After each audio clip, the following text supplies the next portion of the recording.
Ching, ching.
Ching, ching.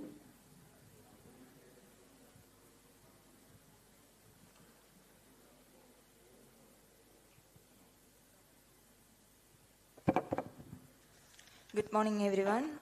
A warm welcome to all the participants and guests to the Day 2 of BPGC Conference 2025.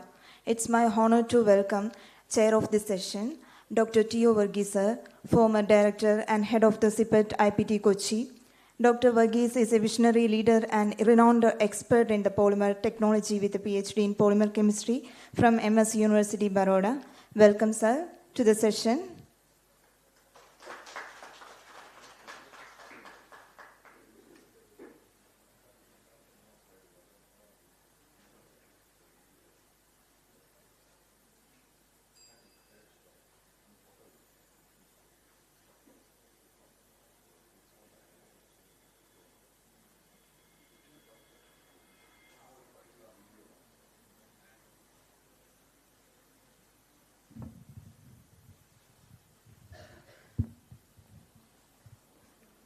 Good morning, distinguished guests, all of the delegates. Today we have the plenary session. Start with Professor Kurula Joseph, Pro Vice Chancellor of Indian Institute of Science and Technology, Trivandrum. He is well known to all. So today he will talk on polymer nano composites for EMI shielding and design reprocessable thermosets for smart application. May I invite Professor Kurula Joseph?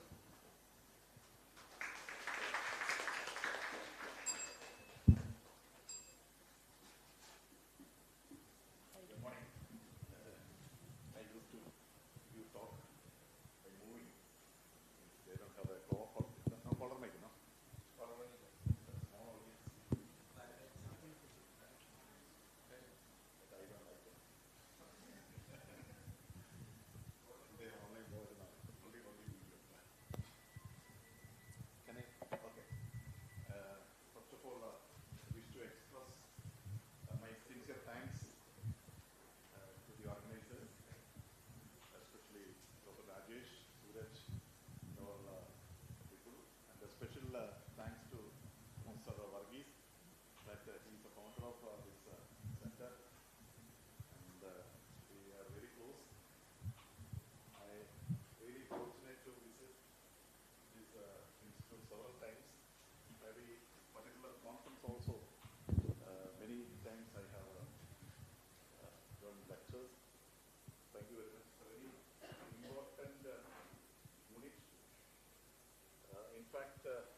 Those products are, I can see it in NIST, new form, but many companies approached on those days, but we don't have that vision on those days. All those products are still in my house. And recently, Professor Rajan Gurukul called me, and he told me that Kurula, that product, he was the vice chancellor those days. I said, no, not vice chancellor, he was a syndicate member. So we have made some product and gifted to him. Still that product is there. That means almost how many years? 35 years. Still the biocomposites are surviving without any problem. So that's the beauty of the biocomposite. Later when I visited Sweden for a postdoc, then I have realized that the importance of biocomposites in the current world. Those days, in 2000, 2004, 2007, all those days I was in Sweden and other parts. So they have really produced many products. I will show, if I have time permits, I will show some of the products and what we are doing currently. So this is only on title. I will quickly go. This is my institute. As 5 minutes I will take to introduce our custom to introduce our institute. The Indian Institute of Space and Technology under Department of Space, ISRO. This is Asia's first space university and world third space university. And can you click on that enter? The laptop can enter.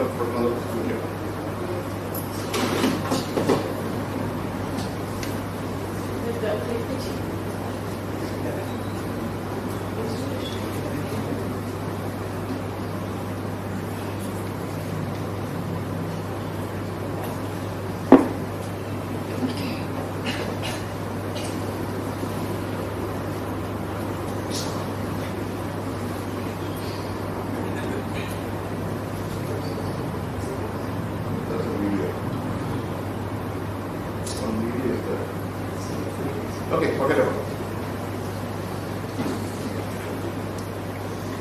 Yeah, it's a pretty new institute. It started in 2007 only. One can see that now we have 1,400 students and 450 PhD students, several postdoc and 16 master's programs, and mostly important thing is the BTEC in various programs, and they are after the successful completion of this BTEC program, they will be absorbed in ISRO as scientist engineers. As on today, 1,500 plus scientist engineers graduated from IST are working in ISRO's various centers out of 900. And our institute is recently accredited with the NAC A++. And you know that recently the Axiom, the Shubhanshu Shukla, out of the 7 payload, one was our payload, and mostly we are working towards space science and technology, and I will come to that. So you know we are so our students are getting a lot of opportunity. Most of the in space universities and institute, we are having MOUs and collaborations. For example, the toppers of the BTEC program, they can directly go to California Institute of Technology and they can do masters, and their expenses for those programs will be met by government of India. I'm extremely glad that this Caltech MS is a very prestigious program, and it is international selection, and it's a 24 months course. They squeezed down to 9 months. It's a very tough program. I'm extremely glad that all the years our students won 5 times the best student award. These are some of the achievements. That it's a totally green campus. Kerala government award the green A+ grade, and we have IST is identified as one of the quantum revolution institute by the government of India. IST again awarded the 5G user case labs by the government of India. Modi himself announced, our Prime Minister announced IST as the Bias Semiconductor Research Center in the southern region, and lot of such things are there. We have several collaborations, and we are having collaboration with the institute. This is the particular, for example, recently we developed this atomic layer deposition unit in collaboration with Basa Technology. It's a very expensive instrument. Actually, it's close to 3 crores plus when you are importing from Germany. So we developed better machine with a very good resolution with 30 lakhs rupees, and already it is in the market. And we are having a lot of collaboration, 125 MOUs, and all MOUs are very active. Mostly, one can see that there's a very specific project, the MOUs are there. We have several startups in the campus. For example, Vasishta is a startup company. They started exporting the equipment. Actually, they are doing 4-axis filament winding machine. So whatever you want, they can make different types of filament winding, and that's a very interesting thing. We have a Bhuvan, you know that yesterday also I met one student. He just started a startup in geospatial data and all. So that's because plenty of space data is available. Nobody is utilizing it. That's a very good opportunity for the starters to start startups and company. The first and best startup is Sature, our own student, who initiated this program with geospatial data, and he currently is going to start develop his own satellite. Pradeep Basu in the 2011 batch is engaging several students. He's having an office in Washington and France and all those things. So a lot of space data is there, and one can think of this India's satellite data and analysis how can it be used for various applications. We have a 40 trillion and many such setups are there. And we have this is a very interesting thing, small spacecraft and system payload center. Because it's a space institute of students mostly entering into space arena, either in ISRO or Indian space programs. You know that there are 350 plus startups in India related to space area. So we are really doing an experience, following an experiential learning technique. So even the first year students, they can come to this laboratory, they can start working on development of various systems and subsystems for satellites or rockets or any area. So this is one such laboratory where students are developing. Suppose I have some idea about a payload to determine something using a satellite. We can discuss. There is a discussion review process. Once it is approved, you can go to the laboratory. They can start. The institute will fund for all. You don't need to worry about that. Usually, a satellite development means it's a very expensive thing, 4 to 5 crore. But you don't need to worry about that. So they are working 24/7. Because of that, that you have already developed and launched 6 satellites of payload. For example, this InspireSat-1, we developed. When I say develop means from the concept to the design, integration, testing, launching, everything we are doing. It is not an easy task. This particular InspireSat-1, it took 8 years to launch. So at the end of the day, one can see that in 2022 we launched. Expected time frame was only 6 months. Even today it is giving very good data, science data. And we have our own ground station. Maybe IST is the only institute in India where one institute is having a ground station to track the satellite. One can download the all data. And over the 3 years, InspireSat-1, even we have never missed a single download. Because sometimes the satellite may be passing through our Kerala, maybe in the midnight or 4 o'clock. Students should be there, and in a scheduled time they will download and all those things. That is a very interesting. So these are the different payloads, which is very interesting. Is the magnetic docking of the satellites, small satellite, and I can have a cloud of satellite. The students are working on it. Different types of satellite. We are working with this type of old satellites, and one can see that this is another. This is an electric propulsion system. This is a real ISRO's program. This morning only I got it. This IDM payload. The testing is completed. It's going to fly. This is left one is the biology payload for the Gagarian Indian Human Space Program. What is happening is we are going to send one Drosophila. Have a pointer. This is not working. Drosophila is a fly. The kidney stone, the stone of the Drosophila is very close to human kidney stone. So when the astronaut or cosmonauts are in the International Space Station, what is going to happen? A lot of physiological changes are happening. One important thing is the bond density will go down. Because when we are in the ground, because of gravity and compression, our bond is very strong. When you are in the space, the bond density, a lot of issues are happening. So what idea is that we will send this Drosophila to International Space Station, study the kinetics of the crystallization and the bond growth, and one can correlate with the human this thing, and we can have a remedy. Another interesting payload we are developing is our gut bacteria. So that also is getting affected, digestion and also. So what we are doing, there are two chambers. In one chamber we are taking a small amount of the gut bacteria. Another chamber will take the nutrients.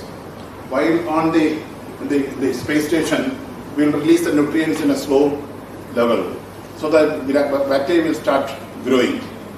So what is going to happen is whenever there is an organic species is growing, it will produce carbon dioxide.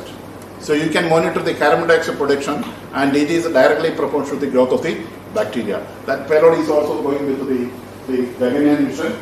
And we have developed this multi-band tracking. One can have a X band or SK band or SX band. So multi-band is already developed. We are also, in 2012 research, we have launched the first ever sounding rocket by an institute. In 2012, we developed and launched. Now we are going to have a series of rockets that is with a hybrid propulsion. Because most of the sounding propulsion is with the solid propellant. Once you ignite, it will go. There is no control. Now we are going to have a liquid as an oxidizer and a solid, so that whenever there is a liquid, I can control it. So this we already designed. In fact, in front of Prime Minister, we have a demonstrator during his visit to VSSC, and this is going to be a big one of them. And we are working with the quantum cryptography. That's very interesting. A single photon can be split into two photons, and each photons will be, that twins will have a different encryption. Just like, for example, I am working with a bank, internet banking, I'm getting an OTP, and I get to type the OTP. Somebody can track it. So it won't happen, because this twin, it will have both, one will go to the bank and one different will come to me. So it has to match. Nobody can corrupt it. So that's first in the world, this particular technology we developed. It is going to be used by the National Security Agency. And so a lot of areas we are working together and also see. This one I told you already. This is the industry model developed. First one they have supplied to IST. So only 30 lakhs. Can you imagine? The 300 crore come down to 30 lakhs. This is actually the Arnab part. So we developed it. Several technologies we are developing. In this case, this is what I told you. The filament mining and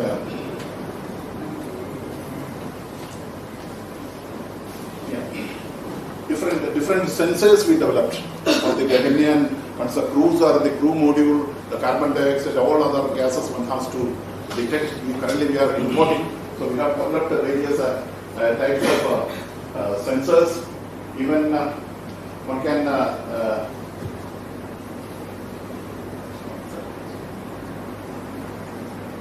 we have a lot of facilities like this, and can you click on this? No. These are some of the things we already discussed.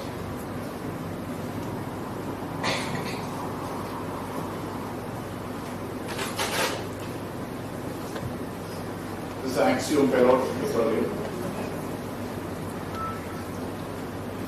This is another thing. This is going to be used for the Indian astronauts in the Gagarian crew module. same sensor we are using. Okay. This is a cardiovascular respiratory liver disease. So one can have accelerated or exhale breathe.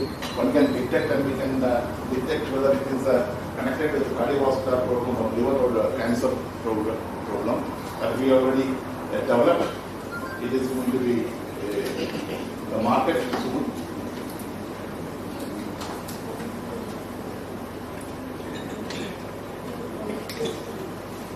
So campus. So coming to the talk. So I just want to start from the carbon, because when you are talking about biomaterial and biopolymers and all this, it's a very beautiful thing. I always used to tell about this carbon because so this is one of my most important interesting and my loving element. I don't want to dwell more on this, but carbon is a very, very important thing. And we all are talking about across the world. One can see that people are working with the biochar and ultimately it's carbon only. We are talking about carbon fiber. Ultimately it is only carbon. So that's why I thought of starting with this carbon, and one can see that it's a beautiful element with a lot of properties. For the last 30 years, if you try in any science lab or anything, one can see that in material science and other areas, 80 to 90% of the research work is one way or other way connected with carbon, whether it is carbon nanotube or graphite or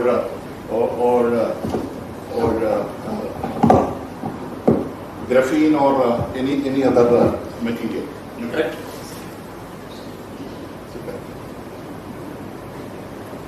So this, all of you know that is the beauty of the carbon, but I just want to tell you one thing. This is a one beginning of carbon in the history of the science and technology, the lamp black. I used to ask students, across the world, all tires in the world are black in color. Am I correct? So I have a white car, I can buy a white tire.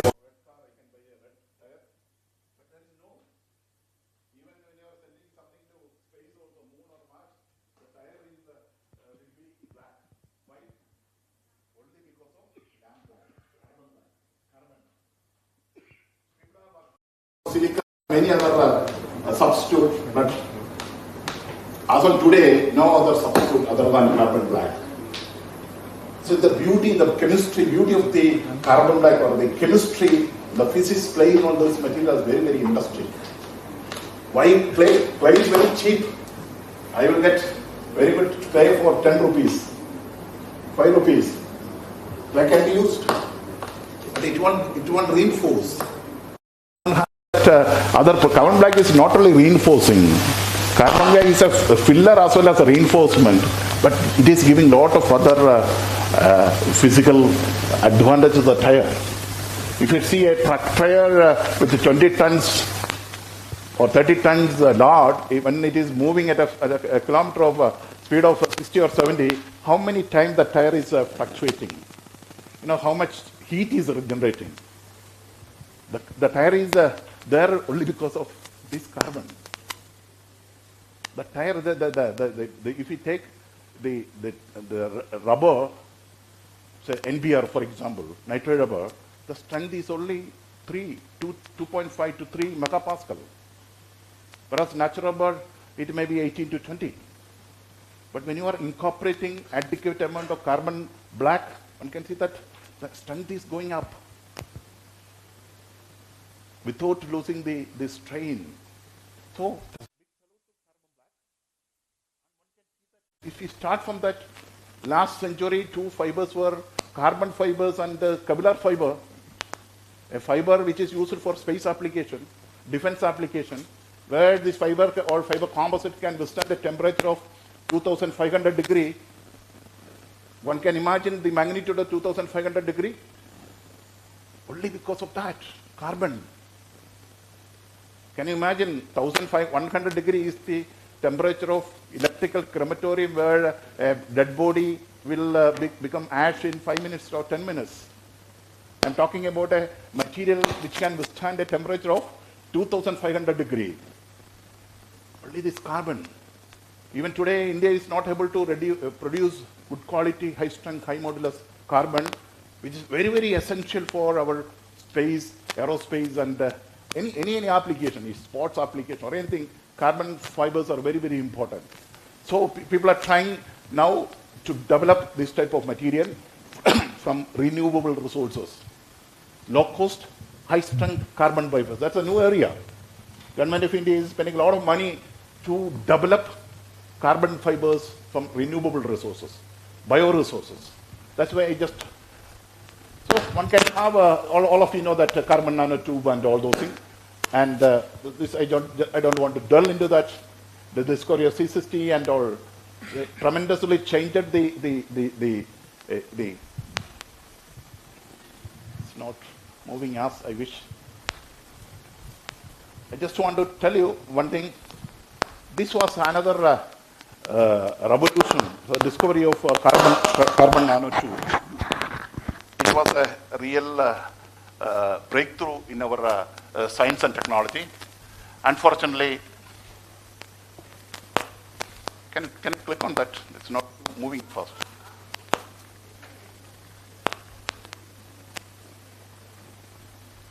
Yeah, Ijima. Unfortunately, he missed the Nobel Prize. Still, we are expecting Ijima. Ijima is a very close friend of mine.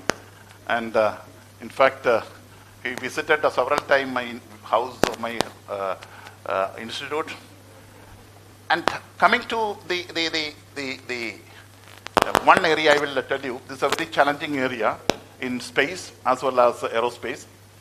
Epoxy polymers are widely used in space and aerospace. If we take any space material, all this in a rocket or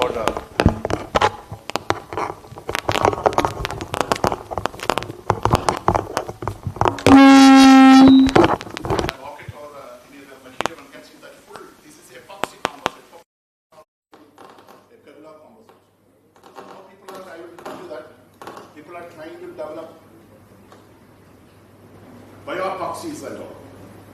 People are trying to substitute carbon with other material because we are looking for green composite, green propellants and green rockets and green satellite. So sustainability. So what is the problem with the epoxy is the most important challenge is that epoxies are very good, strength and all other properties are very good, but the problem is it is really brittle in that. So a lot of studies, one can think of a flexible epoxy composite, a flexible epoxy nanocomposite with high strength and modulus, with adequate thermal stability. So what is the problem is you can see that you see a lot of studies have been reported. Whenever you are trying to increase the strength of toughness of the material, one can see that the strength will come down. So I want to keep the strength and I want to improve the toughness. So very challenging task.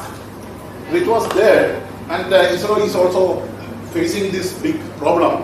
So what we did is we have incorporated several type of nanomaterials and modified this nanomaterial with different toughening agents. You can see that we have taken pores, carbon nanotube, graphite, titanium dioxide, and different types of nanomaterials having different morphology and modified the surface.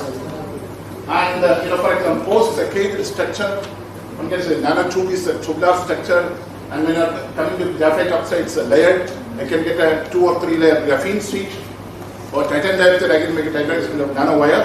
So how this morphology and will affect by modifying the surface? We have tried this particular work. One can see that simple modifications with a different type of toughening agent on the surface of this nanomaterial.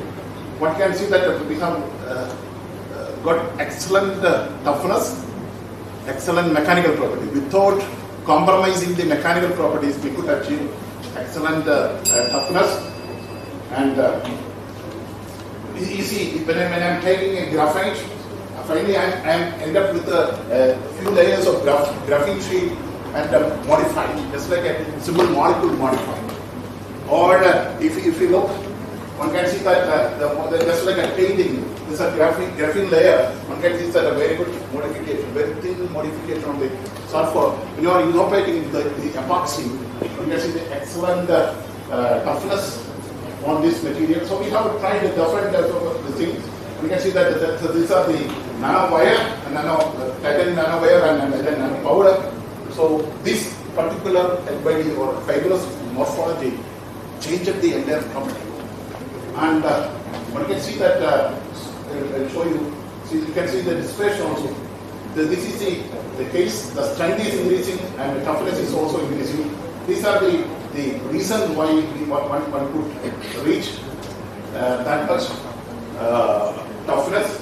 And finally, I could say that we could improve the toughness by almost 200% toughness improvement and 40% improvement in the tensile product. These are the various reasons. And then we started working on electrospun carbon fiber. I told you we want to develop carbon fiber from renewable resources. For this, we started with the PVDF. Later, I will come to that the natural fiber or natural resources. PVDF mainly for making carbon fiber, porous carbon fiber structures for battery application, absorption, and all of this. And this one we have developed, and we could get excellent. If you are talking about EMS shielding, usually the EMS shielding value, people have the commercial demand is 30 dB commercial application. We could achieve 90 dB by simply modifying this PVDF. What we did is incorporated lignin into this PVDF. I can do dehydrofluorination where it will generate porosity, but in addition to that, we have included lignin also. And finally, we got excellent carbon fiber, porous carbon fiber, and it can be widely used. So these are the things. No time. I just want to keep all those things. And these are the fibers. You can see that beautiful nano fibers with the porous carbon fiber this much. And this is the carbon fiber with the lignin. You can see that the different lignin content. And the beautiful thing. What idea is that if you are using 100% of the polymer, a plastic non-degradable polymer, I can utilize the biomaterials. That is going to help the system and without compromising the properties. Later, what we did is this can be electrospun, and one can see. I'll show epoxy with the. Instead of adding any toughening agent, what we did is this particular toughening agent we made with electrospun fibers. Usually the bulk polymer you are adding to improve the toughness. It won't help. But because when you are adding a fibrous electrospun fibers, it is having an LBD. It will reinforce at the same time. It will improve the toughness. That's what I just want to show. That's why we have taken polyamide, SPC, and different toughening agents. Electrospun it and incorporated the epoxy, and we got excellent toughness as well as strength in this case. Another one is the EMS shielding that as I mentioned earlier. So I will directly go to that this thing. The result what we have done is we have done electrospinning and we have made carbon nanofibers with a different type of conducting materials inside. One can see that's putting inside the nanofibers, and when you incorporate it into the system, one can see that that's what I mentioned. Now I have a totally flexible EMS shielding material film. Totally flexible. I can make it as a body. I can paint on off my laptop or any electronic device. So it is a paintable, it is a flexible, and moreover, one can see that this is what I told you. It got 90 dB. That much EMS shielding efficiency I got it. And not only that, it is totally flexible. And really originated from natural resources. And this is so far nobody reported that much. You can see that 67 is the maximum. We got 90.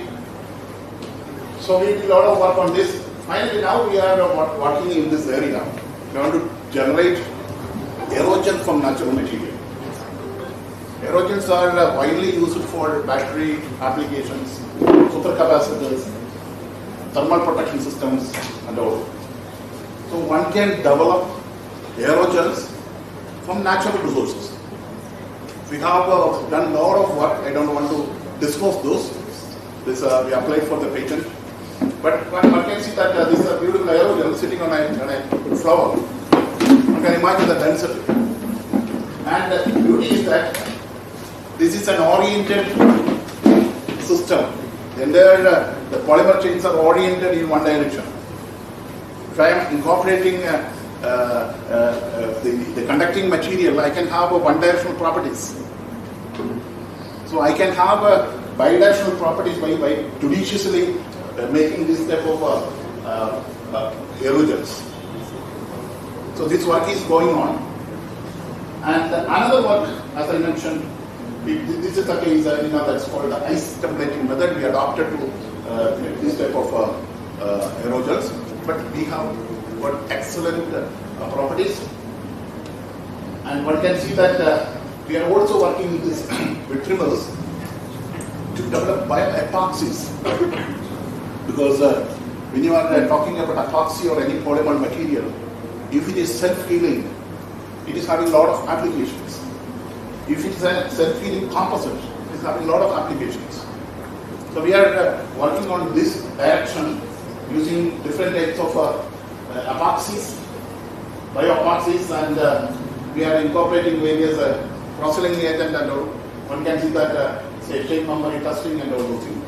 And one can see that this is a crush it this way, then you can get the same thing. So any crack or anything, it will automatically it will heal. So one can this type of work is going on, and one can see that bioepoxy is for different types of resin, which is flexible. And another area, I will stop with this. Now that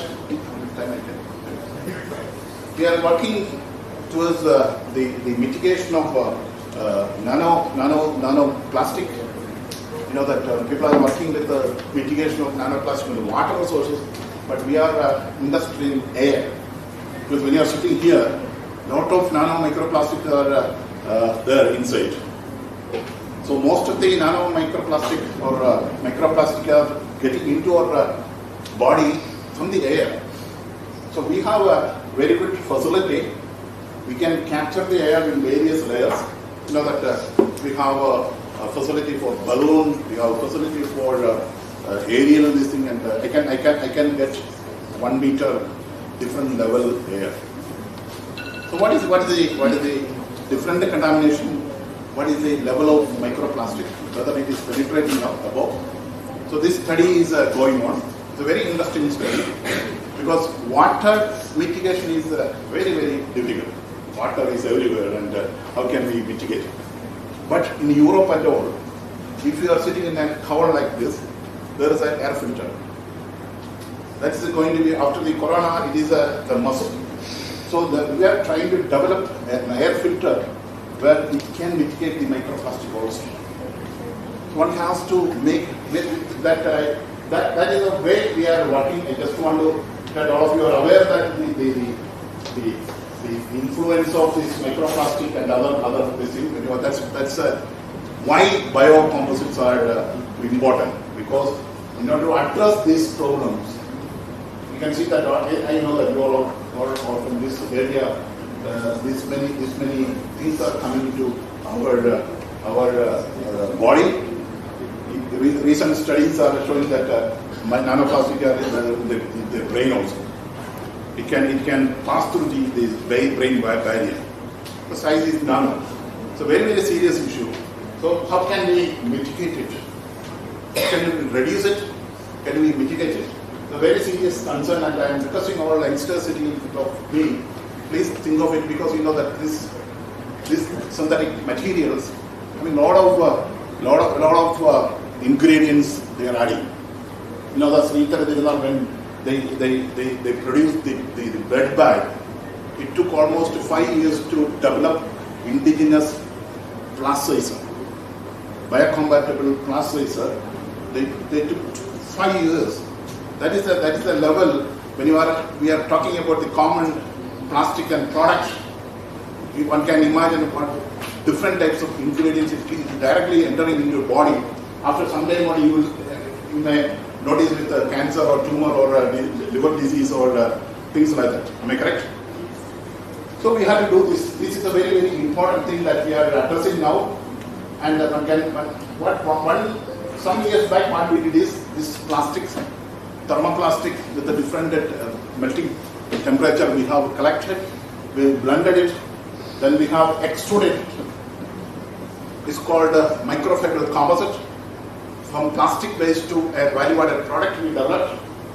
Then we have extruded, and the extruded one again passing through a oven. I can draw it. So if it's a chemical and polymers, once you are extruding, you know that the micro mechanics, the polymer chains will be oriented. Again, you are drawing with a controlled drawing. One can see that the polymer chains are oriented, closely packed. I can impart crystallinity in that. And once you have that extruded and drawn the blend, then you consolidate the low temperatures. I have A and B. A polymer, the melting temperature is 150. B, the melting temperature is 50, 200. I can consolidate at 150 degrees. What is going to happen? One fiber will melt slightly. It will form the matrix. Other will act as a fiber. So I will get a beautiful composite. So this one we developed. In fact, we have published a couple of papers. Now the idea is that if I have this, you can see that these are the beautiful fibers developed from polymer blends. Judiciously processing, selecting the polymer blend and judiciously processing and fibrate it. The idea is that once you have this, you can incorporate different types of we have a lot of work. So I can have, suppose as I mentioned, the polymer chains are orienting. Imagine that I am incorporating the conducting nanomaterials, graphene or anything. Once it is orienting, it's a molten state, the conducting material will also orient in one direction. So one can think of developing a plastic wire, conducting plastic wire out of this. So that unidirectionally oriented plastic wires, just like your copper and other material can be developed. And we have incorporated different type of nano materials and excellent mechanical properties. We got it. You can see that this is the blend, 60-08, and after incorporation, this is the draw ratio. One can, once you can't control the draw ratio, the strength is going up from the blend to the composite. And we have incorporated the carbon nanotubes and all this. This is microplastic. I just want to stop here. In fact, I have developed a lot of biocomposites based on different fibers, bamboo, and I worked on the natural fiber, mortar composite, and all those things. So all these things I will discuss sometime later. My dear students, it's a very interesting area to work on this biomaterial and biocomposites. We have nearly, I published nearly 150 papers on different types of natural fiber biocomposite based material from 1988 till now. Last but least, I thank Reddy sir and all Rajesh is here for organizing this particular composite, this particular conference every year. It's a very good opportunity for all the students to come together. I used to tell students whenever you are getting an opportunity, you may please visit, attend the conference, interact with all the speakers. Ultimately, you know, getting a PhD is nothing. Any policeman can get a PhD. but more important thing is getting more knowledge, understanding the theory and the practice, and exposure is very, very important. Publish excellent papers, go across the world, and you can establish very good kingdom in this area. Thank you very much. Thank you, sir. Joseph Kurula, Joseph has given an excellent presentation. Now this paper is on discussion, or one or two questions will be asked.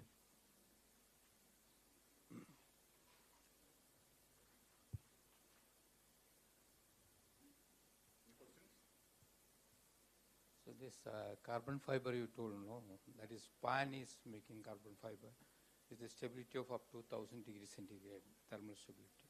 So any natural fiber you can use as you told, because We are trying. It is because PAN and other things, you know that real XML structures and cytostatic structure is formed. So this biochar, we are looking in that direction. If we are getting a XML type of structure, one cannot up to that level, but at least close to that level. That's why a low-cost, high-strength carbon fiber project is mooted by the government. That is there, but it's a very tricky technology to develop high-strength, high-modulus carbon fiber. Only 2-3 countries are running that technology.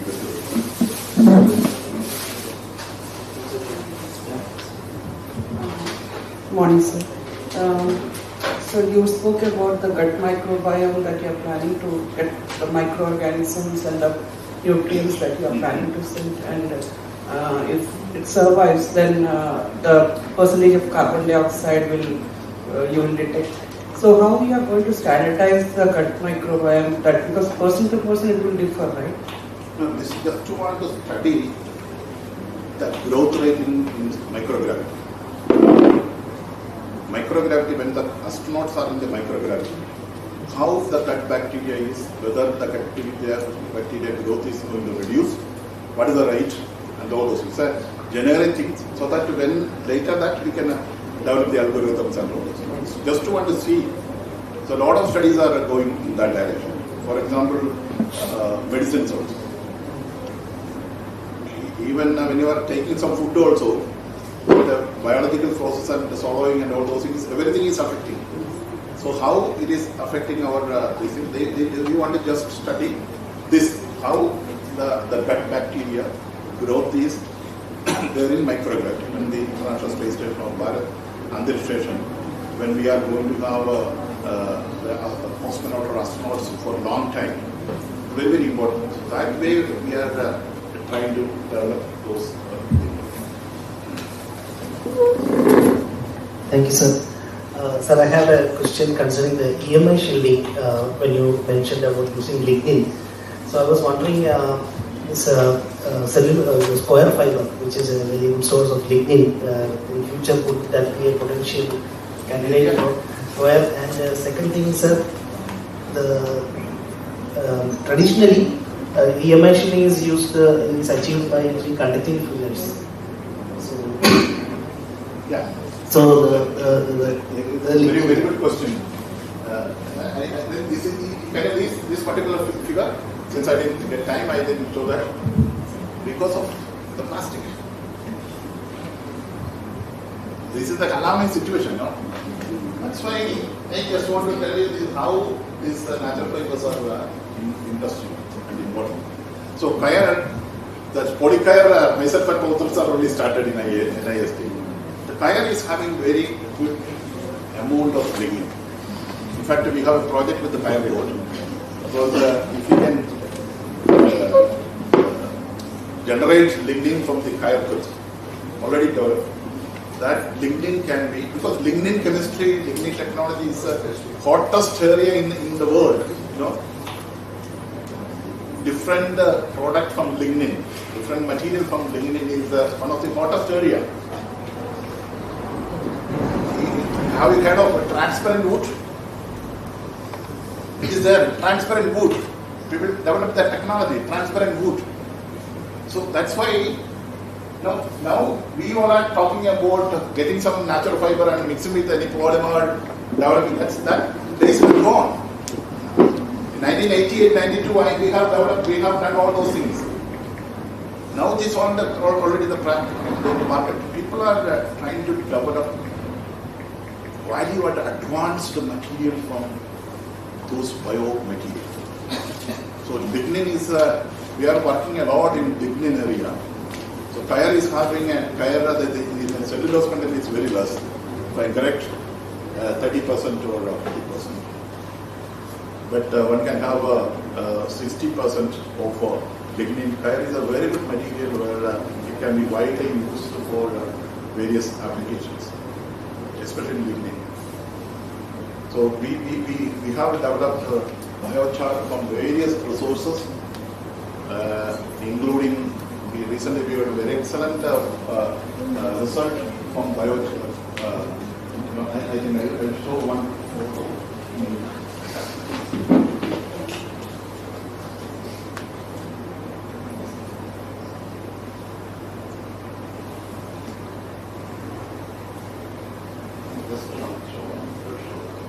Yeah,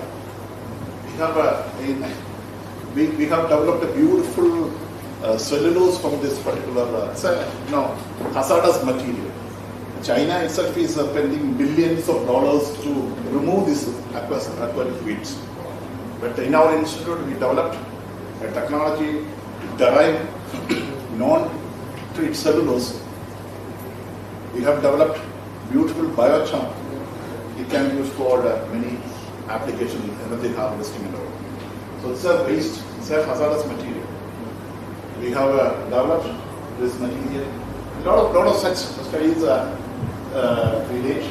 Because when I was in Brazil 2 years, so Brazil's economy is one of the factors is sisal fiber. Africa, sisal fiber. So they are developing a lot of, even this particular fiber they are using for marine application. That's why I told you we have one project with the marine concrete. We cannot use the synthetic material, they are using this material.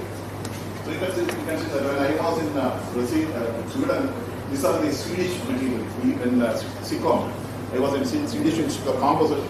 Those days, we developed those materials for various articles, like some beautiful photos.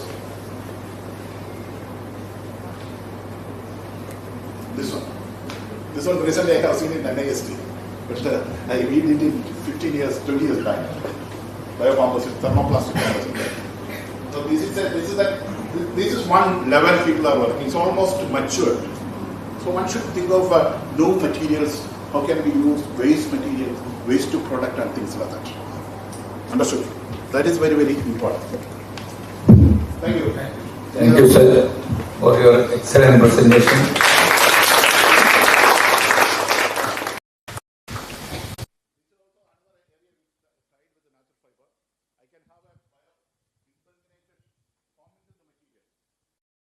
If I want to make a car body, simple compression, I will get a body, any point.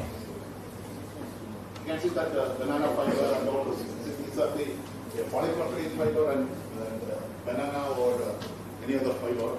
Single press, I can make any product. Huge product. Suppose I want to have a train body, I can make it. What I want to make, I can do it. So we did a lot of work on this. Thank you.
Now we have an online session.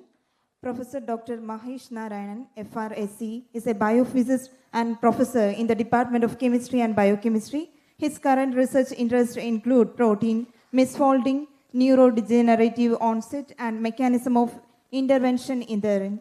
In addition, he has interest in chemical education and drug design and development, and is a proponent of back-of-the-envelope calculations for the most problems.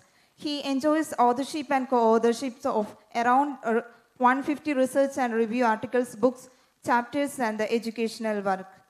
Welcome to the session, sir. You can start the presentation now.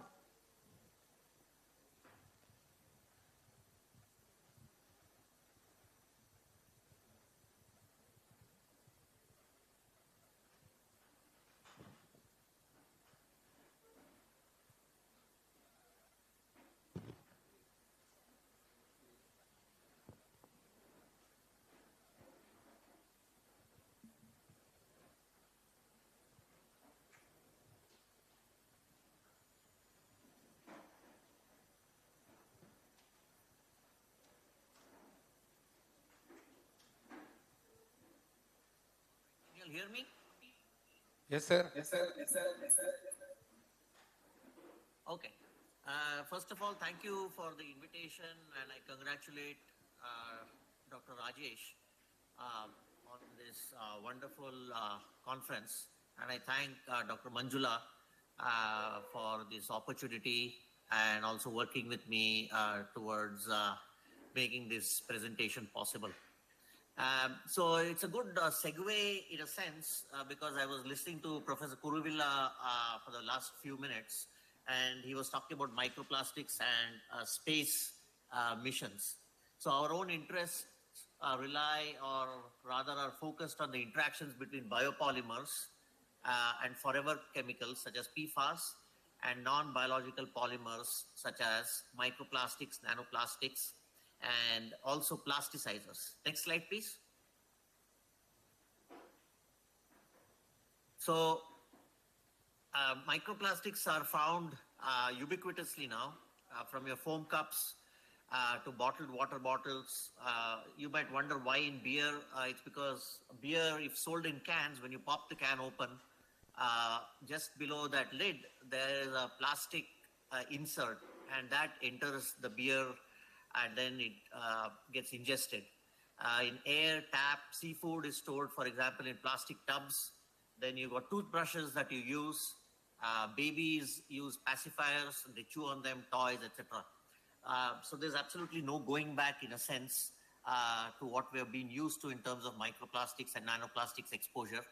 And on the right side, you will see the clinical outcomes associated with either inhalation, dermal infiltration, or ingestion of microplastics and nanoplastics, inflammation, cancer, toxicity, oxidative stress, etc. Next slide, please. So first world countries such as the US, they might, in a sense, export their plastics in waste plastics in terms of rafts, and countries house them for a fee. But what happens is, due to the ocean currents, wind, and then eventually also in the soil, there's abrasion. And plastics waste becomes microplastics, and then further abrasion, UV light exposure, causes those microplastics to become nanoplastics. And even though a particular plastic might have been banned 50 years ago, it doesn't preclude that particular plastic from entering the biogeochemical cycle, especially in the microplastics form or the nanoplastics form. Next slide, please. All right. And the other thing that I'm going to talk about or touch upon a little bit is this forever chemical called PFAS, which is also quite ubiquitous. The Teflon pan for making your pancake, or I don't know, appam in Kerala, that is nothing but a PFAS chemical. So PTFE, where the carbon-fluorine bond, given its stability, does not easily get replaced by oxygen. As a result, Teflon doesn't combust that easily, and you can use it for cooking. Your carbon-fluorine bond is also availed of while extinguishing fires. So you can see a burn site in a military base in El Paso called Fort Bliss. And over there, the CF linkages prevent carbon from reacting with oxygen. And therefore, it acts quite well in suppressing fire through these firefighting foams. On the left side, you'll also see lipstick, your popcorn sachet, your Tetra Packs, upholstery, etc., which have PFAS. And they find use simply because PFAS is hydrophobic and it repels water. In terms of our own personal wear, adult and children's diapers contain PFAS in the linings so that the fluids don't leak out. Same with ladies' hygiene products, they contain PFAS. Then in the US, for example, while doing yoga or Pilates, they wear spandex. And spandex is also water repelling because it has PFAS. Your aerosols, carpet cleaners, everything has PFAS. Name brand companies, BASF, 3AM, AGC, they are all involved in PFAS production. At the top, you'll see some clinical outcomes. So it's associated with the risk of increased cancers. It's an obesogen. It causes people to gain weight. It interferes with neurometabolic processes. And that is going to be part of the story over here. Next slide, please. So we live in Texas, but north of Texas is New Mexico. And an Air Force base there, Holloman Air Force Base, has a lot of PFAS contamination. And that PFAS also makes its way to Holloman Pond. And that pond has been condemned. In fact, 3,500 heads of cattle have been culled simply because there are unacceptable levels of PFAS found in their blood and tissue. 99.7% of the people living around Holloman Air Force Base present with PFAS. So you can see these firefighters, for example, practicing fire extinguishing. There were LA fires about 6 months back. You might have heard of that. So there are lots of PFAS in the ground, and eventually it makes its way into humans. Dr. Kurovilla was talking about space missions. So space missions are particularly vulnerable to PFAS exposure. As you can see at the top left, NASA Wallops Flight Facility, Kennedy Space Center, and I'll talk about that in the next slide, please. So space missions, they are enclosed, they last for a long time. And both on aircraft and on spacecraft, you have HEPA filters. But the first responder to either nanoplastics or PFAS is your nose. Right? That's the first filter. The HEPA is only after you have breathed it in and then breathed it out. So you will be highly likely to be exposed in these closed environments. So even on the ISS space capsule, there is a risk of PFAS exposure. Same with nanoplastics and microplastics, because a lot of those parts are plastic. And we might particularly be exposed both on commercial aircraft as well as spacecraft to both these non-biological or so-called anthropogenic chemicals. Next slide, please. So you can see just by typing in Google, there's a lot of furore in the US, for example, regarding PFAS and microplastics and nanoplastics toxicity. There are cleanup efforts, other efforts have been delayed, and a lot of it is also a little political in nature. I won't elaborate on that. Next slide, please. So our laboratory is interested in examining outcomes associated with the Anthropocenic exposome. So let me first define the Anthropocene epoch, and that is nothing but, if I was to speak Hindi or Sanskrit, our Kali Yuga. It is nothing but the human race being exposed to all sorts of anthropogenic chemicals. So, for example, on the top left, you see PFAS, you see plasticizers, and you see nanoplastics particles. And how do human-driven changes create a complex cumulative exposure burden for not only humans, but also aquatic life, terrestrial life, and eventually all of the biome. So our laboratory is vested in examining from a bottom-up perspective starting with biological assemblies that are simple in nature, for example, proteins, to something more complex, in vitro systems such as cell lines. Dr. Kuruvilla and somebody was asking the question about the gut-brain axis and the gut microbiota. I'll dwell a little bit upon that too. How does PFAS, nanoplastics, and anthropogenic exposure shape the microbiota, right? And then maybe drive inflammation and onset pathology. And the next level, going more translational from in vitro, is in vivo. So we use C. elegans, which looks like an earthworm. It is not a vertebrate. And we use that for behavioral outcomes associated with anthropogenic toxicity and anthropogenic exposure. So I'll be telling you a little bit about what we have done over the last couple of years in the next few slides. Next slide, please. All right. So on the top right, you see examples of polystyrene. Polystyrene it's called styrofoam over here. In India, we used to call it thermopole. I don't know whether that terminology has changed, but it's very common in transportation of ice, in packing, in your foam cup. Then you see these toys. You see your styrofoam toys. You see hard plastic toys. You see, for example, straws. You have your toothbrush. You can see the fish ready for transport or for sale in plastic tubs.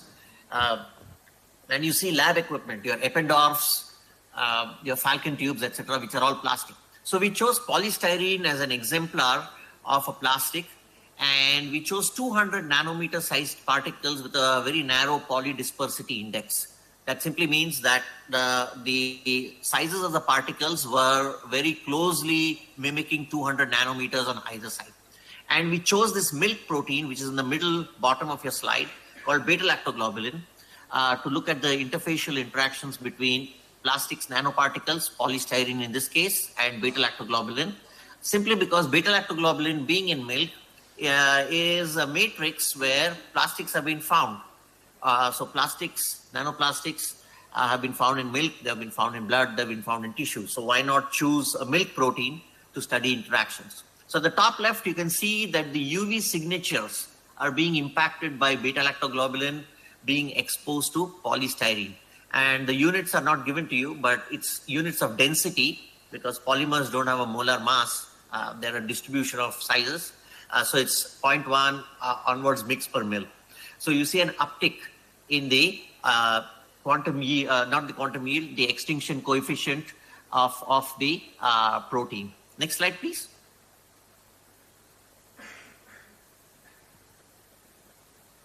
We then decided to look at secondary structure. So we looked at the amide 1 region of beta-lactoglobulin as a function of several microplastics, or rather nanoplastics. So here you can see polymethyl methacrylate. During COVID, PMMA or fiberglass was used to shield people from infection. And the first set at the top right is PMMA. The bottom set, bottom, those four, ABCD, are PVC, polyvinyl chloride, your household pipe. So you see perturbations in the IR signature in the amide 1 range. And the amide 1 range speaks towards both alpha helices and beta sheets. So as you introduce, for example, polymethyl methacrylate, 10, 20, all the way up to 50 micrograms per milliliter, you see perturbations in the secondary structure of the protein. Next slide, please. You can also see perturbations in the ability of beta-lactoglobulin, which binds retinol or vitamin A. That's its physiological function. It also binds fatty acids, as you can see at the bottom right. And that fatty acid is used for the brain development in infants and even in adults. Retinol is used for vision. Through the cis-trans retinol cycle, beta-carotene or lobsters, those contain, carrots or lobsters contain beta-carotene, which is cleaved to form 2 molecules of retinol. So at the bottom left, you can see the black curve, and that's retinol binding to beta-lactoglobulin. And you see a very nice binding curve with a nice binding constant of 5 micromolar, equilibrium binding. When the system was exposed to polystyrene, you see a weakening or a diminution in the ability of beta-lactoglobulin to bind polystyrene, suggesting that potentially if milk is compromised or contaminated with polystyrene nanoparticles, the ability of this milk protein to bind its physiological ligand would be compromised. Next slide, please. Being a physical biochemist, I like to look at on rates. So that how does, for example, the ligand retinol come on to beta-lactoglobulin? So top left, black curve, you see an increase in fluorescence when retinol binds to beta-lactoglobulin. But when the same experiment was done in the presence of polystyrene nanoparticles, you see a reduction or a diminution in the on rate of beta-lactoglobulin binding to retinol. Top right, you see a 9-fold decrease in the rate constant at the retinol binding to beta-lactoglobulin characteristic with and without polystyrene. Bottom left, you see retinol. In the middle, you see the protein bound to retinol. And the bottom right is your light-dark cycle, which makes this PowerPoint slide visible to all of you, to me too, right? It's the isomerization of cis-trans retinal that makes vision.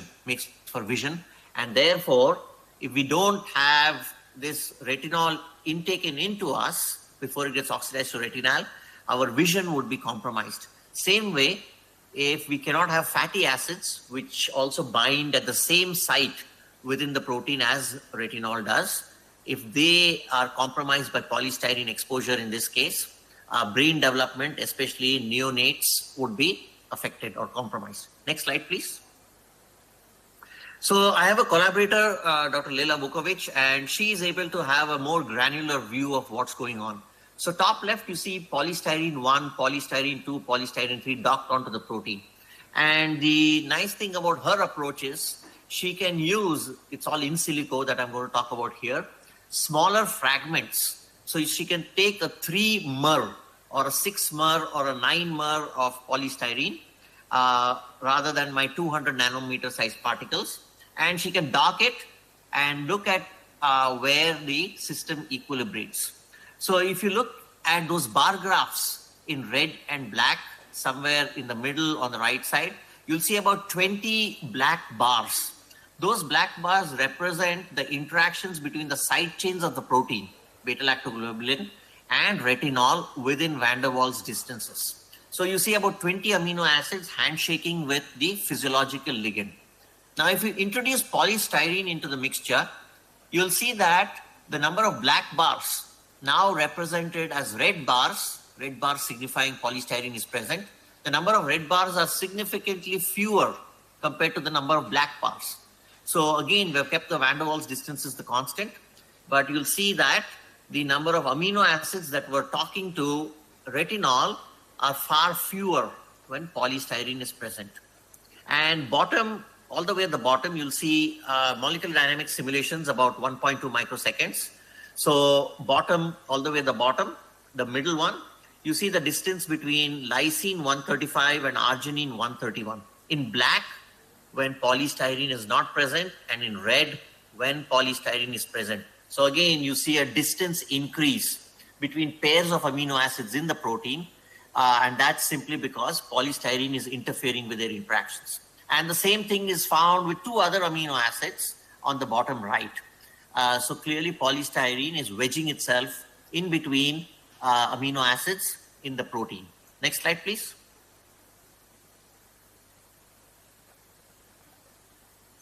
So we wanted to look at what happens if nanoplastics enter the brain. And nanoplastics have been found, for example, in cadaver brains of folks who died of Alzheimer's. So it was an important paper. It came about 3 months back in Nature Biotechnology. I can't remember exactly.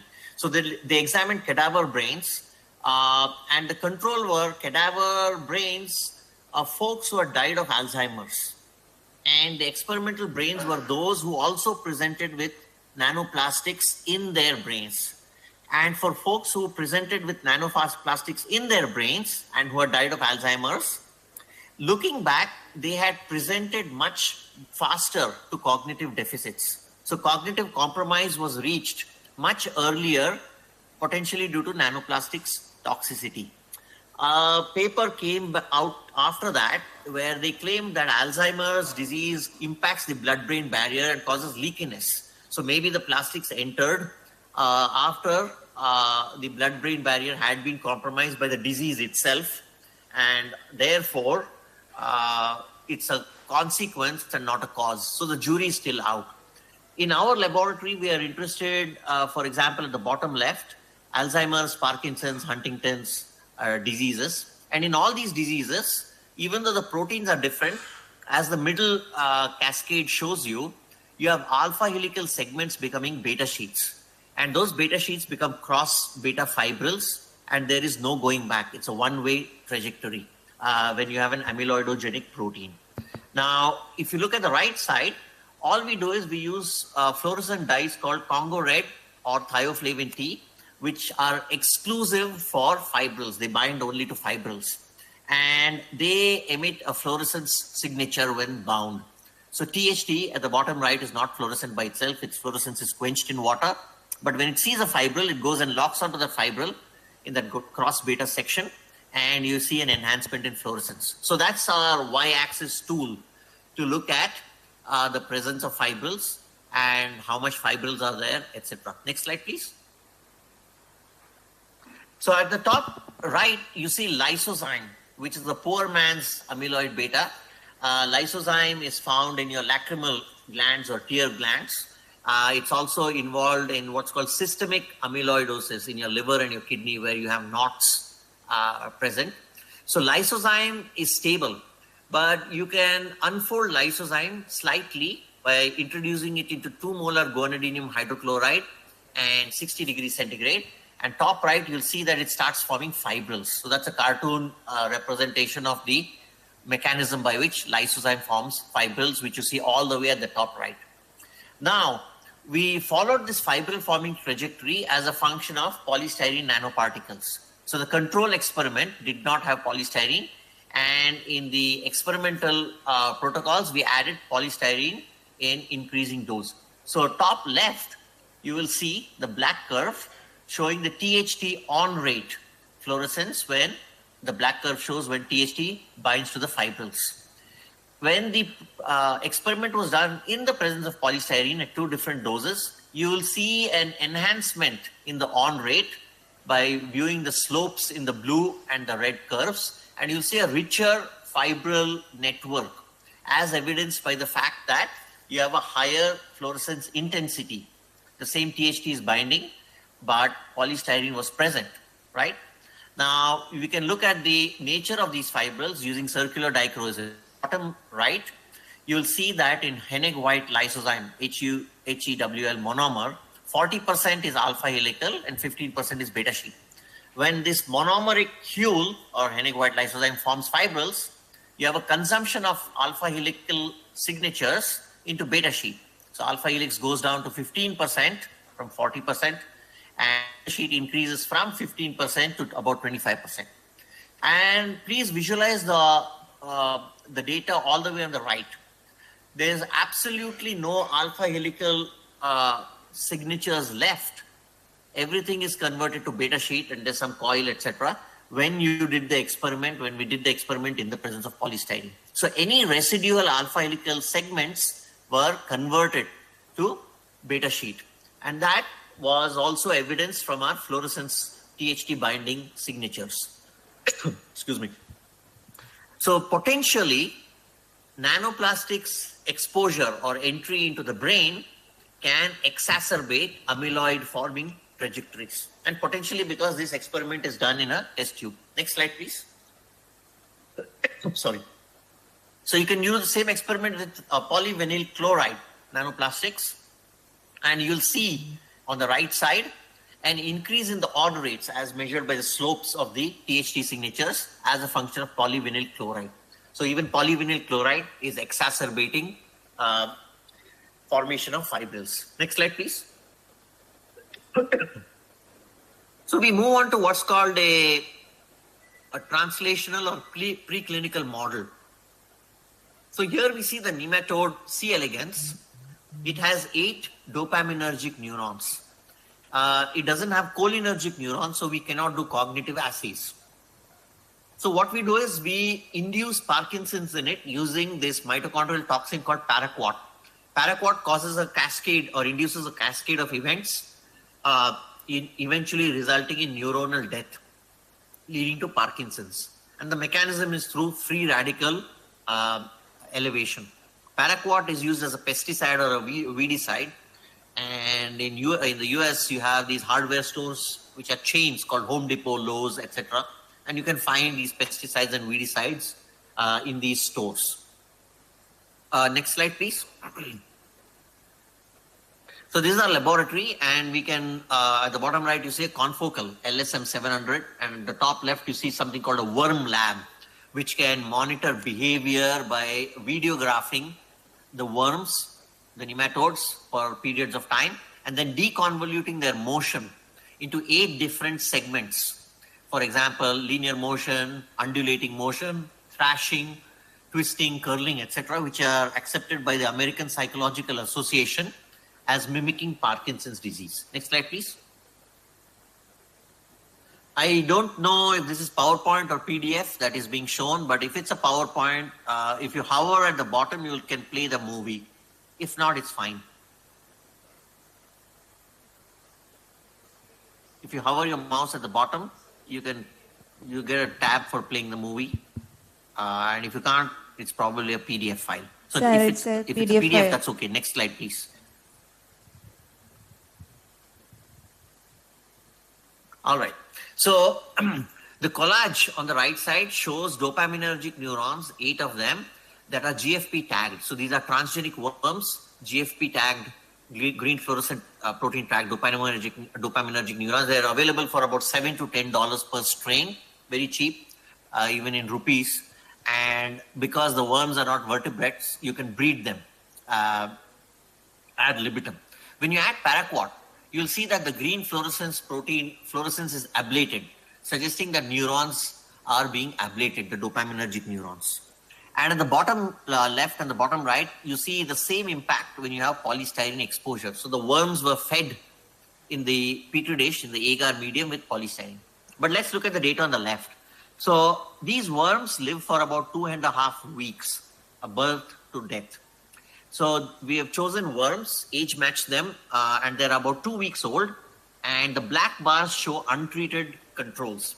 So 8 neurons are present at birth, but already 2 are gone by the time they're about 2 weeks old. That's why it's very important to do controls, right? Especially this is a message for the students, because the death of the hypothesis often comes in the control experiment itself.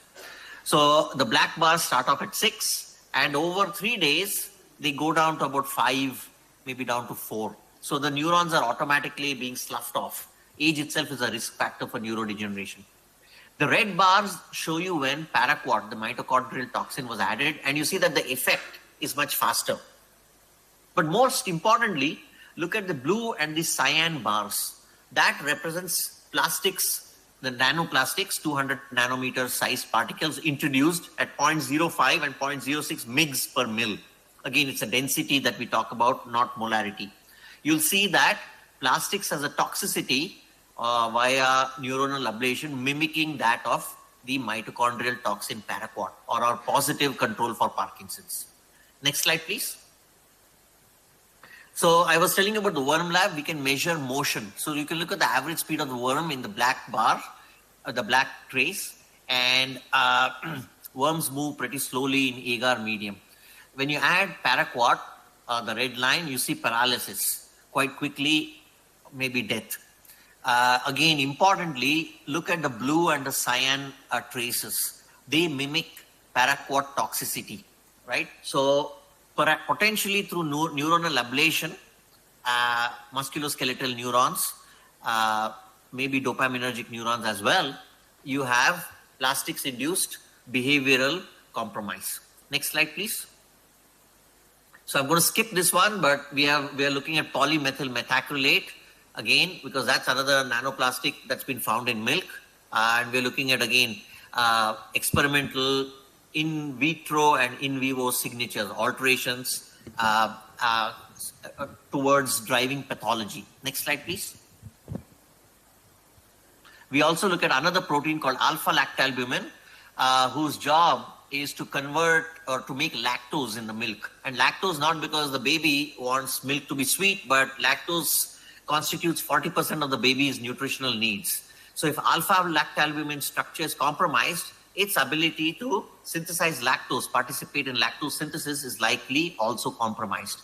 We also are looking at myoglobin, which is your oxygen storage protein in tissue.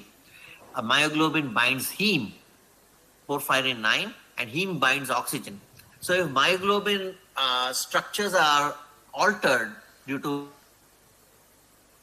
initially they do not bind heme to the same extent as the native myoglobin should. And if they cannot bind heme to the same extent that native myoglobin does, your ability to store oxygen in tissues is compromised. These proteins are not randomly chosen. They're chosen because tissues present with nanoplastics exposure or contain nanoplastics contamination. Milk contains nanoplastics. Hemoglobin, blood proteins, we're going to examine that as well, because blood is a matrix also presenting with nanoplastics. Next slide, please. So Dr. Kuruvilla and the person in front were talking about this gut-brain axis. And that sort of is the soup du jour, right? The soup of the day in the field, simply because the gut-brain axis, the microbiota, the biome in there, they are responsible for reducing neuronal inflammation. And therefore, the health of the gut microbiota is very, very important to prevent everything from IBS all the way up to Alzheimer's and Parkinson's. And there are several bacteria in the gut, but we have chosen about 3. I won't talk too much about that because the work is still in progress. But if you purchase in the US something called Greek yogurt, then it says live bacterial cultures. So there is lactobacillus, there's bifidum, all these things, and those are your important gut microbacteria. So we have chosen, prior to the gut bacteria that we're looking at, the SHSY5Y neuroblastoma cell line, which is a standard for Parkinson's and Alzheimer's research. And we have exposed that cell line, insulted or challenged that cell line with PFOA, perfluorooctanoic acid, which is a PFAS, and at the bottom with PVC nanoparticles. And you'll see this biosis as evidence through mRNA up and down regulation. So this is a transcriptomic map, and if you read the legends, the mRNA corresponding to reactive oxygen species, protein ubiquitination, and inflammation in both cases were upregulated. That means that the cell being challenged starts responding by increasing machinery, trying to save the cell, trying to save itself from condemnation. But most of such pathways, if they go on too long, it results in neuronal damage and neuronal loss. So you're setting up the stage through these processes when you expose cells, which is the second part of this study, to your anthropogenic exposome. Next slide, please. We also made what's called an in vitro blood-brain barrier. So we take brain-derived endothelial cells, and we allow it to grow using medium. So if you look at the bottom set of graphs in the middle, you on the y-axis measure what's called endothelial resistance, transwell endothelial resistance. At time 0, the blood-brain barrier has not formed. The cells are still to divide, and the resistance is almost 0. But with time, the blood-brain barrier starts developing, starts thickening, and it plateaus at about a resistance of about 60 ohms per centimeter square. So your black graph in the middle at the bottom is your control. Look what happens when you expose the blood-brain barrier, this in vitro blood-brain barrier, to perfluorodecanoic acid, perfluorooctanoic acid, or perfluorosulfonic acid. You see a compromise in the resistance, suggesting that PFAS exposure to the brain, we are also doing nanoplastics, PFAS exposure to the brain compromises the blood-brain barrier. Next slide, please. Professor Mahesh, you have So another we, 5 along minutes. with my Can you colleague, just summarize Dr. it? Vukovic, are looking at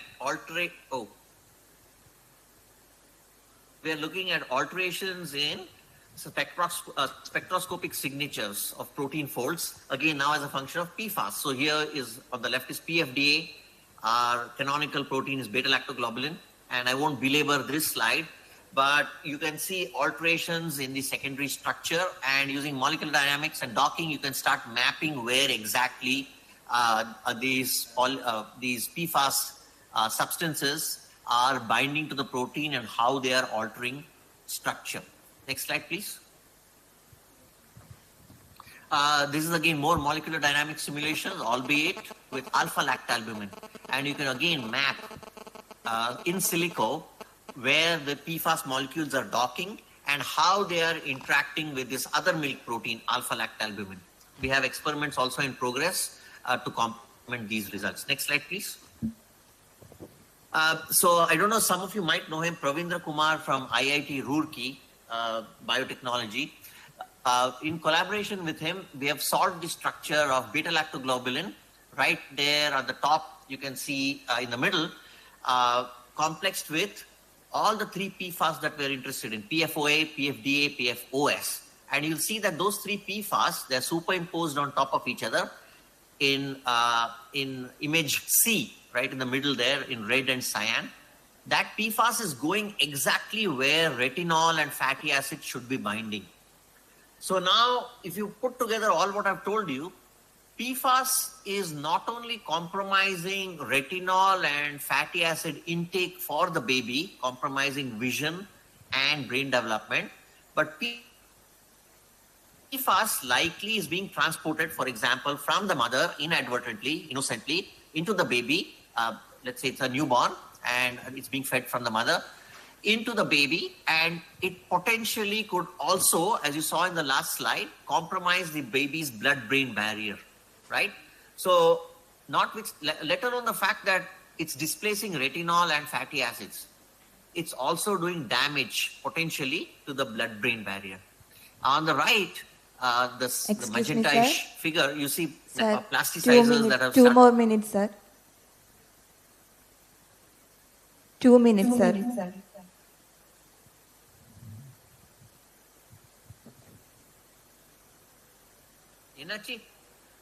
You see plasticizers being docked, and we're going to solve the crystal structures and also continue these experiments. Next slide, please. Published, this is the end of my talk, in various journals in the recent past, and you can peruse it if you're interested further. Next slide, please. So our students, these are important anthropogenic toxicants in the last few years, and some of our work has made it to the news. And I don't know about y'all, but we need the green card and citizenship. So coming in the news helps with those aspects. Next slide, please. You can keep skipping.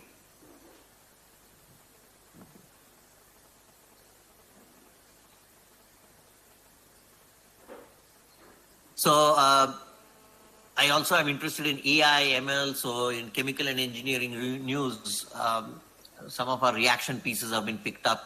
Pharma Focus India, we have talked about AI, ML, and how it impacts drug discovery.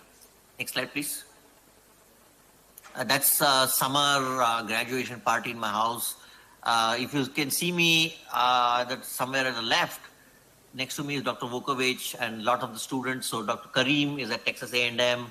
Jyotish Kumar is here. He's from IIT Roorkee, Masters.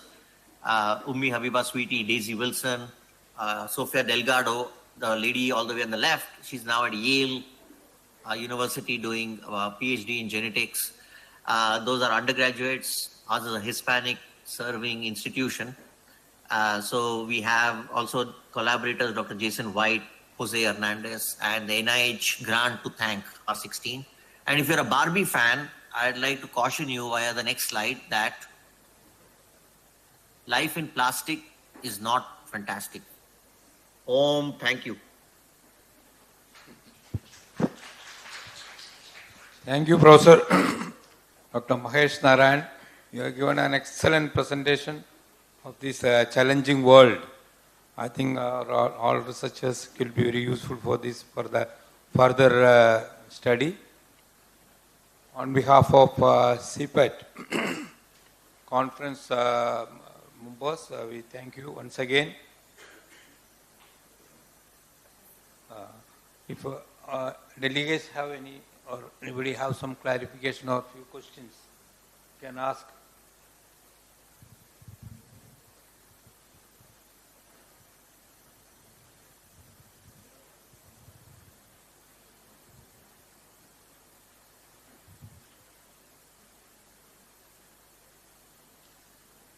Thank you, Professor Mahesh. Once again, we thank you all on behalf of all this conference. An excellent presentation.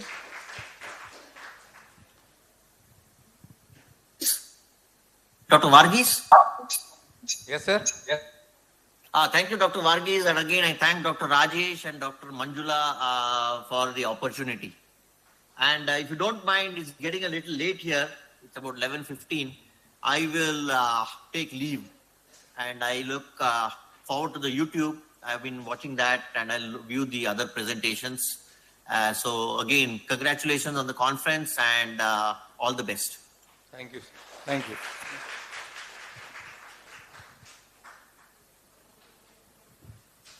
Now it's tea break. We will resume shortly.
bleeding control.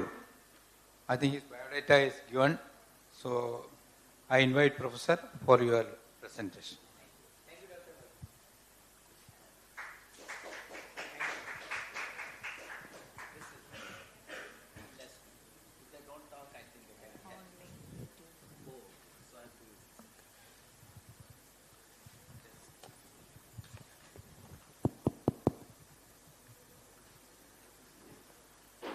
And I will get a warning after how many minutes?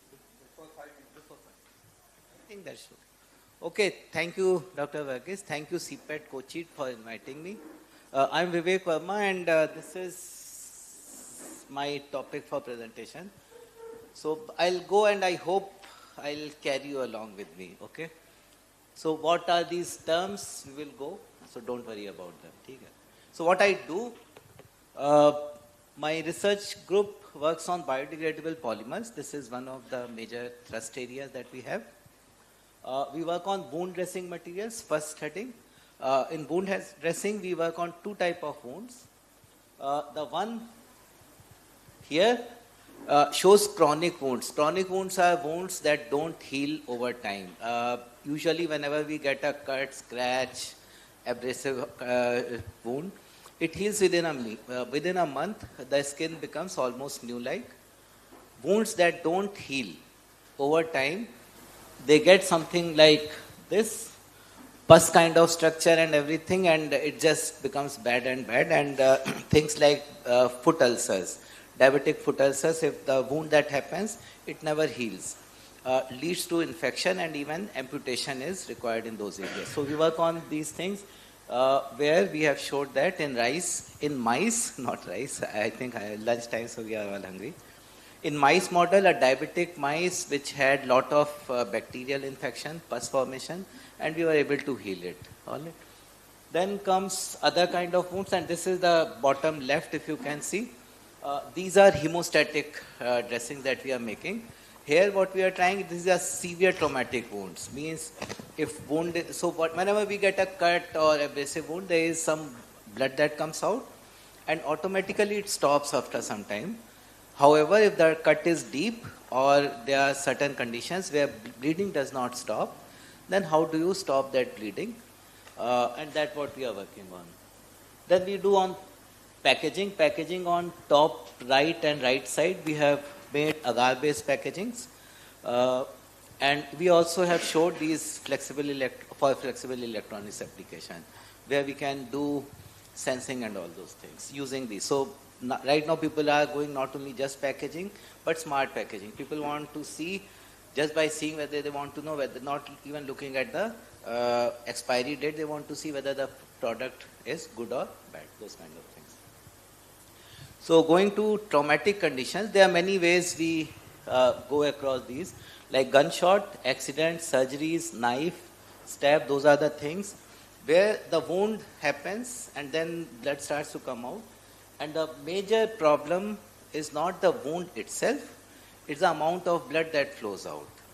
And we know that any accident, ambulance comes and takes the person to the nearest trauma center, and sometimes it is longer. And that golden hour is missed and lot of blood is lost, and that causes major problems. For example, class 1 hemorrhage, around 15% of the blood, say a healthy person has 7 liters of blood. That means 15% is around 1 liter. So mild anxiousness will be there. However, if more than 15% is lost, then of course rapid heart rate occurs because amount of blood is less and it has to be flowed continuously, so heart has to work harder. Class 3, 30 to 40%, blood amount goes down, so then blood pressure drops because of this and heart has to pump even faster. Beyond 40%, then the problem is more severe, where rapid resuscitation processes need to be given, otherwise there are chances of organ failure and other things. So the main thing is, once injury happens, how do we stop bleeding? Okay, I hope. So it's not that body doesn't do anything. We must have been cut or even abrasive wounds and all. So we would have come across a lot of times where bleeding happens. Okay, what happens, what is the body's mechanism? What it does, of course, if there is a pipeline and there is you can consider arteries and veins as pipes in which the fluid that is flowing is blood. There is a leakage, that's why blood is coming out. Leakage is because of the injury. So immediately the diameter of the pipe at that region goes down. That is nothing but vasoconstriction. Vasoconstriction is narrowing it, all right? Then I hope everybody knows the word platelets, because India has a lot of dengue conditions and platelets go down. Also, people who do take blood thinners, their platelets are low. So platelets, why they are important in this? Because they are the small particles that form the plug. So consider a strain where a lot of particles get filled and the flow of fluid through that strain reduces because the particles block it. Then we have one more fibrin polymer, which again is a protein which binds it very strongly and makes that mesh very strong. So this basically forms a clot where blood flow stops. So this is body's mechanism. And there are many, if you see from the left side and right side, two arrows are coming and merging and going down. This is intrinsic and extrinsic. I will come to that. This is the pathways, and there are a lot of things you will see from right from 12 to 12, 9, 11 to 11. All these things you don't have to worry. It just shows how many steps are involved in clotting of blood. It's not just you turn it on and blood clotting starts. Because blood clotting is also a very serious thing. It should not happen very often also without any. So there are a lot of checks and balance. That's why there are so many processes happen to stop bleeding. Otherwise, if clotting happens on its own, then that clot can go in various parts of the body and cause blockage. All right? So these terms you will see. So vasoconstriction is the first thing. So the things that help is thromboxane and epinephrine. Epinephrine, if you are seeing all these war movies and all, if somebody gets shot, they put an injection of epinephrine. They are doing nothing but doing vasoconstriction. That's it. All right, and then comes platelet activation. Platelet activation is initial blood platelet this thing. So platelet works two ways. They have to bind. So they are just going along in the bloodstream. So they have to bind first. And once they bind, they have to reactivate it. So two things. It's not that it's just binding, it will start doing this thing. So what happens once they get signals, they bind. Once they bind, they get activated, they release lot of signals. And those involve many other growth factors and all, and also lot of other platelets, and they come and start binding at that region to form that plug. All right. So addition, secretion, and aggregation. So it has to be bound and activated. And these two, binding and activation, is because of lot of times charge has to play, positive charge or negative charge. So that's where, and these are the cues that we get as a materials person or a science person, how to design our material from here. All right. So extrinsic and intrinsic, I'll come. So there are clotting factors in our body that are present. It's just that they are dormant. They are not doing anything. Only once there is an injury, then they become active. So these are nothing but proteins and enzymes that go between on and off, you can say switch on and switch off, or active or inactive state. So intrinsic and extrinsic ones. Intrinsic are triggered by factor 12 and collagen. Collagen is our outside this thing. And extrinsic are factor 3 released by damaged cell. So that cells that get damaged, they release some chemicals, factor 3.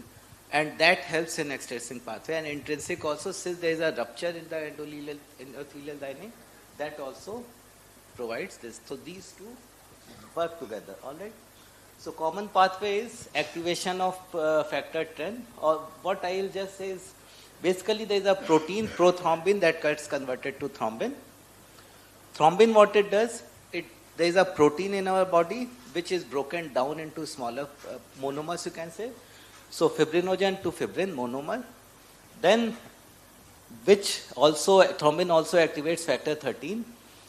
Then what happens finally of this factor 13 when it gets activated, these fibrin monomers that are there, it not only polymerizes but also cross-links.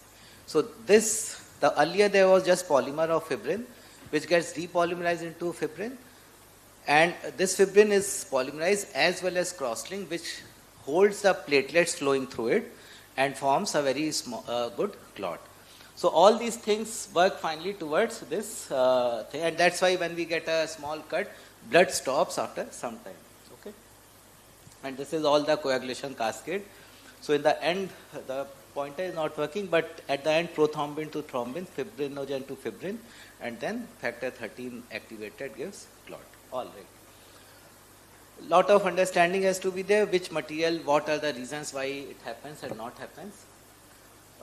In many cases, if the injury is severe, blood clotting is not happening on its own. So what is happening? So there is things like direct pressure is applied. For example, if the cut is deep, it is not coming, we try to press it. Basically what we are trying to do is we are trying to restrict the flow of blood. We are just applying external pressure to it. All right. Cauterization is burning at that point, burning which just seals that arteries that are broken at that point, and it helps. It's not a good way, but at least the main objective is to stop bleeding. That's it. Then sutures, they are tied, sutured. Then tourniquets. For example, if it is some of the limb, then a tight belt has been put across it, and that part of body is lifted up so that heart has to send more pressure for blood to reach there. Less blood is flowing there, and hence less amount of blood loss is there. So these are the external things that are applied. In addition to that, there are also available commercial products. For example, this is a quick clot, which is a clay-based material. It is also bought from US military, basically from US it was bought. It causes a lot of issues like exothermic reaction, and availability is an issue. Then we have Indian companies and foreign companies that play a role. Axiostat is a very good product, which is a chitosan-based sponge. And this positive charge on it helps in the addition and all those things. However, it is a sponge, and very specific sizes it comes and becomes difficult.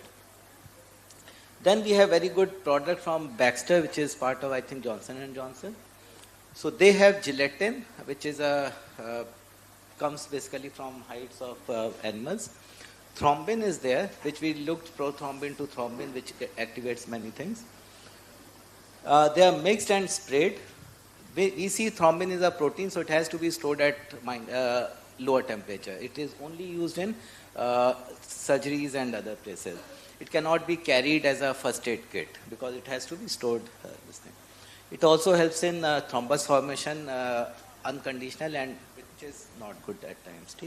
So there are things that are present. So what we wanted was something that can do vasoconstriction. Lot of time it is difficult. So for that medicines are put, but we are not going to that. But then absorb water from blood concentration. So why do we want to absorb the blood very fast from this area? Because as I said, in the blood there are coagulating factors. They are in a diluted stage.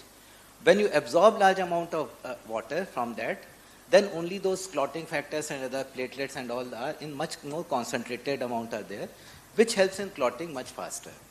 So concentrating the coagulation factor as well as platelets. So that helps in faster clotting. Denature the proteins so that they can activate the platelets. So platelet adhesion as well as activation is there. And they should stick to the tissue because it's a flowing environment. Blood is coming out. So you have to, whatever you are putting, it has to stay. It cannot just wash away. Okay? And if you are able to accelerate coagulating factor, for example, calcium helps in calcium ions. If you can induce some calcium ions in your dressings, that will also help. Okay? So what do we need? Super absorbent, biodegradable, indigenous, because that way we are not relying on other companies. All right? Non-toxic, of course, and much more faster clotting. So this is what we do. There are many materials that have already been worked, so I won't go. So what we did, this is work of one of my PhD students, and we divided all the work into 3 major parts. So we made 3 generations of dressings. As time permits, we'll go. So first was cryogels. I'll tell what cryogels are.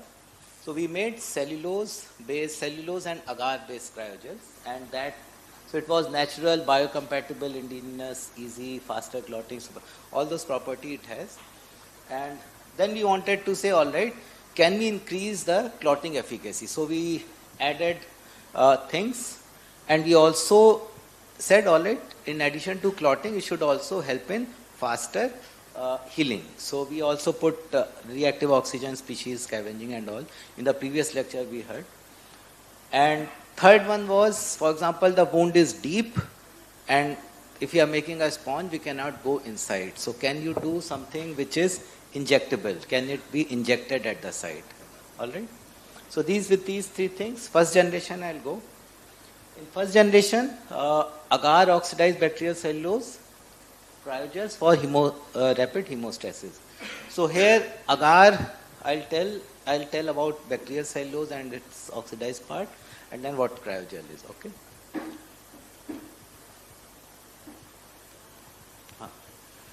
So agar is a polysaccharide, a carbohydrate polymer. So it is derived from walls of red algae.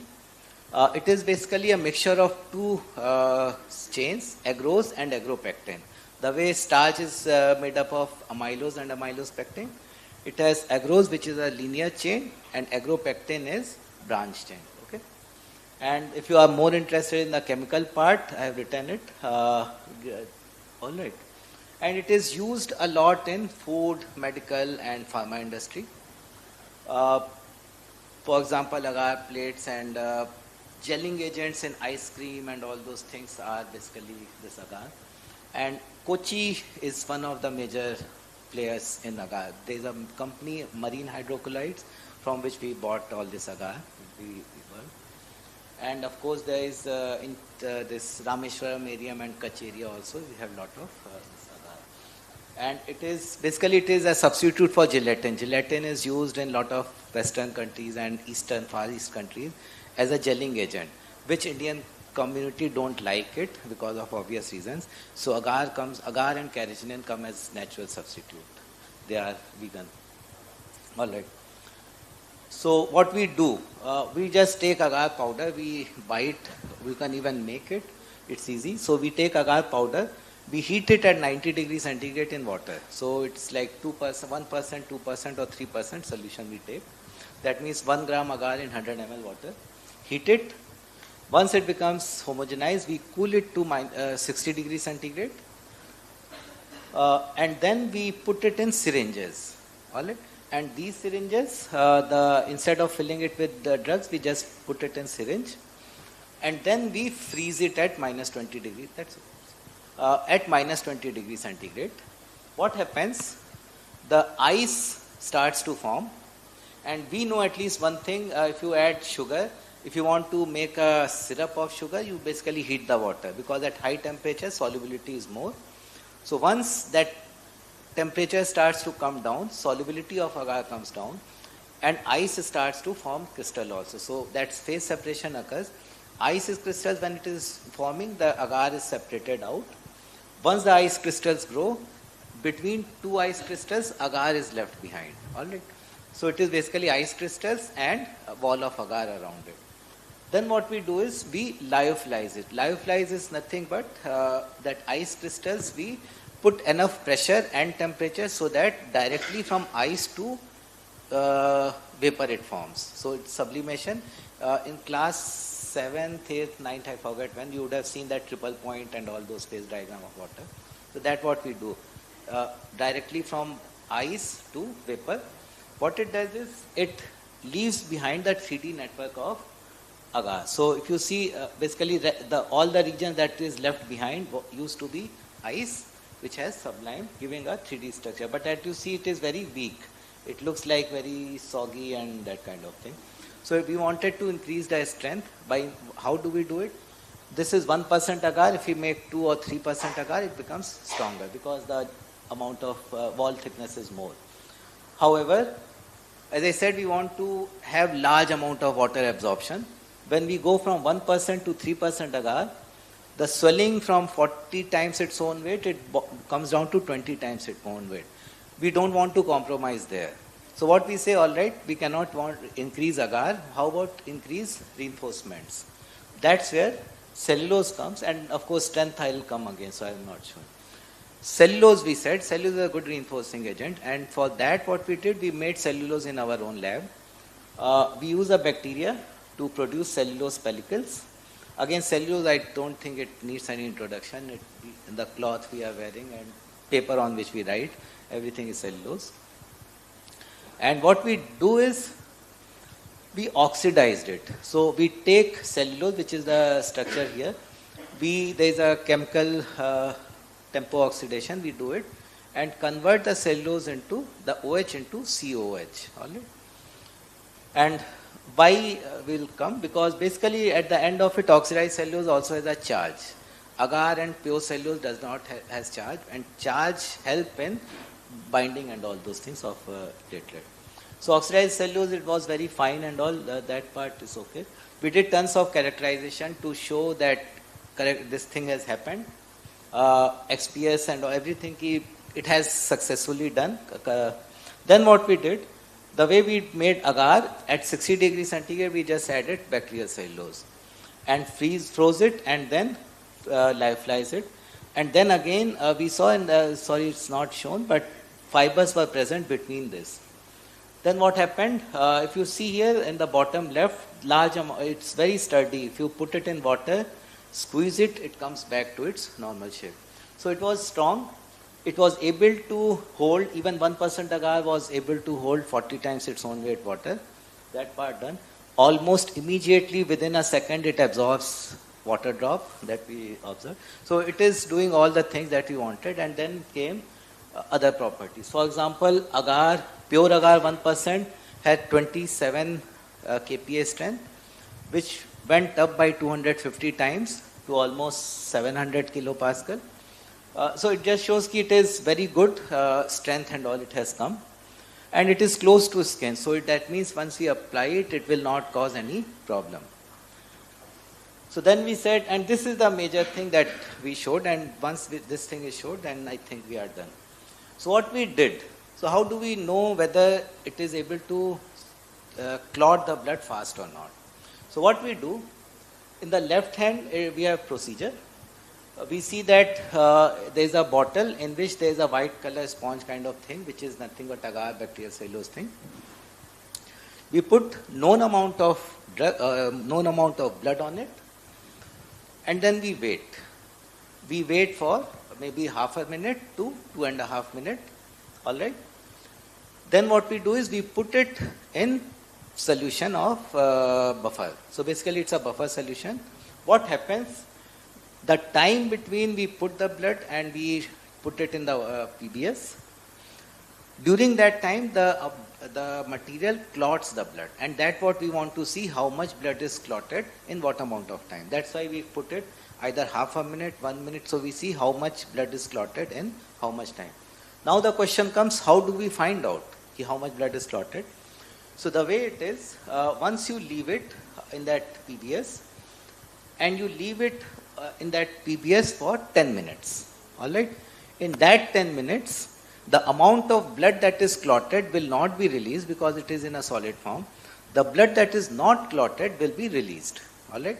So if you look at the right side, after 10 minutes, what happens? The first one is 0.5 minutes, that means 30 seconds. The blood was left on the cryogel, and then it is put in PBS. Less amount of clotting, so all the liquid part just came out, all right? If you increase the time, more and more clotting happens, and less blood comes out, all right? What we do, that solution color is there. What we do, we take the UV spectra, basically UV absorbance, and find how much amount of light is passing through. If we have less amount of light passing through, as in 2.5 minutes, that means more blood has clotted. If less, so basically most of the light will pass through because there is nothing to stop the path of light. In half a minute, there are a lot of blood particles that will scatter the light, and then less amount of light will be passing through. So there will be more absorption. So we have find out how much absorption is taking place. larger the amount of absorption, less is the amount of clotting. Okay. So, and then we just plot it. So on the x-axis is time, half a minute to 2.5 minutes. Y-axis is BCI, blood clotting index. So let's go from the top part, which is pure blood. Pure blood, if we leave it for 2 minutes, it comes out, the value comes out to be 90%. It means 90% of the light is blocked. That means only 10% of the blood is clotted. So if you leave something, a blood for 2 minutes as is, it will, in 2 minutes, only 10% clotting will take place and rest, nothing will happen. We took 2 commercial ones, the top, second and third, green and blue. They were Axiostat and Surgispawn, and even in 2 minutes, around, you can say 30 to 50% BCI is there, that means 60 to 70% clotting was there. Our material, the moment we go to agar with oxidized bacterial cellulose, in 2 minutes almost 95 to 99% blood was clotted because absorbance was almost coming to close to zero.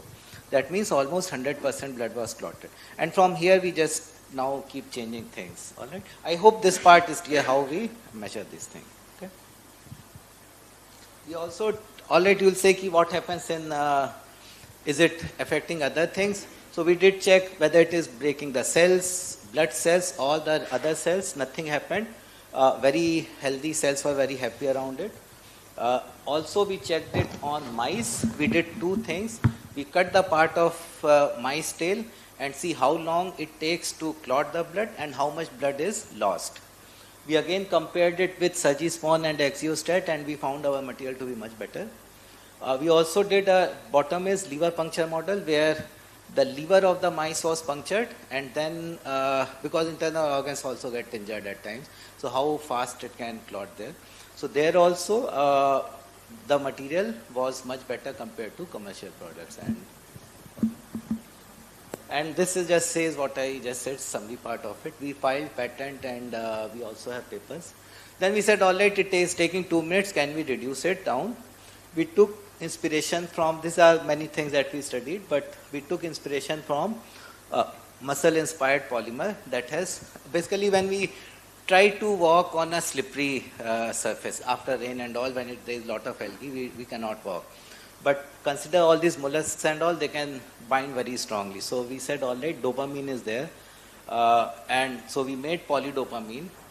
We checked its size, so it was around few hundred nanometers. And then we incorporated in our this thing. So again, same thing. We just took agar. While we, instead of oxidized cellulose, we just put this dopamine and again freeze dried it. So if you see top right side, it is very smooth. The bottom right has some engravings, which is nothing but polydopamine. We did show that, all right, this is there and everything. What interesting was the zeta potential was in negative side. That means it has highly negative charge that is present. And that's what we wanted for platelet activation and this thing. We did study the stress part and all, very good. Also, it was able to absorb around 30 times its own weight. There was some reduction in it, which is okay. Again, very strong. You put it in water, you squeeze it, you take it out, it bounces back. So, this is because once you put it in, it should, once it tries to expand, it puts a pressure on the vessels. That's why we wanted to do this. And here in this thing, we even in 30 seconds, you can see that the bottom, this part, in 30 seconds itself, it was clotting 95% of the blood. And in 90 minutes, almost 100% of the blood, which was very good compared to what we had in commercial materials. We also tested whether it can also do healing. So this material also showed some, I won't go into that detail. If you are bio students, I would have gone how this reaction happened. As long as that, we have reactive oxygen species in our body. If we can bring it down, healing is faster. That's why a lot of people, especially older people, drink green tea because they say, all right, ROS will go down, all right. So that's what it does, okay. It shows, the left part shows it is not killing any blood cells. The right part shows, although the graphs are very up and down, it shows that it is not killing the cells, because it will be getting in touch with many cells also. All right.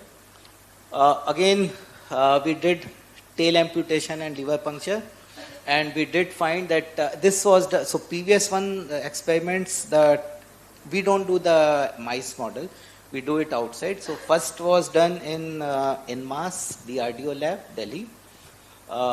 This one was done in AIMS Trauma Center, Delhi, where these doctors did this part. My student was there. So you see that if you leave it, lot of blood is lost. Here almost very little amount of blood is lost. Commercial also there was lot of blood that was coming out.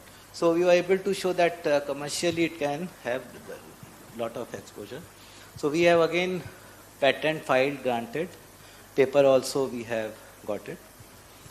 Then came the major part. Doctors, when we showed this, doctors were very happy, but they said a lot of time they need something to be injected. And these are sponge, so you can just put it on surface, or maybe if there is a whole gunshot wound, you can put it in and form a plug. But can you inject something? For example, there is a knife stab inch and a half deep. You cannot put anything inside. So can you inject that material and it works? So then we said, all right, we'll do. Again, pure material science. We said shear thinning. I think you guys must have heard about shear thinning if you are working in paints and all. So we said, all right, we'll make a shear thinning material. For that, we added few things. So here is what we showed, that even through the thin needle, the material can flow out. And this material, again, we had bacterial cellulose and we had polydopamine. We added another cellulose, CMC, to make it shear thinning material. And I mean, if you remove the needle part, then it is even more easy to inject it. All right. And so we did study its viscoelastic properties and showed that shear thinning does happen. And then finally we showed we showed all things are fine. And here again in dry state as well, wet state, we showed that if you see that in 2 minutes, it takes around 2 minutes. It does not do it in 30 seconds. But then the application is very different. It is more for bleeding that is coming from. We again showed it on these tail and liver puncture. This thing was done in IIT Kanpur with our collaborator in biosciences. And we were able to show that it does very well. So the main problem here, in comparison with the commercial, our material was not that great. The reason is commercial product is more like Fevikwik. It just seals it. I mean, you put a drop of Fevikwik and put it and you see how much thing. Our material does not cause any problem. So if you consider, statistically there is no difference, but still if you see there is a slightly lower thing, but I'll say, but at the same time it is not killing the adjacent cell, which is a major thing we got. So here basically green one shows whether it is healthy cells. The red dots, if it is dark, it will show, are the dead cells. So this is called live dead assay. In the commercial on the far right side, you will see very few green ones. That means most of the cells have died. Also, we did a scratch test. Scratch test is basically we take a cell that is on surface, fully covered. We scratch it with a Q-tip, the one that we put in ear. We should not, but we scratch it, remove the line of cells. So if you see untreated, there is then we just leave it and let the cells grow. If the material is helping the cells to grow, the cells will grow back and form the bridge. If the material is toxic, cells will not grow. So if you look at commercial, it is still very clean. On the other hand, second one from right, you see after 48 hours, cells have again formed a full layer. So that means it is promoting healing. So the main thing was here, it was compatible with the body, as well as it can be injected, where, for example, gunshot or knife kind of wound. Again, we filed a patent. It is already actually granted, so I have to update this.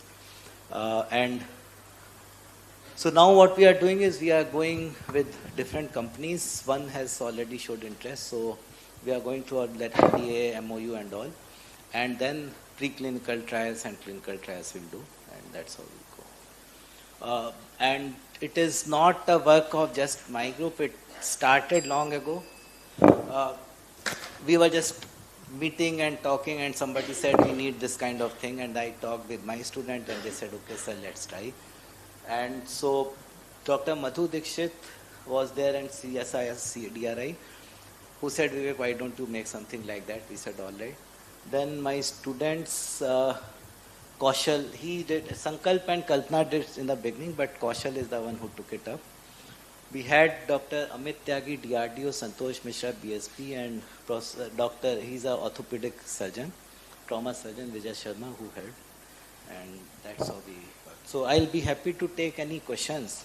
Thank you, Professor Vivek Verma. You have given an excellent and clear presentation of your paper. I think we are again scheduled behind only. One or two questions can be asked for better interaction.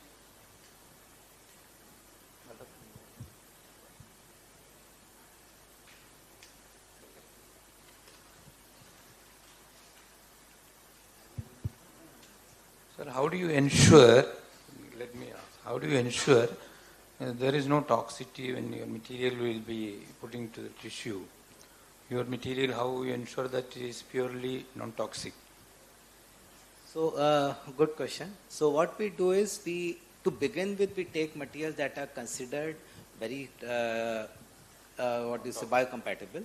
Cellulose, agar, these are already used in our, they are usually commercial also. Of course, we do some process modification, like we oxidize the cellulose, or we took dopamine. Dopamine is a chemical that is found in our body, but then we polymerize it and wanted to show. So we do in vitro test. We expose it to different cells, and we see whether the cells are dying or alive, number one. Even if they are alive, are they metabolically active? Means it's not that they are not being killed, but still they are not healthy. So we check those two things. More detailed studies, what we do is, for example, when we do it in animals, then after that time we cut the section. I've just shown clotting, but we also do sectioning of tissue to see how much immune response has been shown, which helps to find out whether immune cells are coming and doing, and toxicity in and around those cells. So the commercial as well as ours, especially in the third one I showed, it was very toxic, it was showing lot of toxicity, the commercial one, but our material was not showing much toxic. So these we do, of course, when we go for, and one thing is, it is used only for an hour or two. From the site of injury to the time it's taken to this place, trauma center. So we don't have to look for long-term immune response. So for that, we check and see if nothing is coming out, then we say it is acceptable. Thank you, sir. Yeah, I think. Yeah.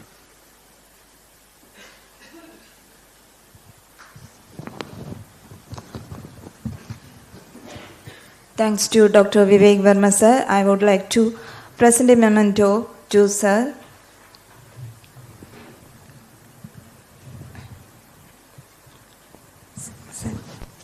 Dr. Theo Varghese sir will present a memento to the Dr. Vivek Verma, sir.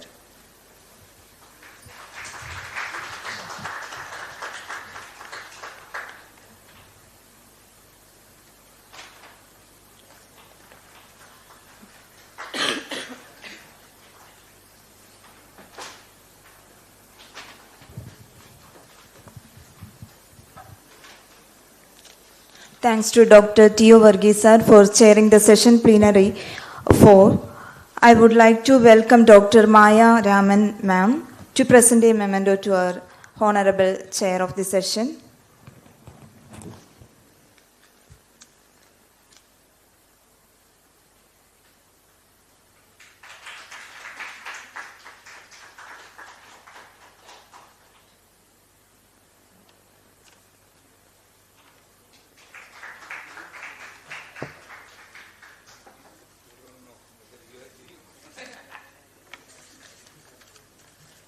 Thank you, ma'am.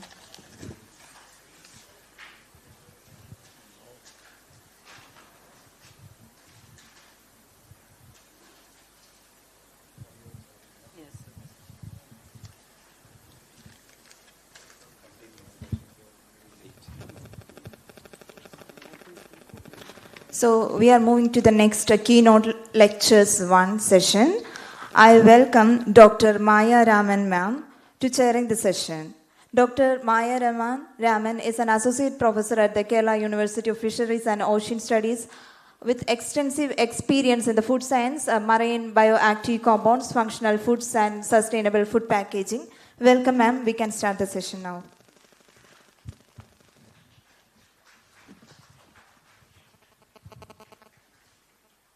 Good afternoon, everybody.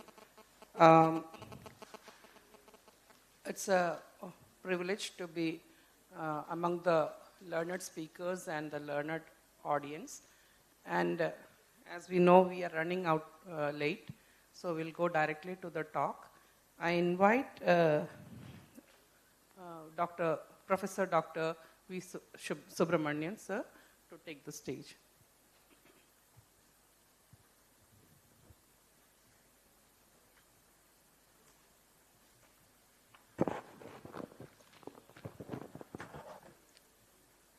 Yeah, very good afternoon to all. It's my pleasure to thank Honorable Director Rajesh sir, Varghese sir also.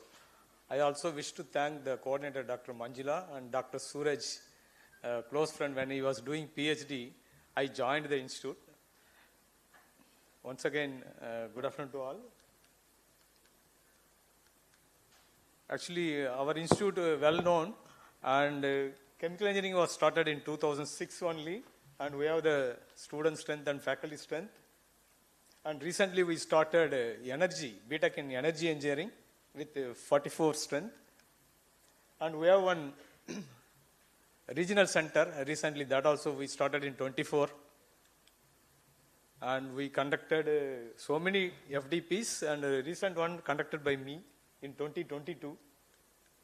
And we conducted 2 international and 2 national conferences, and we published in reputed journals. These are the instrumentation facilities available in our department. In our institute, we have more facilities, and we are also going to start a research park. Construction work is going on. And I had one project, collaborative project with one Well-Tech professor and also Singareni Calories Company Limited. So the project mainly to utilize the waste coal because it catches fire during summer time. So we utilized that and we successfully completed the project. So coming to the presentation, biopolymers, actually my major research area is waste management, particularly wastewater treatment. One of my students worked on biopolymers. So she has taken the work and completed in 4 years. It was earlier, 2015-19 time. So the idea is we isolated polyhydroxyalkylate producer organism, and then we can extract polyhydroxyalkylate, which is the biopolymer, and also the parameters were optimized, and then we have done the characterization. Also, we incorporated the bio-nano composite to increase the strength of the polymer.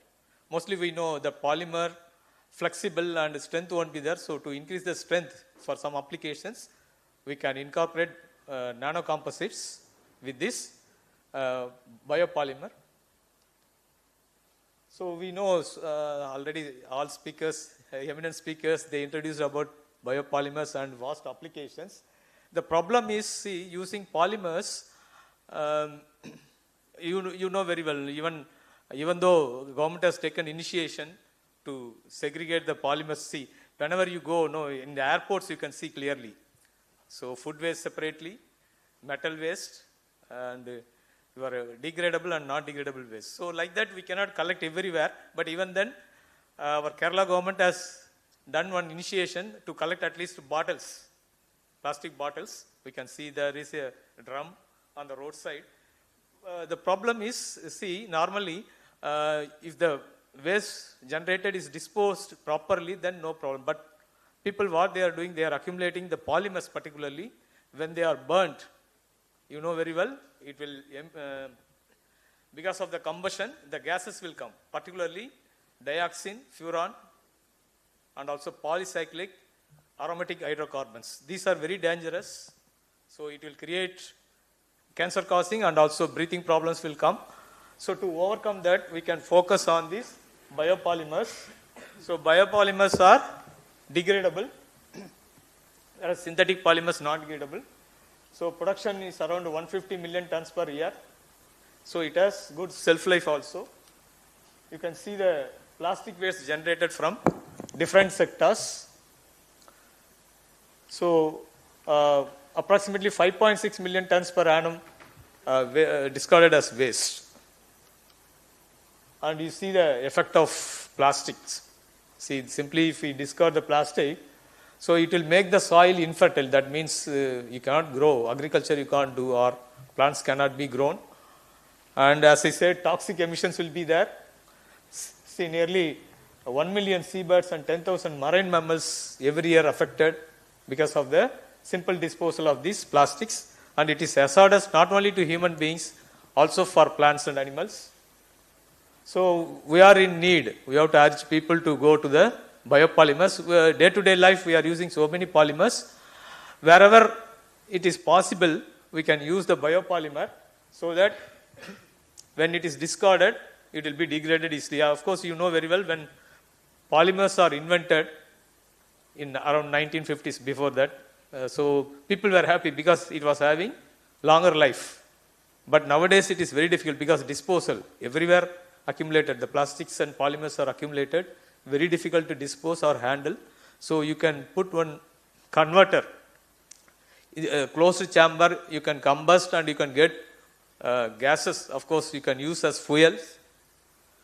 So we are looking for the completely biodegradable polymer. We can produce it from the organisms, both from renewable and non-renewable sources. So you can see the classification of biodegradable polymers. We have different sources.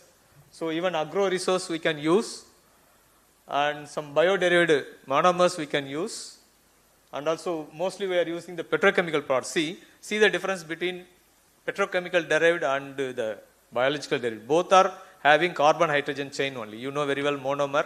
What is polymer? It is the link of carbon-hydrogen. But the crude oil-based, petrochemical-based materials we can say as hydrocarbons.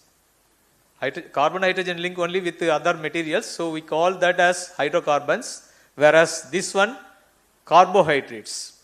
Organic materials are called carbohydrates. Again, carbon-hydrogen only, the chain different. You know very well the history of the crude oil, how it was formed. Long years ago, that all living organisms dead, and then it was dumped, and because of the years and years, they are converted into hydrocarbons. But here we are using these carbohydrates converted polymers so that this will be easily degraded. But for that, for the petro-based polymers, the degradation takes even more than 100 years, sometimes 200 years like that. So up to that, it will be lying on the earth, and so the trees cannot grow because it won't. The roots for growing of the plant, you need water, and also that minerals in the soil, that all will be burned by these plastics if you throw on the soil. So we are moving to this organism-based polymers. They are called biopolymers. We can extract. So they are generally called as polyhydroxyalkylates. One of the type is the polyhydroxybutyrate. So you can see here. So in general, they are called polyhydroxyalkylate. Okay, there are different kinds. Simple one is this C4, methyl-based poly-3-hydroxybutyrate. So as carbon number increases, the name changes. All are alkylates only. So we produce the poly-3-hydroxybutyrate from the microorganism. So it is called polyhydroxyalkylate. So it will be biocompatible, non-toxic, and also resistant for the UV radiation, water insoluble. It is not that much sticky. So it has good tensile strength. Melting temperature also high. So it will be resistant for acids and bases. And you can see the biosynthesis of polyhydroxybutyrate. So normally organisms will grow by taking the carbon dioxide, in presence of sunlight. So proton will be active, and same reaction will be conducted by your fermentation reaction. So this acetyl coenzyme that plays the major role, it is the hub for the microorganism synthesis pathway. And we can generate this. First, for that, what we have to do, we have to choose the organism. We have chosen two organisms. One is bacteria, Pseudomonas putida, another one algae. So from that we can extract the this polyhydroxybutyrate. So we have, again, you can see the applications of PHB. So we can use it in agriculture, bioimplants. So I think dentists, they are using it. And also we can use as fuels, drug delivery systems also we can use. Professor also explained in VAST for blood clotting. Foods and feeds also we can use for packaging, and we can use as bioplastic also. You can see the vast applications of bioplastic, particularly polyhydroxybutyrate. So we made the study, we focused on the packaging, food packaging, how we can modify this biopolymer, and we have to increase the strength also, as I said. So for that we are adding this nanocomposite material. So first we isolated the organism from the dairy waste or the Milma Kozhikode plant. Effluent will be there. From there we collected the organism, and that organism can be kept with the nutrient agar medium. So it has to grow first. Okay. For that it needs, any organism needs carbon nitrogen source. Carbon for the energy and nitrogen for the cell growth. Okay. So that medium is required. I will show the media composition. And another one, algae, we purchased from the NCIM Pune. That is a collection of industrial microorganisms. So this is the PHA. So that can be extracted using Sudan black staining. So that you can see the appearance. It will be bluish black granule. So you can see the characterization of the organism. So biochemical characteristics, indole negative test we conducted. That means color stability, because it should not, the color should not change. So that test we have done. Then methyl red negative.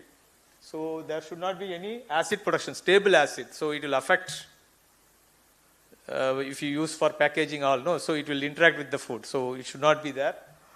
And same way VP negative, that is no acetone production. It's all toxic. And citrate utilization will be there, catalase oxidase production will be there, that will be good, so that the polymer won't degrade fast. So growth conditions will be aerobic. I think you know what is aerobic and anaerobic. So aerobic means in presence of air, anaerobic in absence of air. So this organism will grow in aerobic condition, 25 to 35 degrees centigrade at pH of 7, neutral pH, so it will be very convenient. So this, we isolated the organism and we got the assessment number also. So this shows the phylogenetic analysis, that group of family, what I said, that Pseudomonas putida SS9. And so this Pseudomonas putida can be grown in the carbohydrate mineral salt medium. You can see the composition. As I said, carbon nitrogen source are important for the growth. And this is the Fox media composition for the algal growth. So this algae we can cultivate open and also in the closed cultivation. So here open cultivation, it will be to the atmosphere. So we supply for fast growth we can supply CO2C.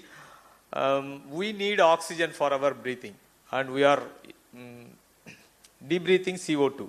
Whereas plants, what they do, plants also will breathe, but during the photosynthesis, they will take up CO2.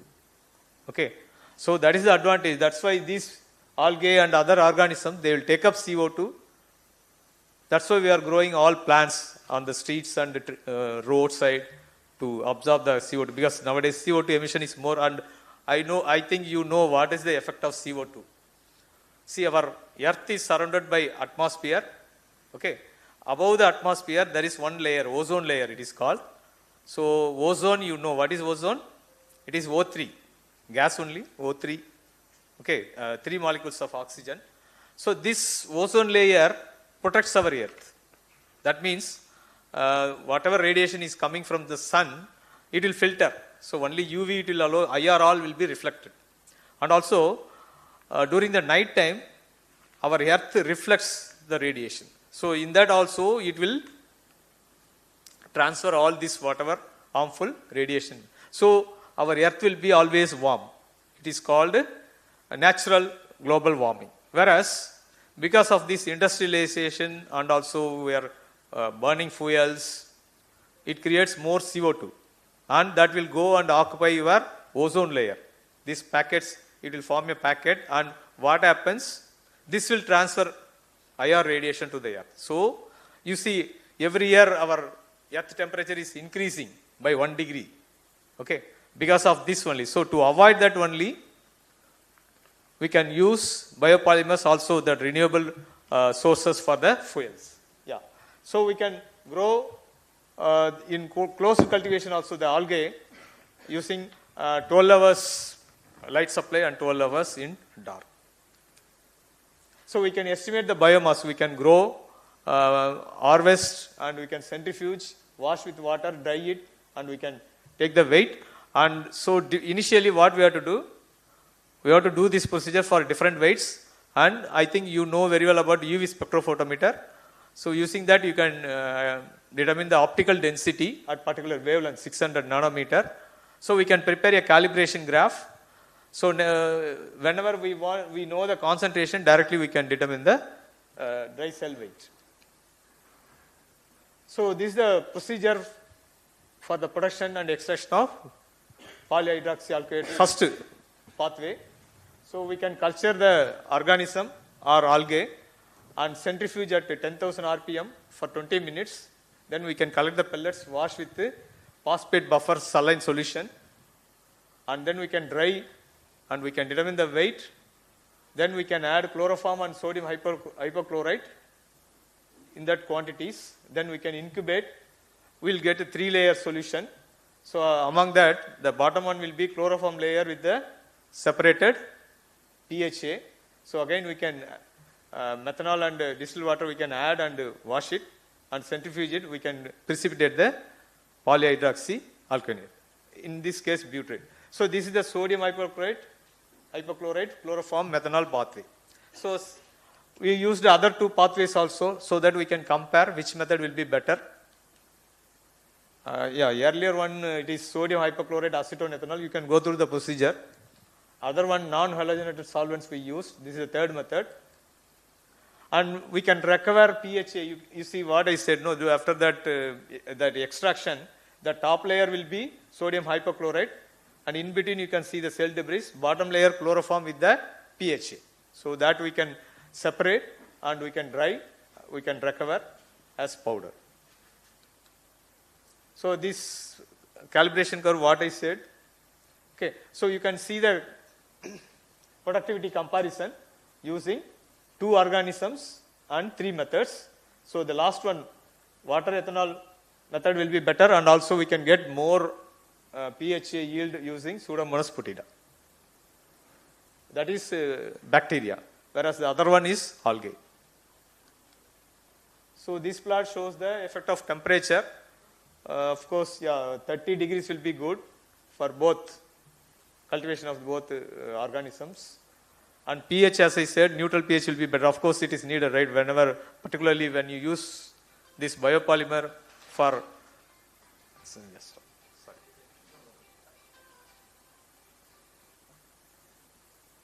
Sorry. I put do not disturb, even then it is ringing. Sorry. So pH neutral will be convenient because you know very well that indicates negative log of H plus ions. So there won't be acidic or alkaline. So effect of nitrogen source you can see. So more nitrogen source is good for the growth. And we have done the optimization. So 4 parameters we can say: carbon, nitrogen, phosphate and time. So we have done optimization using response surface methodology, So we can study the interaction effect with the 3 parameters. That is the advantage. So you can see here, we can fix nitrogen one way and carbon other way. At fixed carbon, as nitrogen content increases, the growth also increases. So like that we can interpret these results. So you can see the comparison. Predicted is slightly high, but we are reaching by experimental. And we have done the production of this Pseudomonas putida using a CSTR, that is continuous sterile tank reactor. You know very well, I think. So normally the reactions can be conducted in batch mode or continuous mode. For continuous mode, we need the reactors. Batch reactor, instead of batch reactor, continuous means there will be continuous supply of the feed, and also we can get the continuous production of the material product. And we also tried for the algae, we used this photobioreactor. So we can produce more quantity using these continuous reactors. Batch means every time you have to feed freshly, and for particular time you have to wait and then you have to take back. But continuous, you can get it continuously with continuous feed. So these are some of the parameters affecting the reaction time. So then what we have done, we focused on this cheese way. Earlier I said, no, from Milma we collected the waste, for there we collected the organisms. See, everywhere, wherever there is a waste or discharge, there will be organisms. You know very well, our atmospheric air, lot of organisms, so that are capable of degrading whatever material. Long time, if it is simply lying, then it will try to degrade. That is the food for the organism. Okay. So same way, the cheese way also we have taken and we tried to produce this PHA. So this all we have done the characterization of cheese way and then tested for the production of this algae. So we can see the algal growth rate with the COD reduction of the cheese way effluent. And this plot shows the time taken, 30 days. See, normally that's why the other route will be better. The petrochemical route, whatever you want, you can process fast. Within minutes or within hours, you can get even. But here it is not like that. It takes a lot of time. Days and days you have to wait. And now you see how we can prepare the polyhydroxyalkanate film. Okay.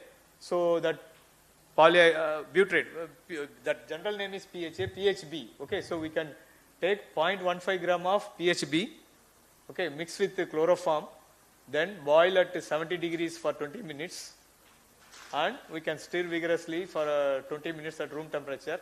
Then we can pour to the Petri plates. We can allow for drying. We'll get the film. I think you know very well because you are all producing polymers. And as I said, that polymer strength won't be there because it is very flexible. So we want to incorporate the nanocomposite. So we have chosen ZNO nanoparticles. That also we prepared, and also we checked the properties after incorporating this nanocomposite.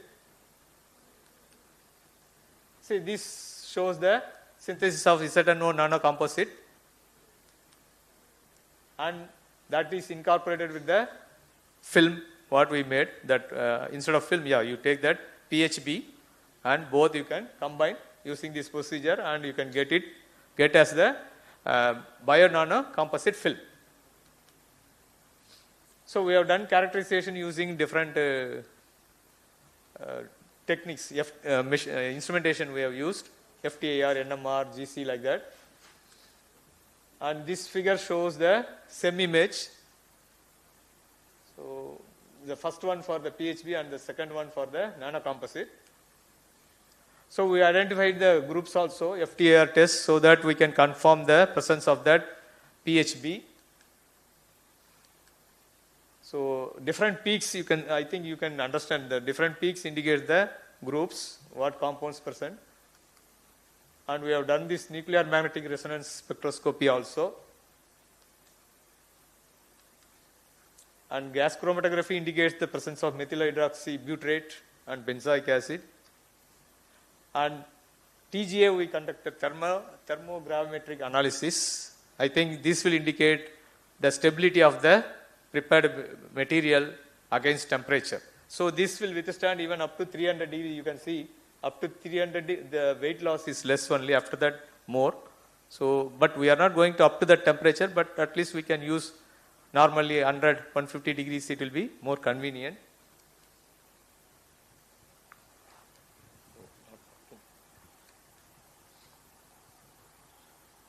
So we tested the mechanical properties also, universal testing machine.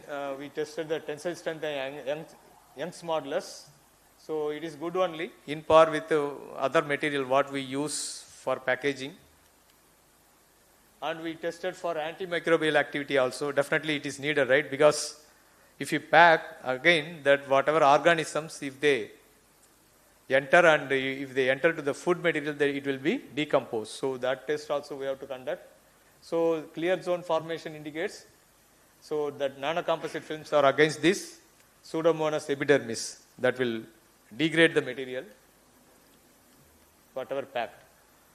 So the degradation analysis also we conducted. Normally if you burn with aerobic condition, what happens? Carbon dioxide and water will be liberated. In anaerobic condition, methane and water. That was our project earlier, methane production. Okay. So degradation, it is happening in the soil. We tested how the soil is affected. It is slowly degrading. Weight loss is there, not like our polymer material. Burning also it will create CO2 and all, but we are not going for burning. Simply if you dump the biopolymer, it is slowly degrading. The weight loss is there. That also which tested with the garden soil. So again we tested for the microbial source degradation. So it is degrading slowly after 7th day. This is for the nano biocomposite degradation. And water absorption also there. Normally our conventional plastic water absorption won't be there, but here it may be useful for some medical application. So migration test also we checked and it is good. So food packaging we have done. We prepared the cheese material, packed inside the biopolymer, and see it is not affected by aerogenesis, epidermis or other E. coli that will degrade the food material. So I think I can conclude now. Definitely, yeah. So even though the biopolymers are developed some 10 years back, I think, still we are using our conventional plastic only, but we have to move to the bioplastic or biopolymers. It will be more helpful so that we can avoid the problem of degradation of this waste material generated from these plastics or polymers. See what I said, in 1950s we were happy for the invention of plastics, but now it has more applications. Day-to-day life, you see, we have more applications. We cannot avoid plastic, but wherever possible, we can move to the bioplastic or biopolymer. That is the conclusion from my side. So this just my profile only. So nearly 20 students completed PhD under my guidance and 3 are ongoing. So these are some of the awards. Recently I received a Yoshi Think of Ecology Award.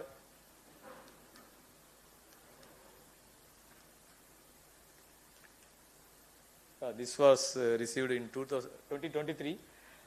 This person, you know, I think former ACT chairman.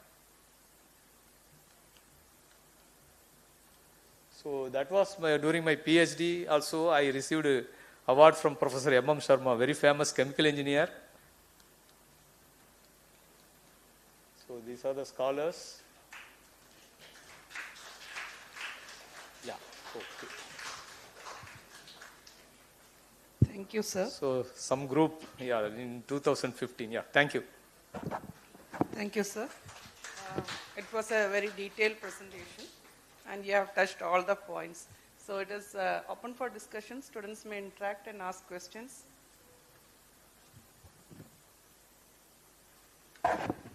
even the or speakers can also interact. Very good work, actually. Yeah, thank you. We are working on PHAs, PHBs. We have to buy. Okay, okay. So what you have done is incredible. So you have used chloroform for dissolution and all. But you use chloroform to dissolve. Yeah. And then after dissolution, you heated it again at, I think, 60, 70 degrees centigrade. What was the reason for that? No, actually chloroform will separate this PHA. Okay. We are adding chloroform, then only separation occurs because other materials will come with that, right? So only PHA we want. No, when we are making the films of chloroform, zinc oxide and PHB, so you dissolved it in chloroform. And then you heated the chloroform after that. What was the reason for that? It will be for good mixing only. Yeah. Okay. Because we are having some pinholes and So if you add chloroform, good mixing we can get. Again, because we are adding chloroform and then separating again. Yeah. Your question is correct. But for good mixing, we can use it. And have you looked at the barrier properties of this material? Pardon? Barrier properties. Barrier? Yeah. Like water vapor transmission rate and oxygen transmission rate. Yeah, that's after adding this nano composite only it is having. Otherwise, it will strength won't be there. Yeah. Thank you. Yes. Thank you. Thank you very much. Any other? Okay, sir, I have one question. Yeah. So you have done migration studies with ethanol, 10% ethanol. I saw it in the presentation. Did you try with any other media? No, ma'am. Actually, one student, she has done long back, as he said, no. No student to continue. Actually, good work. And see, my attitude is, the student once he joins, what is his interest? I'll check his or her interest. Based on that, I will diversify. So I have not focused only one area like that. So it will be vast. So I think Madam gave better suggestion. Maybe in future, if I get student interested with the biopolymer, I'll do. Yeah. Okay, thank you, sir. Biodegradability test you have done as per any standard? Which one? The biodegradability test you have carried out, no? Yeah. As per any standard or routine Standards, process? we have not checked the standards. Yeah, I There think are standards lot of are standards are there. Yes, sir. Then only you can yes, sir. stabilize. Okay. Actually, we have not checked it. Thank you very much. So we'll wind up the first session by Professor Dr. Subramanian, and we'll go to the next. Before that, I invite the chair to present a memento to Professor Dr. Shiva Subramanian sir as a token of appreciation.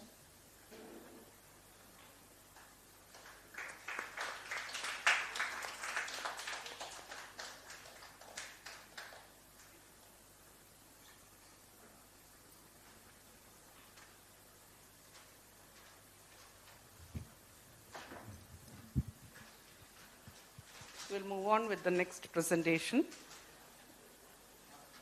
by Dr. Jijo Raj from Sri Chitra Tirunal Institute of Medical Sciences and Technology. So I invite Dr. Jijo Raj to take the podium.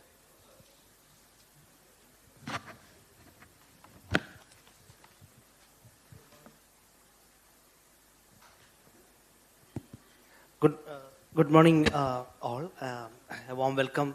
And I would like to first to thank the organizers of this wonderful conference. One of the pressing needs of our times, this subject on biopolymers and green composites, to give an opportunity to present our work in this amazing institution. Thank you all. And myself, Jijo Raj, scientist at the Sri Chitra Tirunal Institute. And today I am here to share our experience, our journey on this biopolymeric and composite materials that we had since past few years, and working with an industry called Tata Steel, which is about developing new materials for the future, because the new material division of Tata Steel had this program of, apart from steel, they wanted to have futuristic materials for sustainable economy. And we worked on short coir fiber reinforced polylactic acid biocomposites for promoting sustainability and circular economy in healthcare. So In 2019, the World Economic Forum met and they listed the most emerging technologies, and bioplastics for a circular economy was listed the topmost. And even though bioplastics offers a solution, but they lack strength. And a breakthrough idea is to promote the circular economy by using cellulose or lignin from plant waste, which increase the strength of the material without using crops that would otherwise be consumed for food.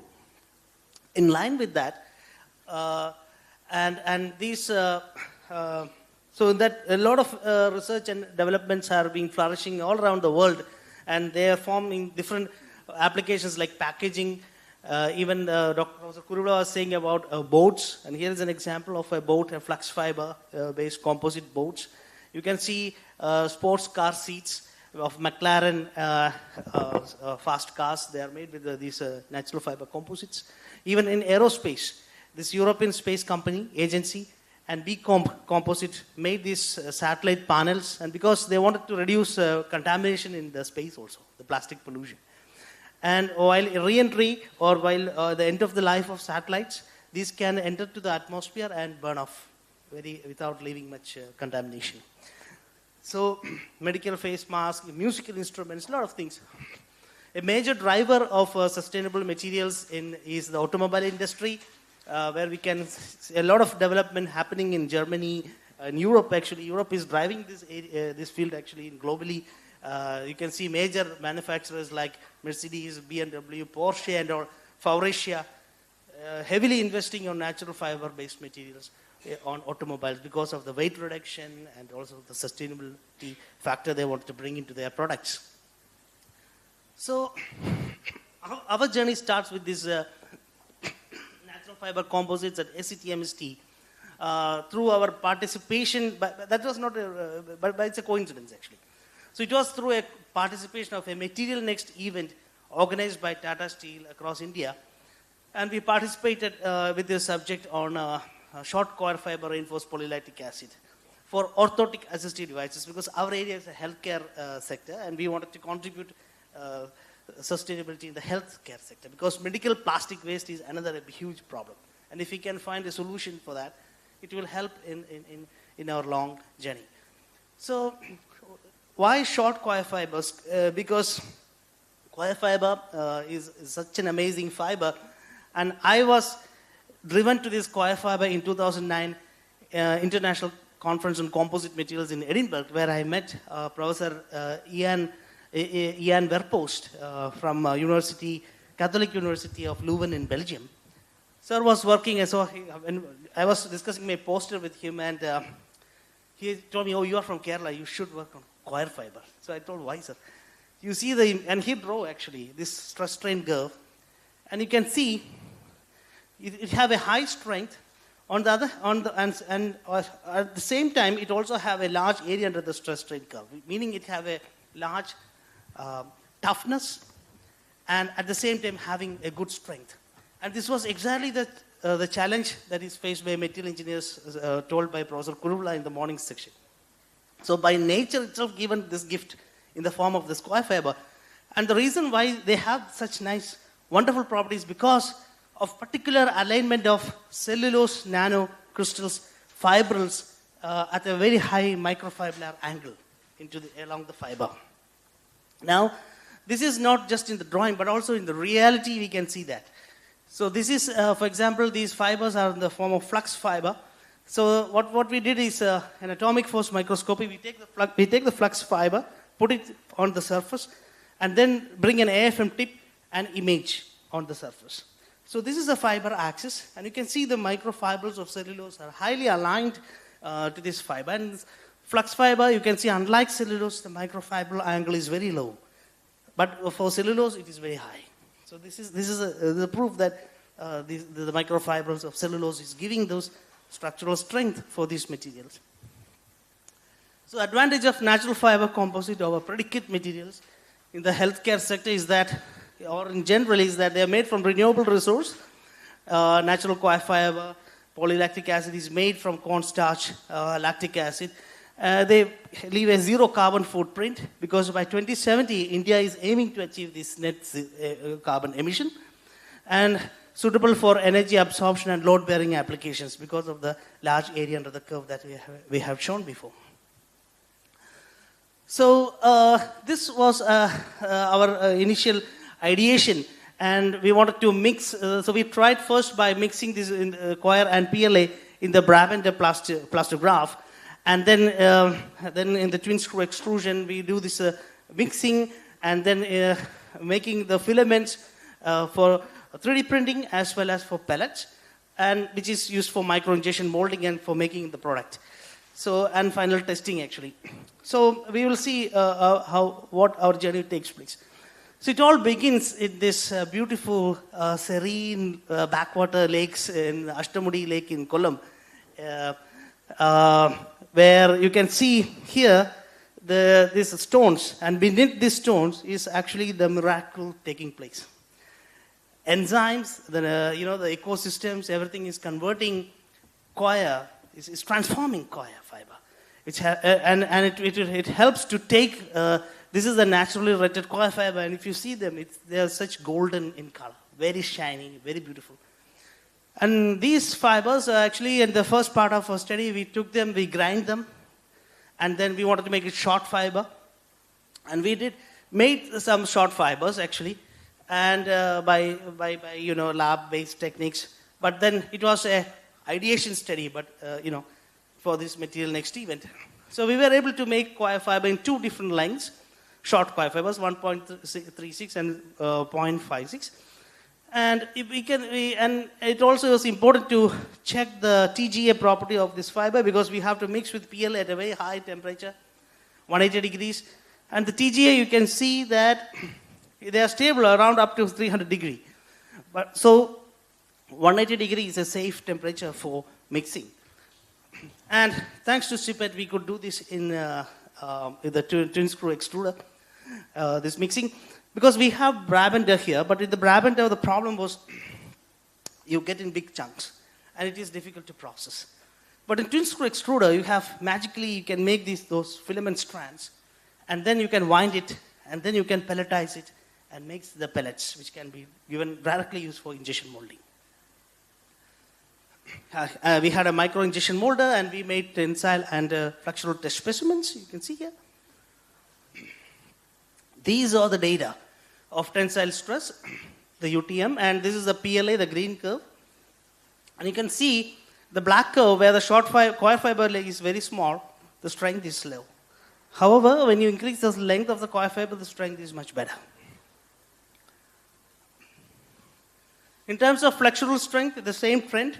Short coir fiber, this very small 0.56 mm is showing very less strength. That means the coir fiber length have a tremendous influence on the mechanical property.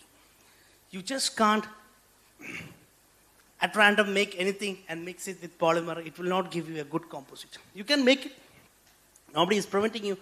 But if an industry have to take it and translate to a advanced product, like in the car or the space suit, satellites and all, we need such precise control in these parameters.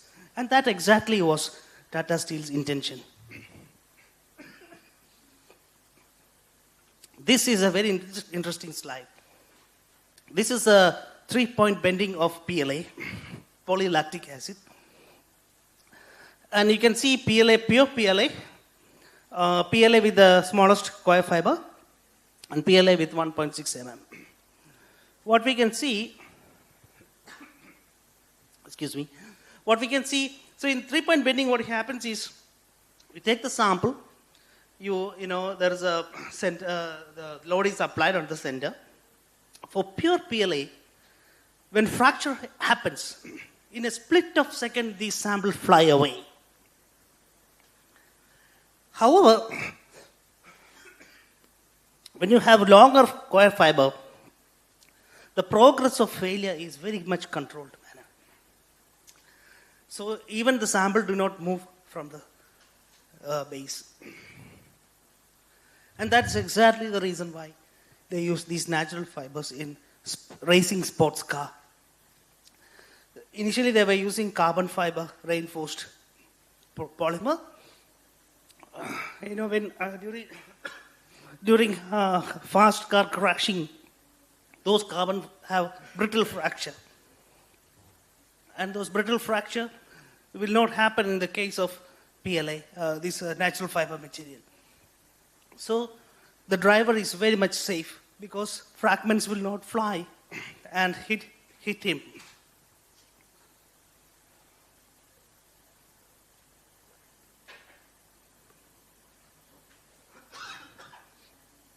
As I mentioned, our idea was to make orthotic assist. Thank you, I have a... No, sir, I'm fine. Thank you. Excuse me. So our idea was to make orthotic devices based on the splint material we designed, and that's been 3D printed using PLA.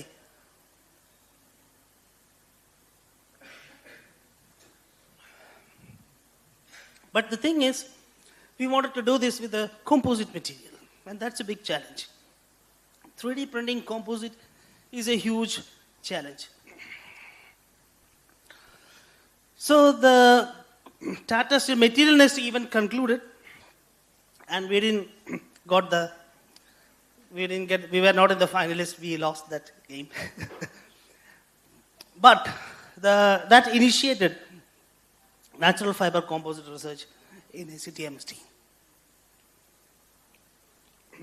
Exactly a week after this event, Tata Steel approached us and said, we would like to have an MOU with you in order to take this program ahead and completely fund your research. And that was our winning moment. But the journey was not easy.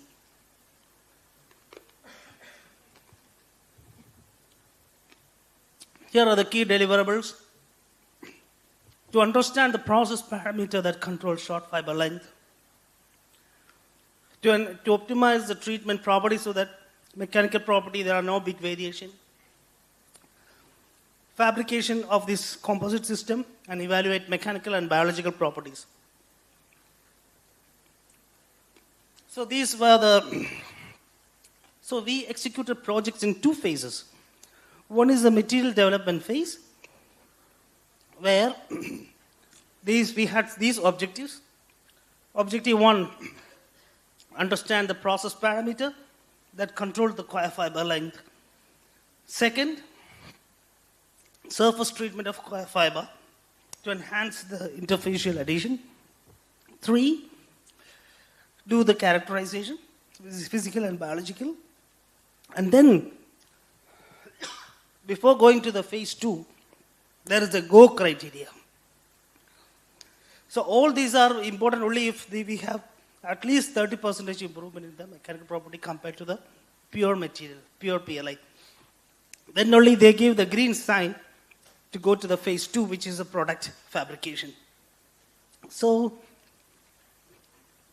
this is how when we work with the industry, they split these objectives into different sections, and there is a go criteria.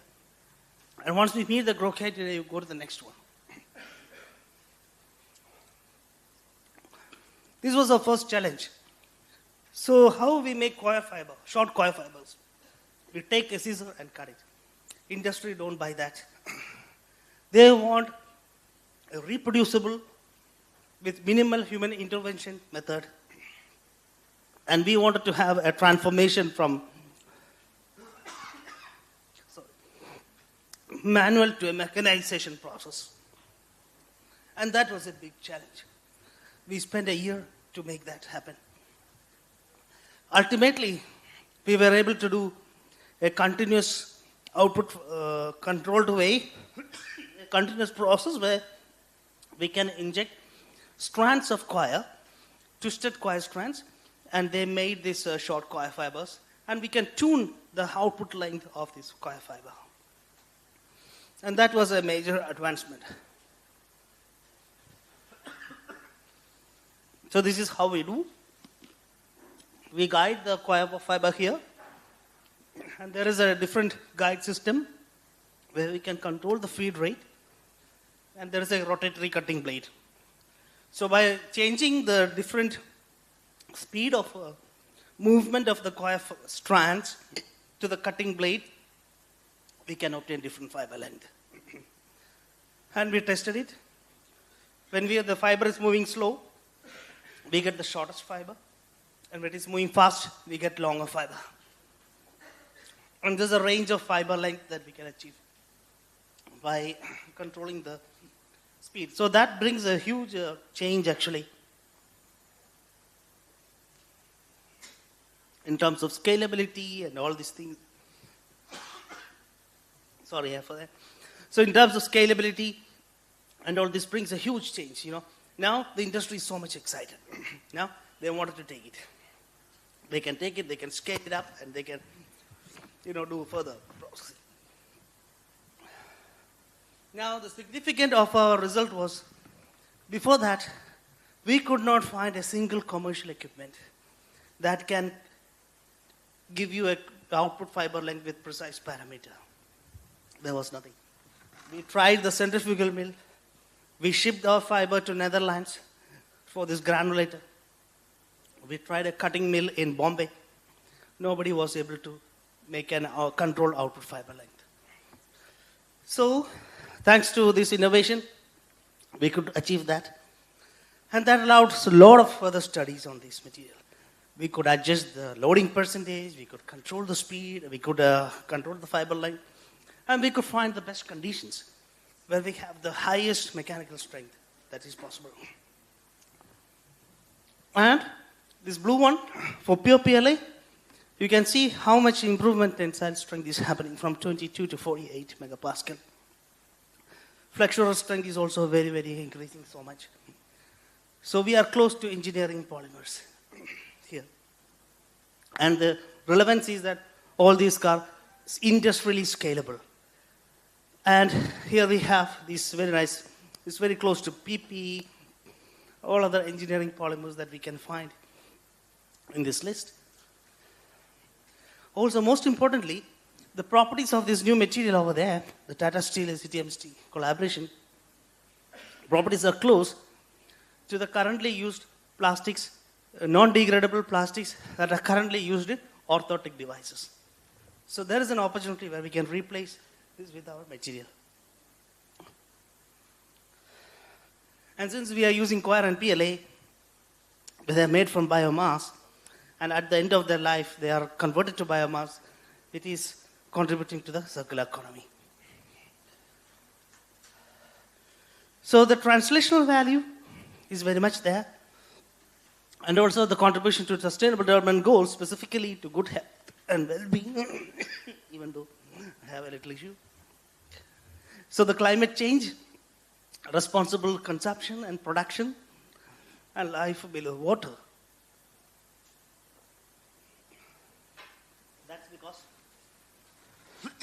That's because they don't contribute to the, the microplastic pollution. And also, very importantly, immediate local impact, because these coir fibers are made by mostly women employees using the traditional way, spinning and all. And if these materials can find high-level applications, that will definitely contribute in betterment of their the economy of the community. Having satisfied that go criteria, we proceed to the product development phase 2. So again I thank CIPET KOCHI for the wonderful facility they have to, to run these programs in terms of twin screw extrusion, pelletizing the extruded filaments, and also injection molding. So now we have all our material, and then we can have this. So we designed the splint actually, And we even fabricated an orthotic assistive device over there that is used for wrist injury. So this is a recent, about a couple of days ago, Honorable Vice President of India visited SCTMST and sir, see this product that is being made here. And he was very impressed with the finish and all. And sir actually spent some time looking at this device. And sir was interested because sir was the former chairman of KOCHI board. Now, I would like to acknowledge our team from the Tata Steel, Ganshu sir, Subhashanan, my colleague, Adarsh, whole project staff, Trisempati, Dr. Roy Joseph from SCTMST, my mentor,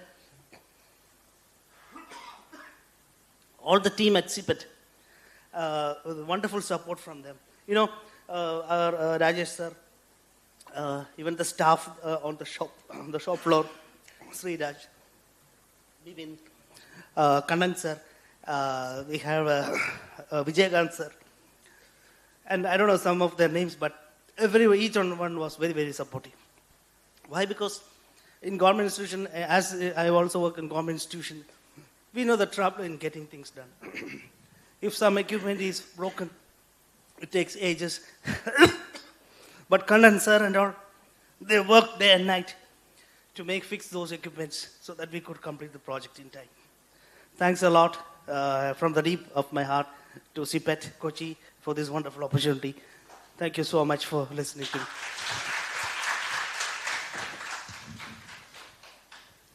Sorry for my throat. Thank you, sir. Thank you, Dr. Jijo Raj. This was an excellent presentation. Actually, you have put many things in a nutshell. It is like too many things you have done, but in 30 minutes, I don't know how you have wind out everything here. So it's an elaborate work, actually. And I appreciate the work you have done. Thank you. And we'll discuss the presentation is open for discussion. Please ask questions.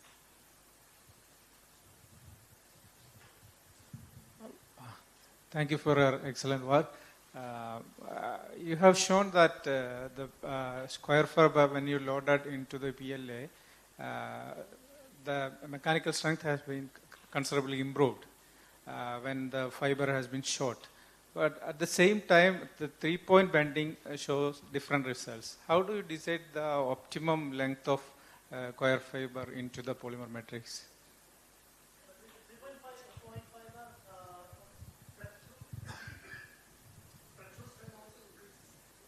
For the short fiber.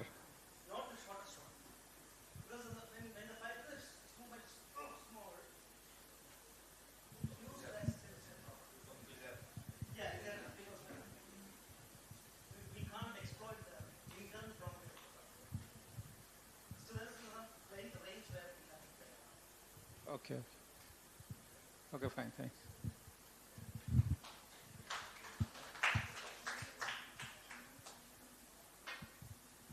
Any more questions? Okay. So you want to? No? Okay.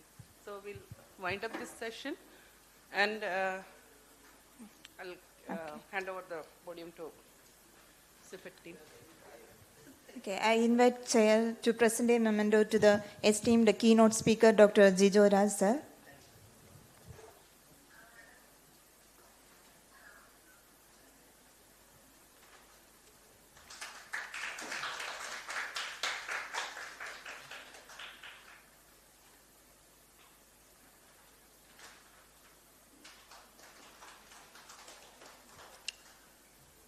So now the time for lunch break, and we will continue the keynote lecture session after lunch break. So please take a 30 minutes break and resume shortly.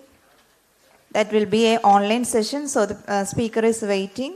So please, you can join the lunch now and come back fast.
Speaker.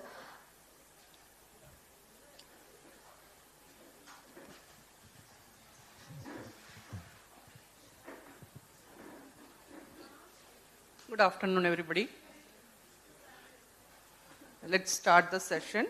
There has been some minor internal arrangements and a keynote address has been postponed, and an invited talk has been put into this session. We have Dr. Abdul Rashid from Indian Institute of Technology, Palakkad, who will be delivering the handling the session now, and he'll be talking about the sensor assays and devices. Welcome, sir.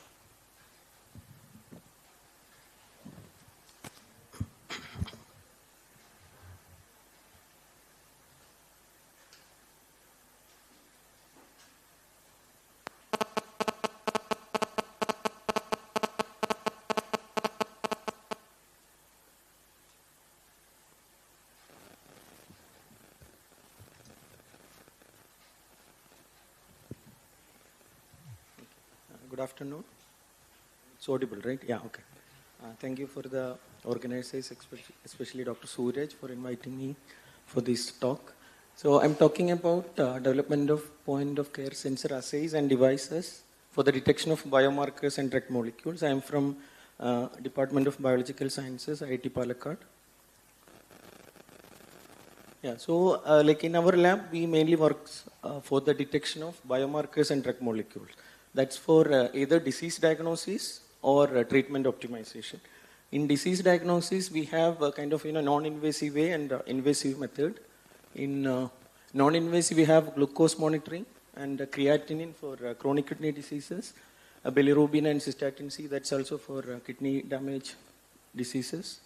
Then next comes detection of neurological biomarkers. That includes dopamine, serotonin, histamine, and amyloid beta protein, peptide, etc. And coming to the treatment optimization, we focus on two particular category of drugs. That is immunosuppressant drugs and anesthetic drugs. So immunosuppressant drugs actually like we use for when you do the organ transplant surgeries. So we need to give sufficient dose of immunosuppressant drug. The problem with the dosage is like if it is more, that will leads to the infection. Okay. And if it is less, that will leads to the organ rejection. So like both cases, it will be very danger. Like you have a like external thing in your body and your body produces some immune response to that. So you need to have an optimization. So precise dosing is very important in this immunosuppressant drug. So some of the drugs are tacrolimus and we call it as MPM. And coming to the anesthetic drugs, that like in all the surgeries, we use anesthetic drug, mainly a cocktail of anesthetic drugs. So this is intravenous cocktail, 3 drugs, fentanyl, propofol, and midazolam. This is also like when it having less concentration than required, the patient will feel pain, right? Okay, if it is more than the required concentration, patient wake up will be delayed. That in worst case, that will delay to coma and it can lead to death also. So that's why like we have 2 projects, particularly one is for immunosuppressant drug, one is for anesthetic drug. So we need to make a device so that it can detect the concentration of these 3 drugs before starting the surgery. So that, doctors can do the, like if it is less, they can do the again dosing. If it is more, they can do some antidote kind of thing. Okay. Then like they can go for the surgery. Okay. Okay. So now we'll start with sensor platform. What are the sensor platform we use? We use optical as well as electrochemical sensors. In optical, we use gold nanoparticle and aptamer. Aptamer is nothing but it's a DNA oligonucleotides, which is less than 100 sequence. And the properties of aptamer is like it's specific to some biomolecules. So when the biomolecule comes, it binds and it forms kind of it specifically bind to some biomarkers. Okay, so I'll show the example of creatinine specific biomarker in the next slides. Then coming to electrochemical sensors, we use platform as carbon cloth. It's a polymer made of carbon, and carbon yarn, it's individual threads of carbon cloth. And we use 2D materials such as mexine, carbon nitride, and their composite. So mainly we focus on mexine. So I will introduce Maxine in the coming slides. Then these platform and techniques we use for the particular analytes that we discussed in the first slide. Okay. Now the first one, like I will try to discuss some of the works. Hopefully I can finish in 20 minutes, whatever I prepared. So the first one is calorimetric naked eye assay for creatinine. So you know creatinine, it's a biomarker for chronic kidney diseases. Okay. So you can measure the creatinine from either from serum, blood serum, or from urine. Okay. So like it's coming after the filtration of your kidney filters it, and after filtration it is coming out now. So normal kidney filters some amount, and if your kidney is not working, what you will have? You will have less amount in urine and more amount in blood. Okay. So we focus on urine. Okay, non-invasive, so that like a naked eye, you don't want any equipment to do that. Okay. So we started with some very simple chemical reaction, reduction of nitrophenol. Okay. So the reducing agent is sodium borohydrate. Nitrophenol reduces to aminophenol, and nitrophenol is yellow color. Aminophenol is colorless. Okay. Now you can see this is the reaction happens, and here gold nanoparticle is acting as a catalyst for this reaction. So you can see the last slide, when I am not adding gold nanoparticle at my optimized condition, there is no color change. But here you can see when I add gold nanoparticle, within 3 minutes the color changes. That means gold nanoparticle is acting as a catalyst. Okay. So now what we did, we modified that gold nanoparticle with aptamer. So the property of this, the criteria of this aptamer, that is specific to creatinine. Okay. Now we did the same thing. We used this gold aptamer complex and added in this reaction.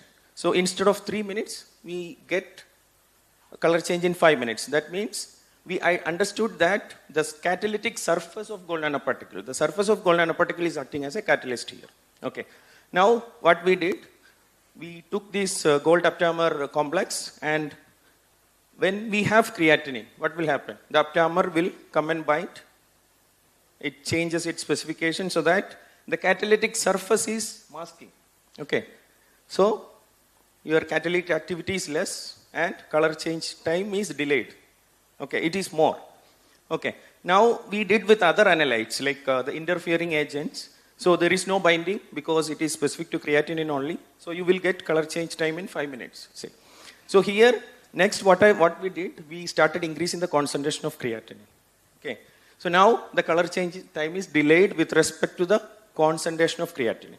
Okay. I'll show the results. So this is the characterization part. So this is the color change time versus concentration. So when I start increasing the concentration from 2 to 20, you can see the color change time is increasing from 5 minutes to 8.5 minutes. Okay. So you can see the photograph in 0 minutes, all are colored, yellow colored.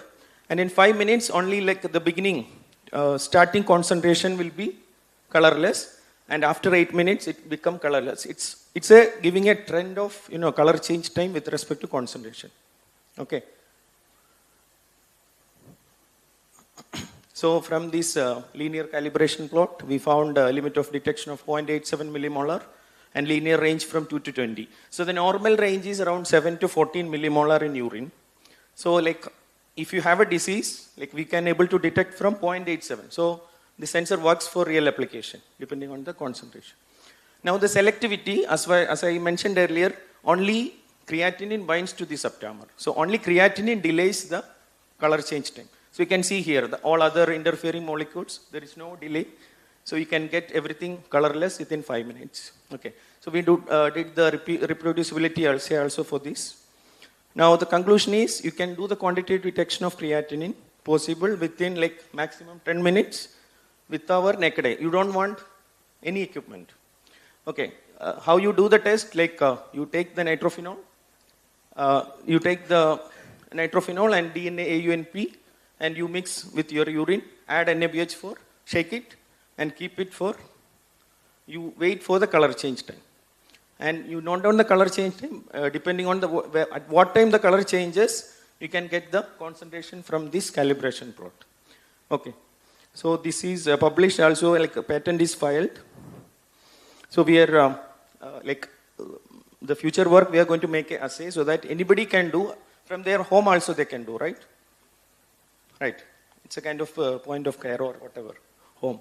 Anybody can do, no need of equipment, no need of a technician. Okay. Oh, now, coming to the second work, it's an electrochemical sensor. So Maxine integrated a single standard carbon ion based wearable sensor patch for on-site monitoring of dopamine. So I'll introduce Maxine. Maxines are a 2D transition metal carbide. It follows this formula. M is a transition metal, X is either carbon or nitrogen, and TX is the surface functional groups coming after the synthesis step. So this is the synthesis way. We have a precursor called MAX. We are removing the A group element in this. When you add HF, it etches out the aluminum. You will have the Maxine, and when you do the sonication, you will get the delaminated Maxine. Okay. And properties, why it is important in electrochemical sensor, you can see this high conductivity. Then therefore you have transfer rate of electron. In electrochemical application, we measure that transfer of electrons. And compared to other 2D material like graphene, we have rich in surface functional groups. That comes out during the synthesis phase. You have either F, OH or O groups, so that you can modify the material with respect to your application. So you have a freedom for modification for specific chemical interactions. Now this is the, you can see the max phase first and Maxine. Max phase is a kind of compact, and you are removing the aluminum layer in between so that you can see some kind of, layered structures. And this is the XRD showing the conformation of max to Maxine. Now, coming to the sensor part, we selected dopamine because dopamine is a very good electrochemically active molecule. It will give you both oxidation and reduction peak. So we started with carbon cloth, and each individual, like we call it as carbon cloth yarn, individual thread, and that modified with Maxine. So you just dip coating. So you will get carbon cloth yarn modified with Maxine. That you use as a working electrode, and you take a bare carbon thread as a working counter electrode. So anything conducting, you can use a counter electrode. Then reference electrode, we go for a AgCl wire. So all are 3 threads. In conventional way of electrochemical sensing, you have these 3 rigid electrodes, right? Glassy carbon, mainly people use glassy carbon electrode. So this is the way you give potential between reference and working, and measure the current between reference and counter. Okay. So this is conventional electrochemical cell, and screen printed also, you are printing 3 electrodes on a screen. So this is different way, you can have 3 threads, kind of textile application. So I'll show in the next slide how we modified this into a wearable patch. Okay. Then we did the electrochemical analysis, cyclic voltammetry. With respect to different concentration, you can see the oxidation current increases with respect to the concentration of dopamine. Then this is the chronoamperometry. Again, after we get a potential, oxidation potential, we select that potential and measure the current with respect to time, that you can see in chronoamperometry. From that, you can have a linear calibration plot. Then selectivity, real sample analysis. Real sample analysis, we purchased artificial serum and spike it and measure. Okay. Okay, now how we convert. So we used it in this way, we took a commercially available band-aid and we removed their part, and we kept our 3 thread or 3 yarns electrode here in this way. Then we covered with adhesive tape and adsorbent gauge. And when this connect to a portable potentiostat, and this is mainly used for dopamine from sweat. Okay, so whenever you can place your this one in the body, when sweat comes, it will give you the concentration of dopamine. So the final model look like this, disposable band-aid sensor. You can see the 3 electrodes. You can see the connection also. And we compared this with conventional way of testing. So you can see both conventional way and this disposable electrode give you the almost same results. Okay. So this, we made a conductive thread-based sensing platform. We modified Maxine as a conducting material, enhancer material. And you can go for broad linear range of 1 nanomolar to 100 micromolar. The detection limit is for 57 picomolar. So normal level of dopamine in blood is nanomolar. So even in sweat, it will become less compared to blood. So we need to have that much sensitivity. Okay. So this thread-based platform, we got a patent recently, and we published this also.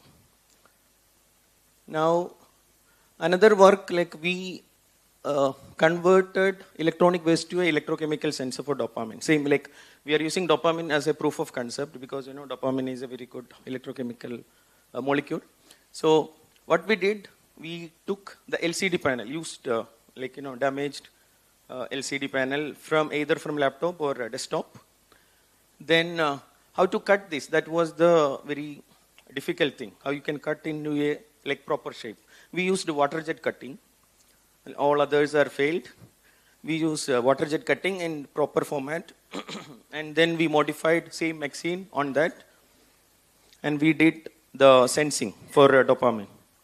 So this is the method. Like we took the LCD, cut into proper shape using water jet cutting, then dip coating with Maxine in DMSO and Nafion. Nafion is acting as a binder actually. Then you have Maxine modified LCD. The this is titanium Maxine TI2, TI3C2TX, and we used this as an electrode for oxidation of dopamine. Okay, so now you can see the cyclic voltammetry data. You can see the current, oxidation current. You can see on the top that is increasing with increasing concentration of dopamine. Okay, so now so again you can see here this is Bayer and Maxine modified LCD, what the difference. So that means Bayer also give you the response.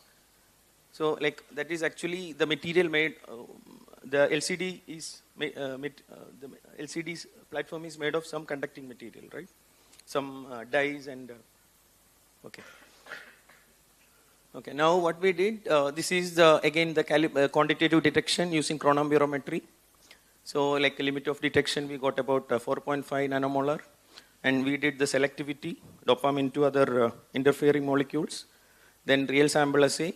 Then we checked this with, it should get from all the kind of LCDs. No, so for that we did with from different products.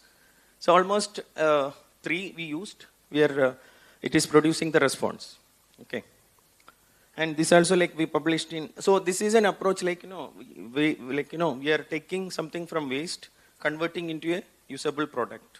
Okay, so the sustainability factor is there, and this we did the first time, nobody have done in this way, and we got the patent for this conversion of LCD into electrochemical sensing platform. Now coming to my last work, nanostructure modified carbon thread as a wearable patch for enzymatic and non-invasive monitoring of glucose.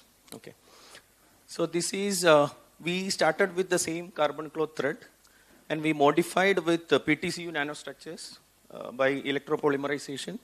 Then again we used this enzyme polyphenol complex, so that on the surface you will have glucose oxidase enzyme.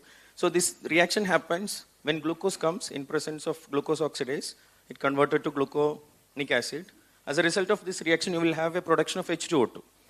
And you are measuring the H2O2 so that you will get a concentration idea of glucose. Okay, so we are oxidizing the H2O2, so the oxidation current of H2O2 will give you the concentration of glucose in this work. And in all the cases, we use the conventional potentiostat, and in this work, we made up our own potentiostat. We name it nanoport, and this microcontroller. Then you can connect either USB or wireless. So initially we did with USB. Now we are working on with wireless, Bluetooth. So how you can measure? No, this is also we planned from sweat samples. So everything will be on your, maybe in your hand. Like you have the wearable patch as well as the electronics. So it will be like a 1 rupee coin size. And you will get the reading either through wired or wireless. Okay. Yeah, so this is the modification. Like initially the modified with PTCU nanostructures on top of carbon cloth thread. Then we are modifying with enzyme. So you can see the stepwise modification. And yeah. So this is again the reaction happens. We are measuring the H2O2 oxidation current. And this work is done by Jidin Thomas Chako. Actually, he is a student of this CIPET. Okay. So he joined for his MSc project for 6 months, and he continued another 6 months, so that he finished everything. So we published this paper as well as we submitted a patent also. Now we characterize the modification in each steps. mainly like, so this is the final modified thread. So when you can see at 0.6 volt, there is an increase in the current when you increase the concentration of glucose in the sample. And when I am not using enzyme in the second one, there is no increase in the current. That means enzyme is needed to produce H2O2 in this reaction. Okay. In another way, we tested like, your the oxygen, presence of oxygen is also required. So to validate that, we did in the absence of oxygen, and we did the chronometery. So you can see like there is no current change. So it is confirmed that like we need to have enzyme on the surface as well as oxygen should be there for this kind of sensing. Now we did with pH, like because we are planning for either from blood or from sweat or urine, whatever. No? So we did with a like pH test with pH 5 to 8, and you can see like there is no much significant change. That means the enzyme is active in this pH range. And we tested with artificial urine sample and sweat sample. You can see the like when we increase the concentration of glucose, this is chronometery. You can see the increase in the current and corresponding calibration plots. So the limit of detection of like in terms of micromolar. So normal range is comes like 0.5 to 1.5 micromolar. Okay. And this is in artificial sweat sample. And we did the selectivity also. So we took the artificial sweat sample and we added all the interfering molecule corresponding to the normal range. Then we started increasing the concentration of glucose. So you can see here that also will, like there is no much response. That means the developed sensor is highly selective, and the limit of detection very close to this. Then this is repeatability and reproducibility data for the same sensor.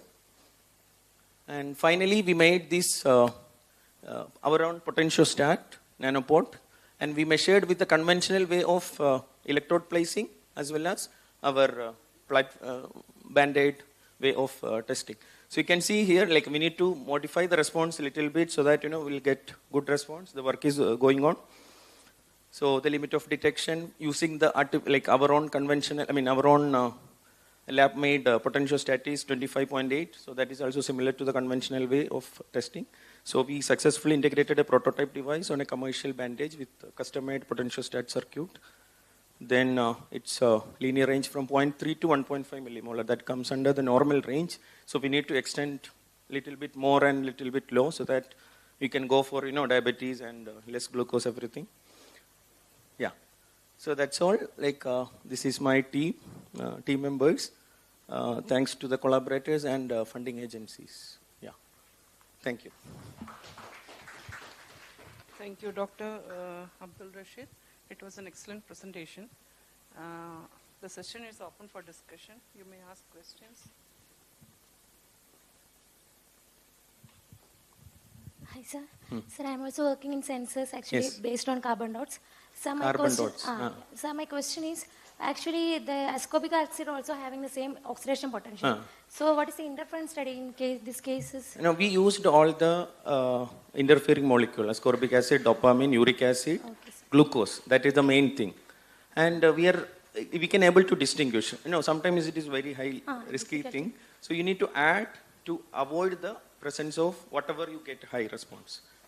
It's a like simple chemical reaction. You add something so that only in your case ascorbic acid that you can reduce or oxidize initially before adding to the sensor. So that way you can reduce the. Sir, actually, my question is actually usually we are doing doing these interference studies by mixing these two analytes, right?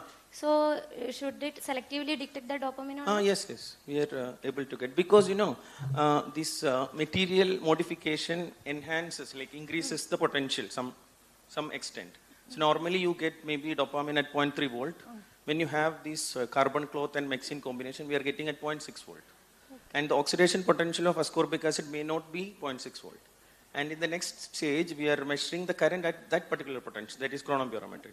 So somehow you can able to remove the effect of thing. Otherwise, you need to do some chemical mixing so that, like in worst case, you can do that. So one more question is that in electrochemical sensor, usually we are using that glassy carbon electrode. Yes. So that is a reference, right? No, glassy carbon is not a reference. Like, no, so sorry, sir.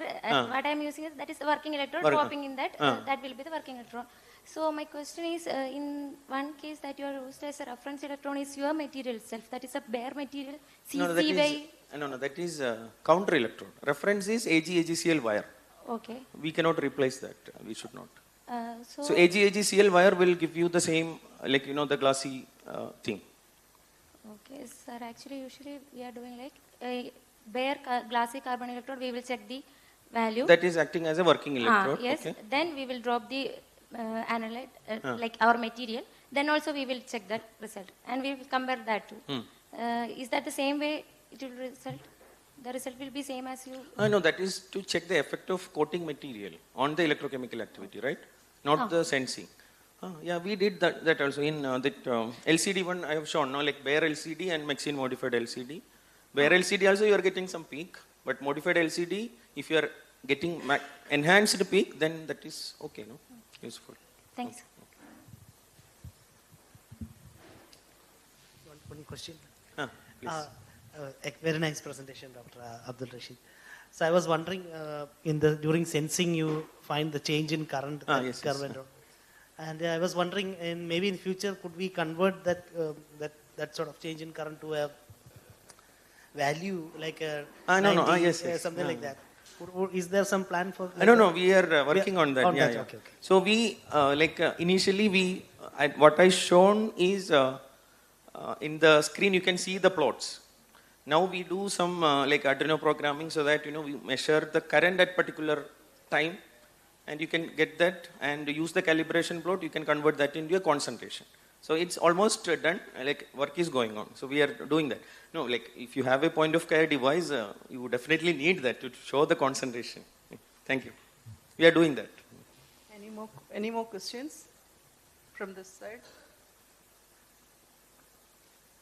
In that case, we'll wind up this one. Thank you. Before I wind up, I have one question, sir. Sir, this is a non-invasive method, right? Like if you are using sweat, urine, that is non-invasive. You have used urine. Urine, it has its own color, right? So yellow color, pale yellow color is already there for urine. So won't it interfere with the color of the? No. Like we are diluting the urine. Okay. In our case, we are diluting to like 4 times. Okay. So the color, it is not, and even if you have a pale yellow color, when you add reducing agent, sodium borohydride, you will get an intense yellow color. Okay. Now you check the time. So like we did with artificial urine sample, and like we are waiting for the ethical approval for normal urine samples. So we need to see the effect. Okay. Good luck. So with this, we have come to the end of this session, and thank you for wholehearted participation of audience and speakers.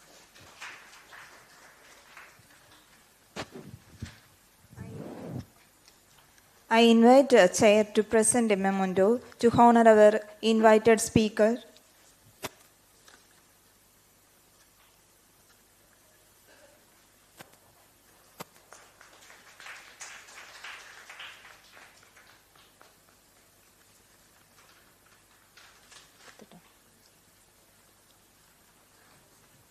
Before we begin the next session, I invite Dr. Jiju Raj sir to present a memento to our esteemed chairperson of the session, Dr. Maya Raman.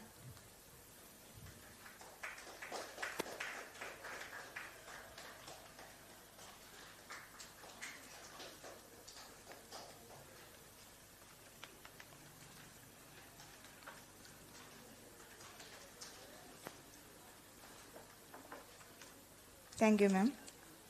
So now we have a keynote speaker. The next session will chair by Dr. Jiju Raj sir, scientist, Sri Chitra Tirunal Institute for Medical Sciences and Technology.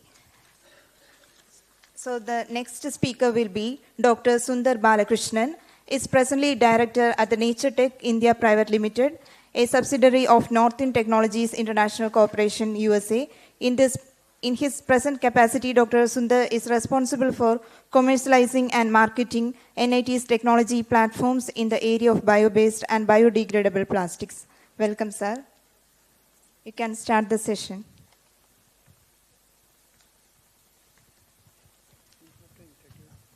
So now we have with us Dr. Sundar Balakrishnan from Nature Tech India Private Limited in Chennai. And Dr. Sundar Balakrishnan would be speaking on value proposition and market drivers for bio-based and certified compostable plastics. Over to you, Dr. Sundar.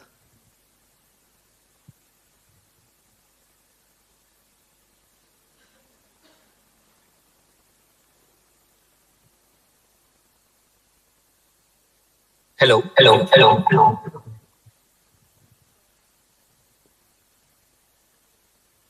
Hello, can you hear me? Yes, you're very much audible.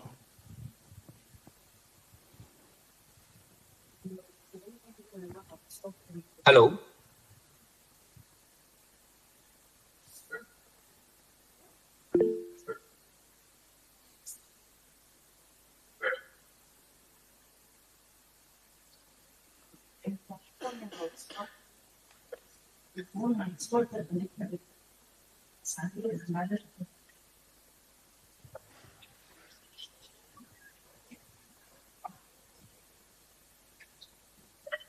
Thank you. I would like to, first of all, thank CIPET, KOCHI, and the organizing committee for this opportunity. So my name is Sundar Balakrishnan, and I will be talking about value proposition and market drivers for bioplastics. Typically, when we look at flexible packaging, today there is always a challenge between composting and landfill, which is continuing to be a persistent problem as far as flexible packaging is concerned. Now, when we look at flexible packaging, majority of the polymers are carbon-carbon backbone polymers, and there is considerable scientific challenges with regards to the persistence and the removal of these polymers from the environmental compartment over a period of time. Now, when we look at how are we able to address some of these challenges, we have the Ellen MacArthur Foundation, who has been working on both global and national plastics treaties. And the thought process is essentially aligned to how we design, use, and reuse plastics. Apparently, the circular economy of polymers should consider every stage of the journey of the polymer, from the time it's manufactured till the time it leaves the environmental compartment. And the goal is 100% of the plastic packaging should be either reusable, recyclable, or compostable. Now, what defines the vision for this circular economy of plastics? The first and the foremost is to see whether we can eliminate any unnecessary plastics. Now, once we have done this, if we cannot eliminate it, then the next stage is to see whether we can reduce it. Once we have reduced it to whatever extent possible, then we are looking at, okay, saying how do we make this material, what is being used as either recyclable, reusable, or compostable, basically giving it a certain recovery. It could be a mechanical recycling, a chemical recycling, or compostability, which is essentially a biological recycling. We also need to ensure that this plastic packaging, which we are calling as recyclable, is actually recycled. Unfortunately, this is the big challenge, because less than 2% of the plastic packaging today is closed loop recycled. The next part of the vision is to decouple the source of the carbon in the material from the end of life. And finally, whatever packaging is used is free of any hazardous chemicals, and the health, safety, and rights of the people involved are protected. So this 6 components encompasses the vision for circular economy of plastics, which is today being followed. Now, when we look at bioplastics, it represents 2 separate and independent concepts. The first concept is when we call something as bio-based, which means we are addressing the beginning of life or the source of carbon, whether it's coming from a petroleum or a fossil-based feedstock or a plant biomass-derived carbon. The second concept is the end of life, which talks about the biodegradability or the compostability of the plastic. And here we talk about responsibly removing the product from the environmental compartment by the action of microorganisms which are present, converting it into carbon dioxide, water, and humic material. So bio-based plastics are not necessarily biodegradable or compostable, and all biodegradable and compostable plastics are not necessarily bio-based. When we look at the carbon cycle, the key component of this carbon cycle is carbon is compartmentalized. And today, let's understand how this carbon is compartmentalized. So we have carbon present in renewable feedstock, and it is this carbon which essentially gets fossilized over billions and billions of years to form crude petroleum or crude oil. And plastics today are a byproduct of petroleum. Now, these plastics are used for different applications, and if it's a single-use application, the lifespan of that plastic is typically 1 to 10 years, depending on the application, after which it goes, if it gets incinerated, it puts out carbon dioxide, which is fixed into these plants by a process called photosynthesis, where plants fix carbon dioxide in the presence of sunlight and oxygen.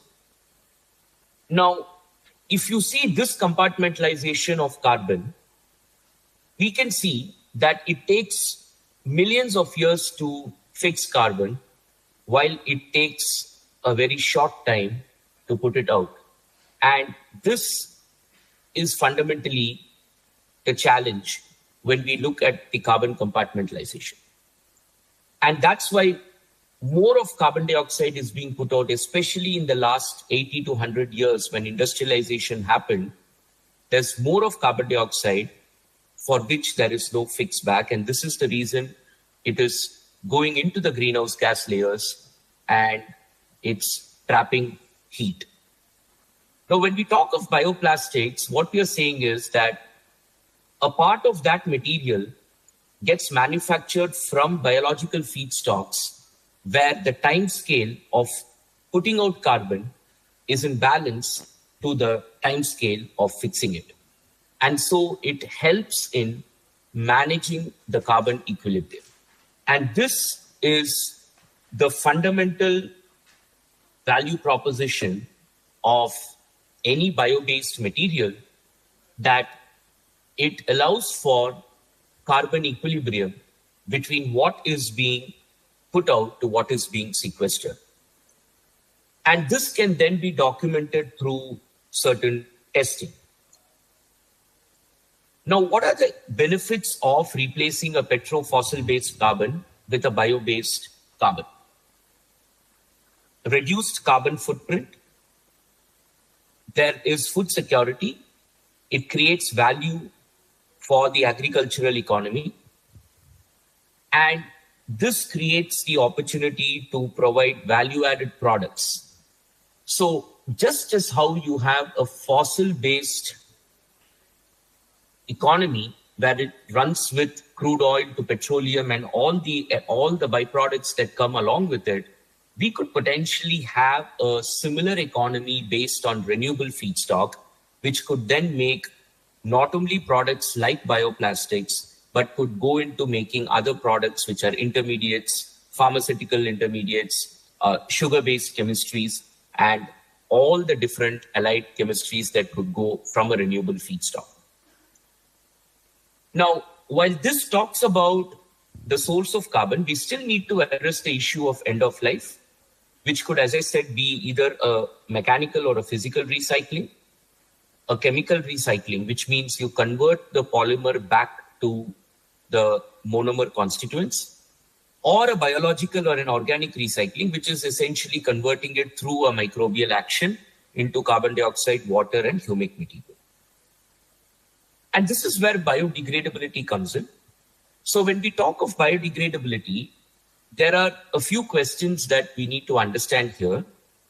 The first is, what is the target disposal system? Now, when a material is biodegradable or compostable, it's very important to mention in which system. So is it going to compost in an industrial composting system? Is it going to be compostable in soil? Could it be an anaerobic digester? Could it be a marine ecosystem? So the disposal system is number one. So typically, compostable plastics are not solutions for littering, which is more of a social problem. The second important point is, once the system is known, does the microorganisms present in that system, and the microbial activity is very different in each of these systems because the temperatures are different, the microbial environments are different, and thus the microbes present in that system convert the carbon completely into a food source. So the second point is the complete conversion. Now, biodegradation cannot be partial. We cannot say that something is 20% or 30% biodegradable. It's either biodegradable or it's not. It has to be complete and it has to be within that disposal system. And then the final point is, in what time? Now, we have seen a lot of data that come out which says that over 10 years, over 15 years, my material will biodegrade. Unfortunately, that timeline is too long because what we are doing is we are allowing the polymer to stay persistent in the environmental compartment for that period, which is why we allow the polymer to basically subject itself to disintegration or microplastic formation. So the timeline has to be short and it has to be defined. And there are different mechanisms by which polymer chains are susceptible to breakage. It could be hydrolytic, it could be oxidative, it could be enzymatic. And with these mechanisms, once the polymer fragments into oligomers, it has to then be completely assimilated to form carbon dioxide, water, and humic material or cell biomass. And here it's very important that the polymers cannot be staying at the oligomer stage. So there is a lot of evidence for certain materials where the molecular weight actually breaks down, it drops. But then those fragments, the oligomers, continue to remain, and that causes a lot of potential problems. So the fragmented material should not remain as a fragment. It should get completely assimilated to form the final end products. And this is termed as the biodegradability.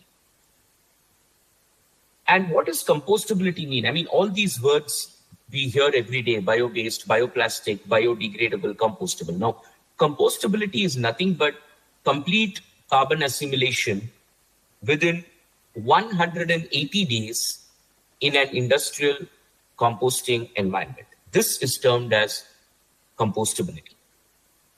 And there are standards both in India, where we follow the ISO 17088, but there are global standards such as BPI certifies to the ASTM D6400. TUV Austria certifies to EN 13432. We have Japan, we have an Australian standard as well. And there are some minor variations that other standards use, like DIN Cert Co, for example. Now, compostable products have a lot of significance, especially when it comes to applications that involve direct food contact. Now, why do I say this? Typically, if you look at a standard waste stream in a household, about 40% of that waste stream is organic, which means it can lend itself into composting, which is converting that organic waste into value-added manure. Now, way back in the 90s, when these organic materials were going into composting infrastructures, they were actually collected in regular conventional plastic bags. And the composters had a challenge because they had to now take the organic waste out of the bag and then compost it, which was creating issues with regard to hygiene, but it was also creating issues with regards to disposal of the plastic. And this was one of the main reasons why compostable plastics started coming into prominence. Companies like Showa Denko in Japan, Eastman Polymers, who had the E-Star Bio, and then BASF were early starters to develop compostable polymers chemistries that would align with diverting organic waste and composting in the same rates as conventional organic waste. And this started the growth of the compostable plastics. Now, in 2000s, when the quick service restaurant culture started to increase a lot, we found out that there are a lot of plastic products which today are used in restaurants and hotels, which are made out of plastic. It could be as simple as a cutlery, it could be a coated paper, it could be a straw, it could be a cup lid, and plates, glasses. And once this material was contaminated with an organic waste, we could neither compost it, nor we could treat it like a conventional plastic, because the cost involved in cleaning that material and taking it for a mechanical recycling of plastics was very prohibitive. And this is where compostable plastics started developing, because now we have chemistries that can make single-use packaging films, injection molding, thermoforming, extrusion coating on paper, straws, lids, and a whole lot of food serviceware materials which can lend itself to composting, similar to the organic waste. And that is why compostable products are excellent aids for organic waste diversion. There is also scientific evidence that shows that when we use a compostable packaging, it helps in diverting organic waste from landfills to more managed ecosystems such as composting. And as a result, compostable plastics help in zero waste initiatives. Now, when you look at the legislative driver in India, there are a set of products which today are restricted with single-use plastics. It could again be products like forks, spoons, knives, straws, and a host of about 18 to 20 products, where compostable plastics are exempted, and this is creating the right ecosystem for compostable plastics as good alternates for single-use plastics in these specific applications. I would like to talk a little bit about paper here. Now, paper as a product is considered as very aesthetically acceptable. And today, around 70 to 75% of consumers say that they would most likely buy something in a paper or a carton packaging if given the choice between paper and plastics. Now, when we look at paper, paper has certain properties which is naturally opaque, absorbent. Paper is recyclable. And a compostable polymer like PLA also has certain properties. So PLA is a very transparent material. PLA has a good oil, grease, and water barrier. It has a good bond strength and a seal strength.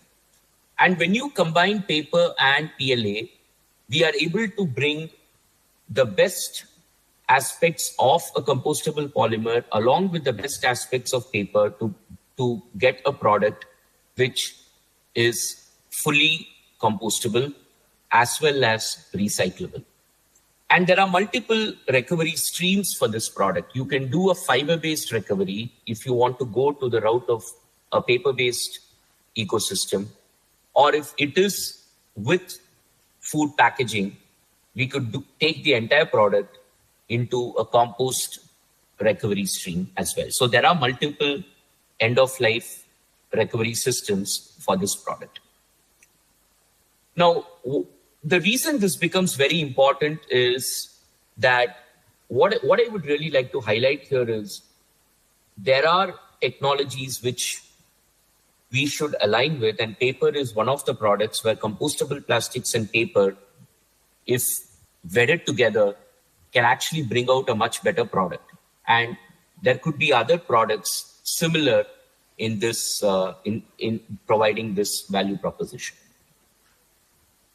Now, a little bit about what we do at NatureTech. So NatureTech, for us, the reactive extrusion of biopolymers is our core strength, and we work with polyester-based chemistries, we work with modifier-based chemistries, and we look at the twin screw extruder as a reactor to build different architectures. It could be a chain end, it could be a block, it could be a graft architecture. And we are a material agnostic company. We have strong partnerships with global material suppliers. So some of the things we have been able to do in terms of reactive extrusion is looking at how do we compatibilize a certain polymer filler chemistry? How do we look at better miscibility, lower phase separation, controlled architecture? And we have also been able to harness the transesterification chemistries to look at how do we insert flexible segments into the backbone of a PLA molecule, which provides necessary ductility and performance. We have a range of products. I would like to talk here about certain products which is used for films, like lamination chemistries. We could have a biaxially oriented film. We also have chemistries that look at metallization of biopolymers to provide better water vapor and oxygen barrier. And we also have chemistries that look at the sealant web layers, whereby we are able to bring out a better seal initiation property. And all our products are certified by BPI and TUV for industrial composting.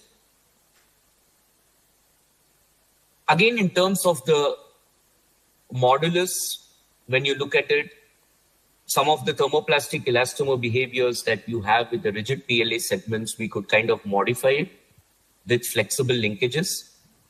And this allows for better processability, better flow, and a better processing window in terms of polymer chemistries.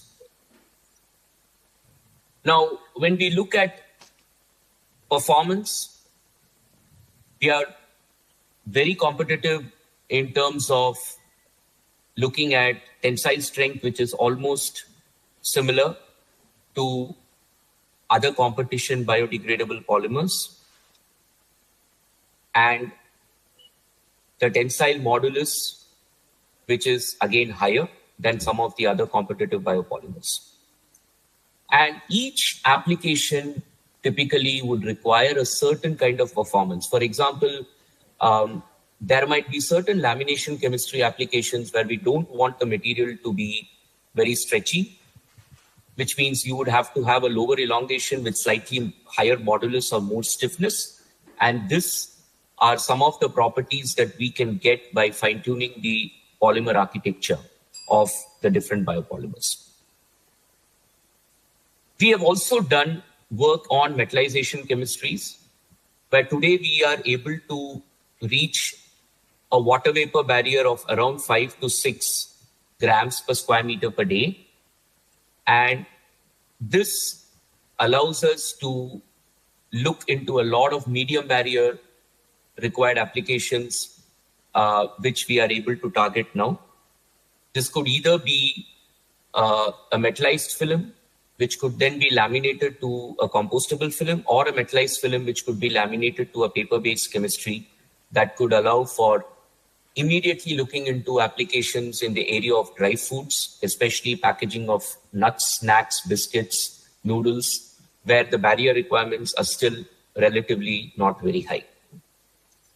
And in all these chemistries, we still don't compromise on the end of life, which means that that entire product still meets the requirements for compostability as per the international standards. Dr. Sundar, the time is... these materials are... The time past 20 minutes. Can you, in the interest of time, can you quickly wind up if that's possible? Sure. In terms of the lamination chemistries, we have been able to run it on both BFFS and HFFS machines, and it's completely food contact approved as well. We have also chemistries that look at improving the transparency and clarity of films. We have also been able to improve the bio-based content to about 74%, and this has helped us in improving the carbon footprint of the final material as well. A little bit about our company. So NTIC, we were founded in 1970. We have a global presence. We are present in 65 countries worldwide. We have 15 JVs and 11 subsidiaries. Approximately, we have 250 global employees. Our global revenue is over $200 million. We are a zero debt company. We have different technology platforms. We are into industrial packaging, which is a technology by the name of Zerust Export. We also have a business in the oil and gas space where we look at solutions for cathodic protection and inhibitors, and then Nature Tech, which is into bio-based and certified compostable polymers. Our innovation team is based in the US. We also have a strategic collaboration with Michigan State for advanced bio-based material development. We also work with the National Science Foundation, the US Department of Defense. We have manufacturing capabilities globally as well. Thank you so much. And if there are any questions, I would be happy to take them. Thank you. Thank you so much, Dr. Sundar. It was a wonderful presentation and so much important. The commercially available biopolymer, the polylactic acid. And now the session is open to questions from the audience if you have.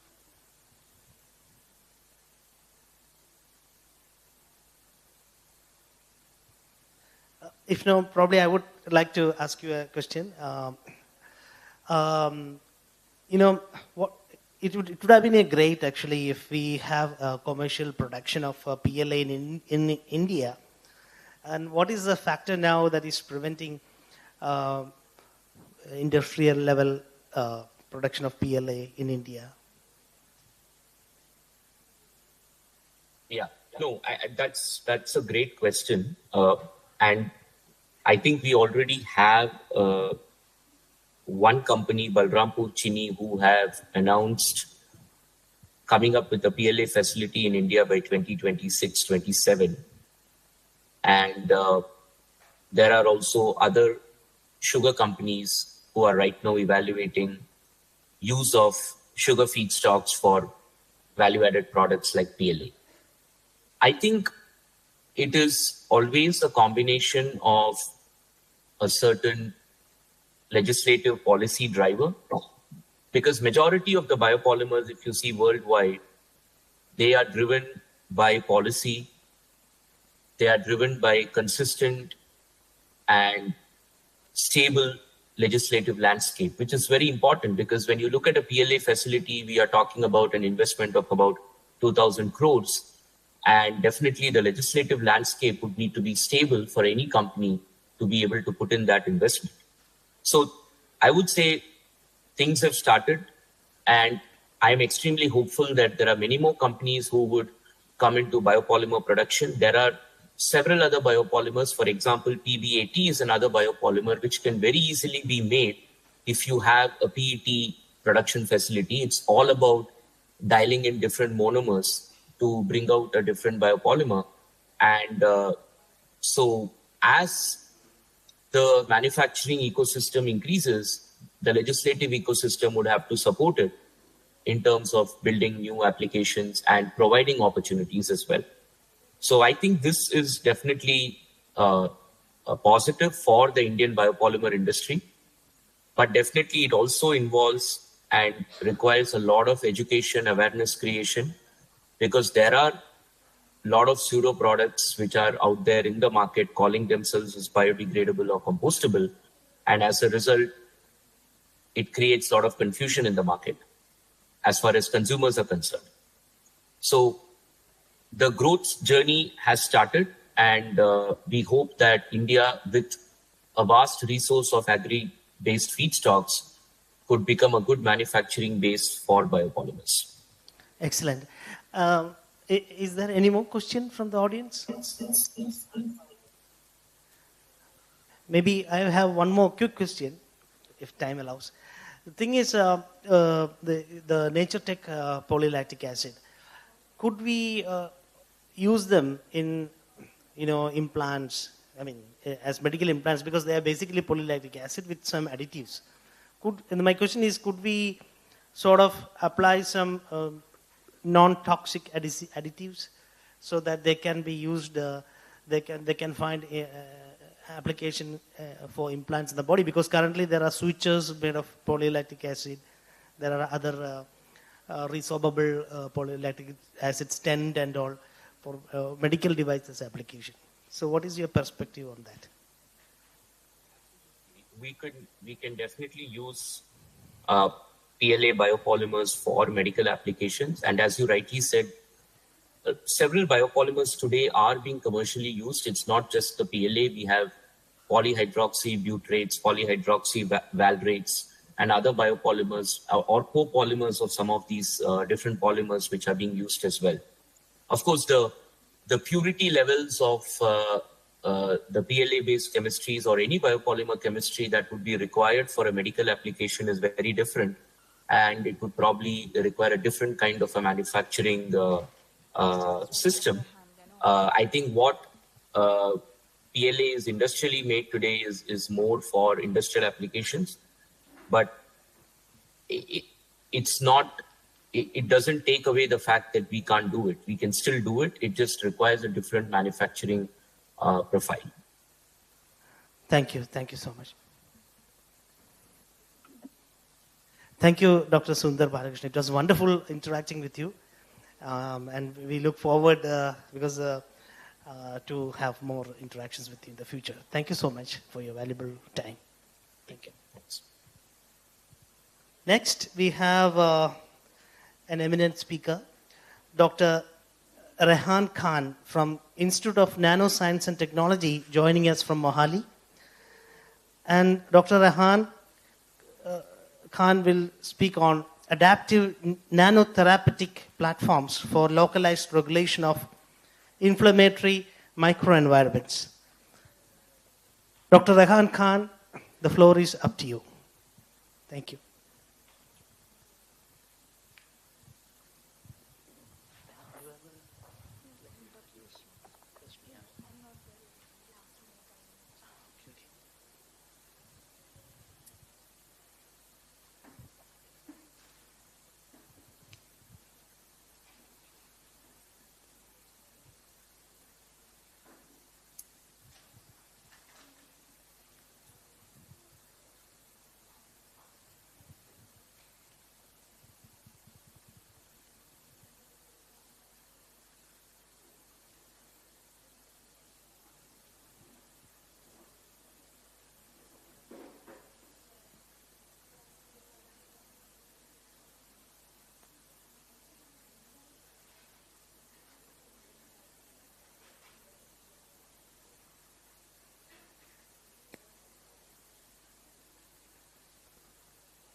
Hello?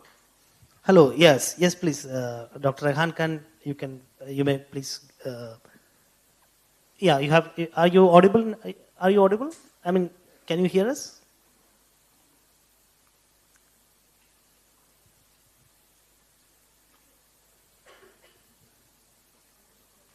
Yeah, okay. Yes, Dr. Rehan, you can start presentation if you are ready.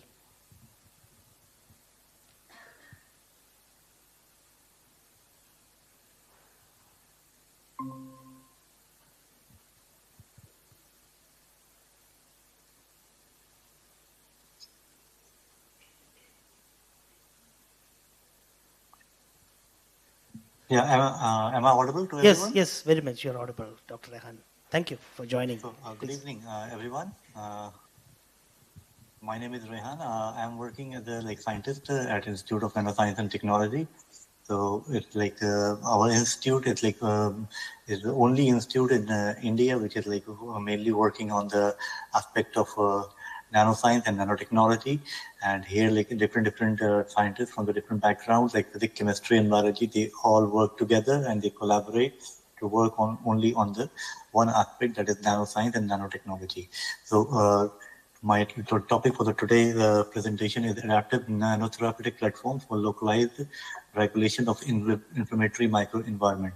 So before going into the detail of my talk,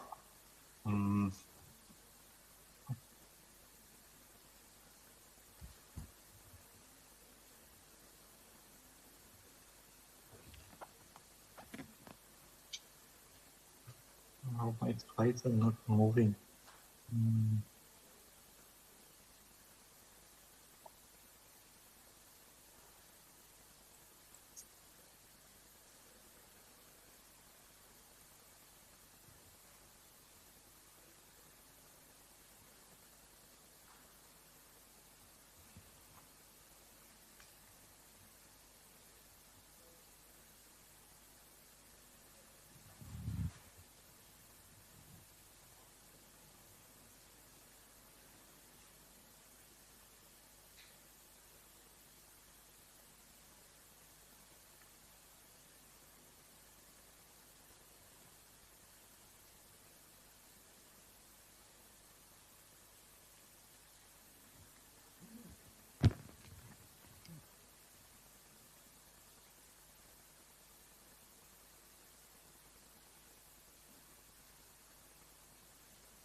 Yeah, that works.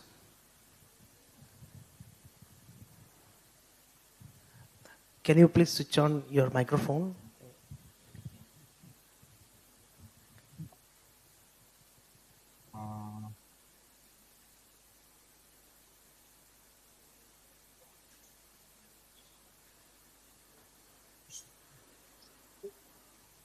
Backgrounds.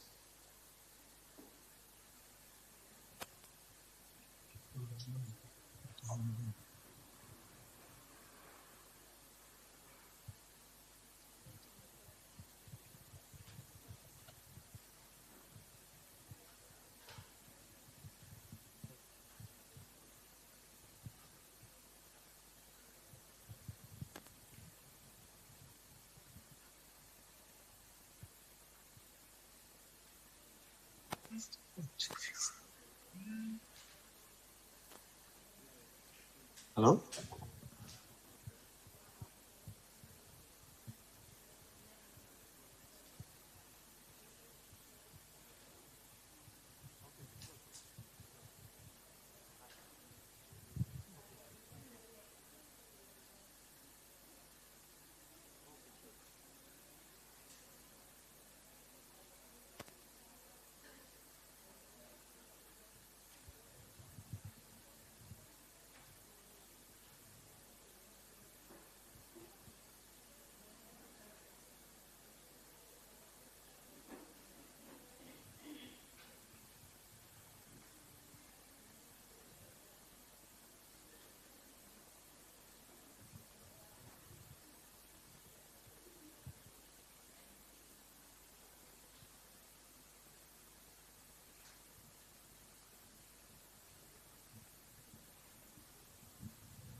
Yes, yes, yes.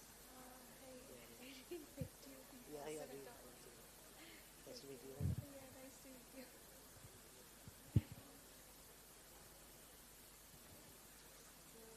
You are coming for the proper conference? No, no, no, no.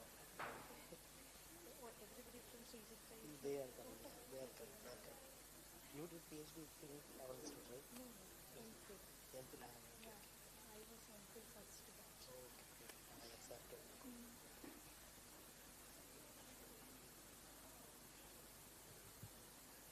Your lab has GPC? Not my lab, but the central analytical facility. Dr. Ranjit. Okay.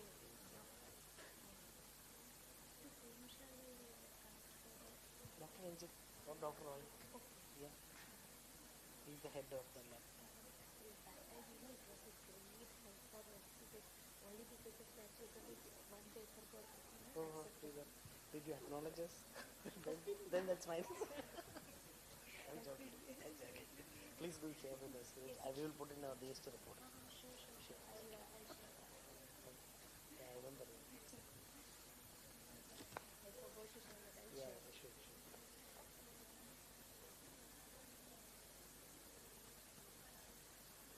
Sir will be happy to know that. Thank you.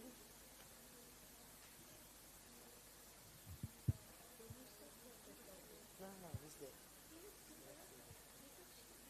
Yeah, maybe in 3 years or so. Okay. Oh, okay. Yeah. Now, what's the same or yeah.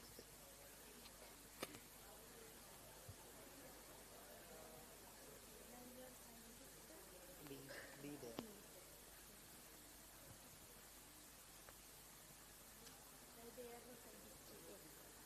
They are G. G senior. G and G senior is there. They are G senior.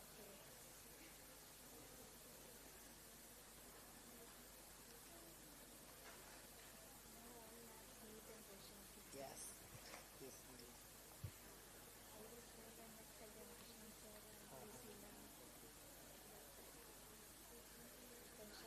When we came, they retired actually. I remember 2018.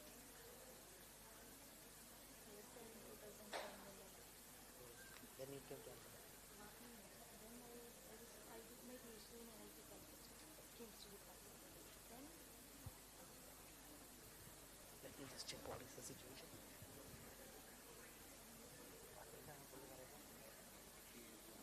Right, sir.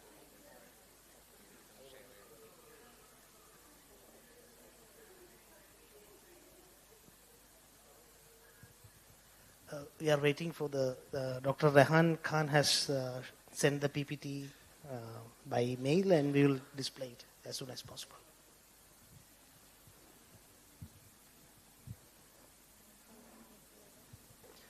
His connection, some issue. It happens. Yesterday.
Today I'm platform for the localized regulation of inflammatory microenvironment. And the next slide, please.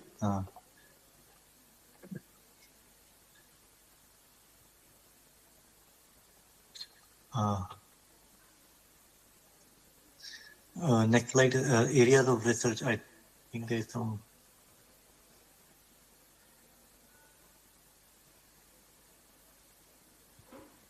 Next slide. Yeah.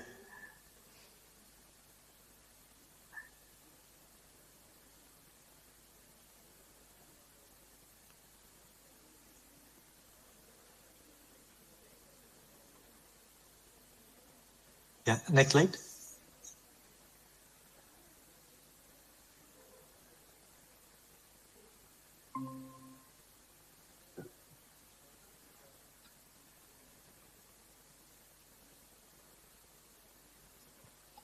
Yeah, so these are the areas of research where I'm working on. Basically, our lab is working on the development of nanomedicine or drug delivery system for the management of different diseases.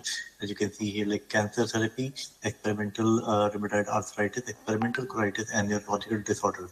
And apart from this, we are also working on to develop, the assessment of nanotoxicity of any like engineered nanomaterial or customized nanomaterial, because nowadays many labs are working on to develop different types of nanomaterials or nanoparticles, and they are like hybrid type of nanoparticle, metal based or polymer based or lipid based, and the fate of the nanoparticles are largely unknown. So we are like basically working on the nanotoxicity aspect also. So next slide, please.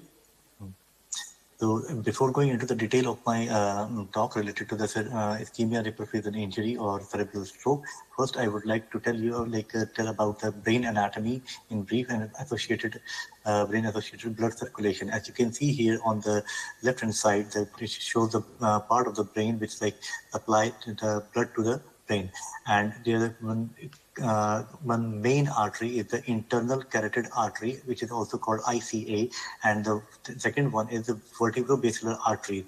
These are the two main arteries which supply blood to the brain.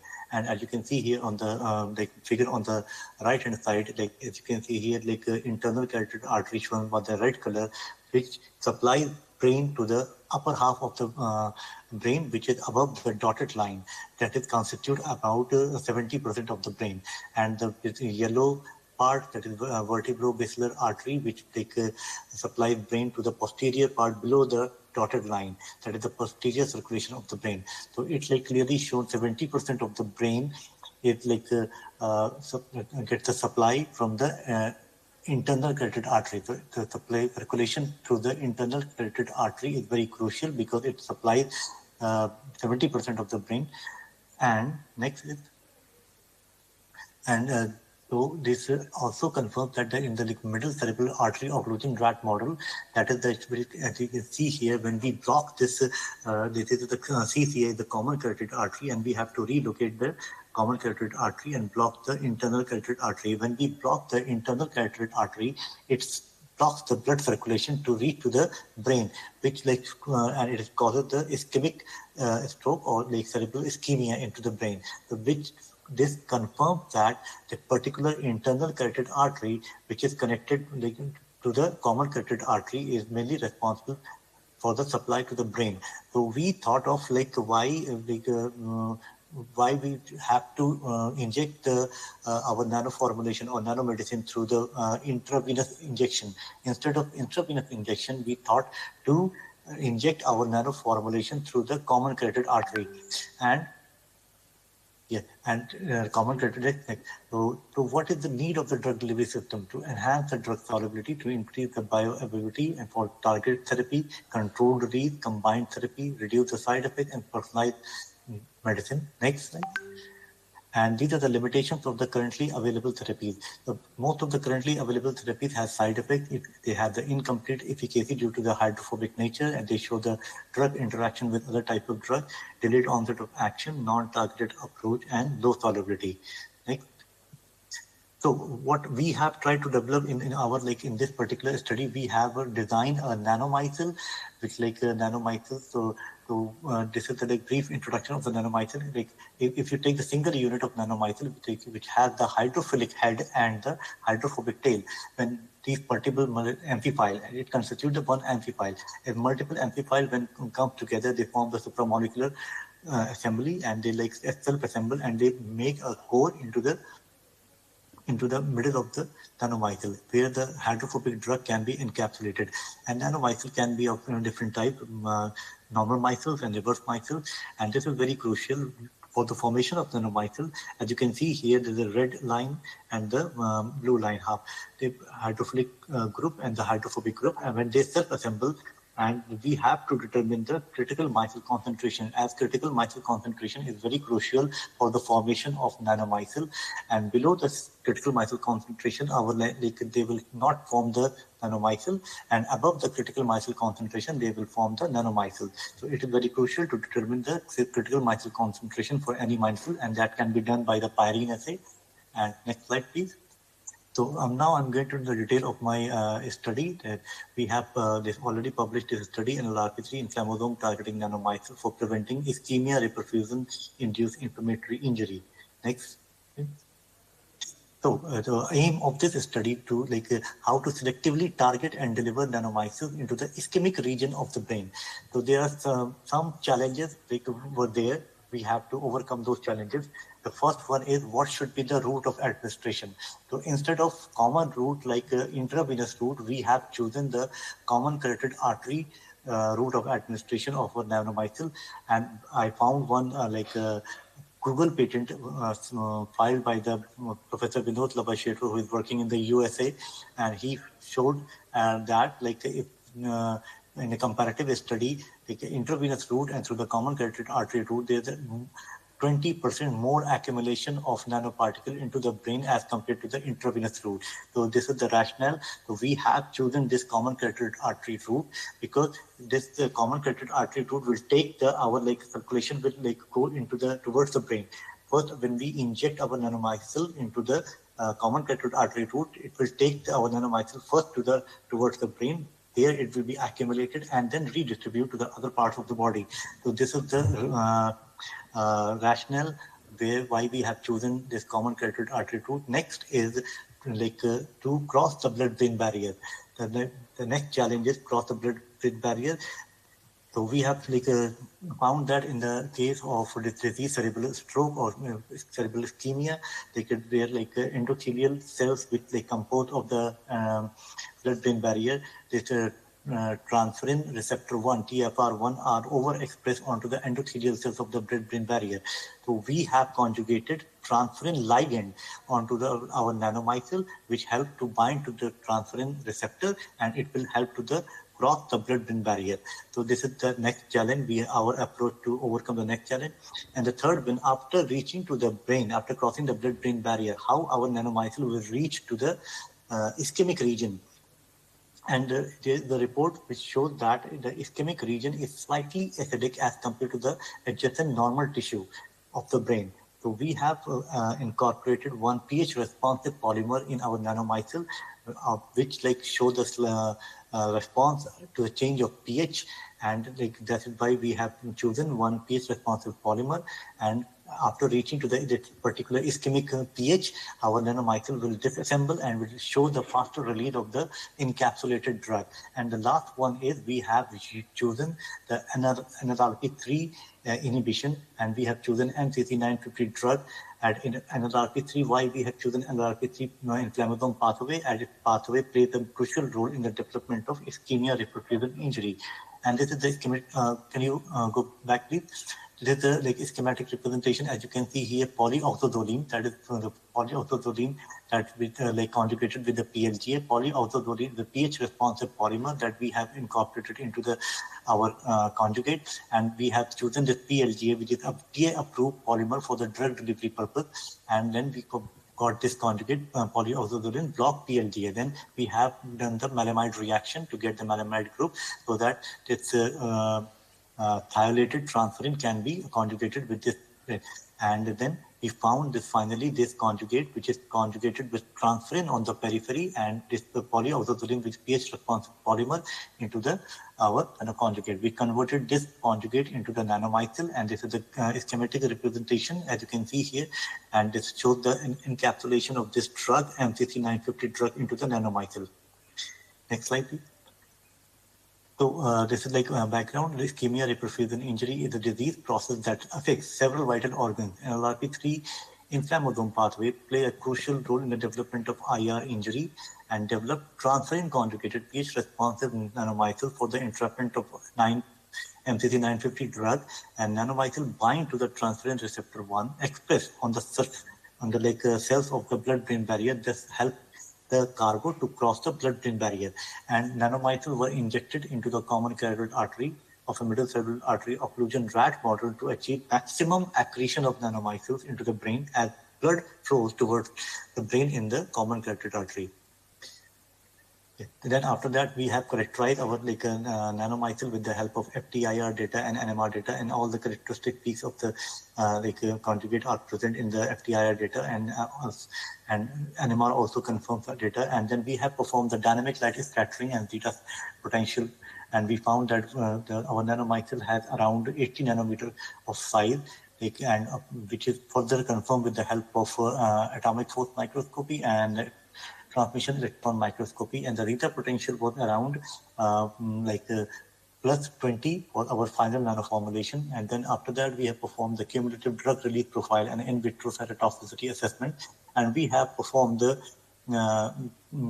cumulative drug release at 3 different pH, because we have chosen the our hypothesis is to release the drug at a slightly acidic pH. That is, we have performed drug release at 3 different pH, that is 7.4 neutral pH, or physiological pH 7.6.5, and pH 6.0. And we found that at pH, slightly acidic pH, our nanomycel showed the faster release of drug as compared to pH 7.4, which confirms that if our nanomycel reach to the ischemic region, it will show the faster drug release. That might be because of the disassembly of the nanomycel, and it will show the burst release of the drugs.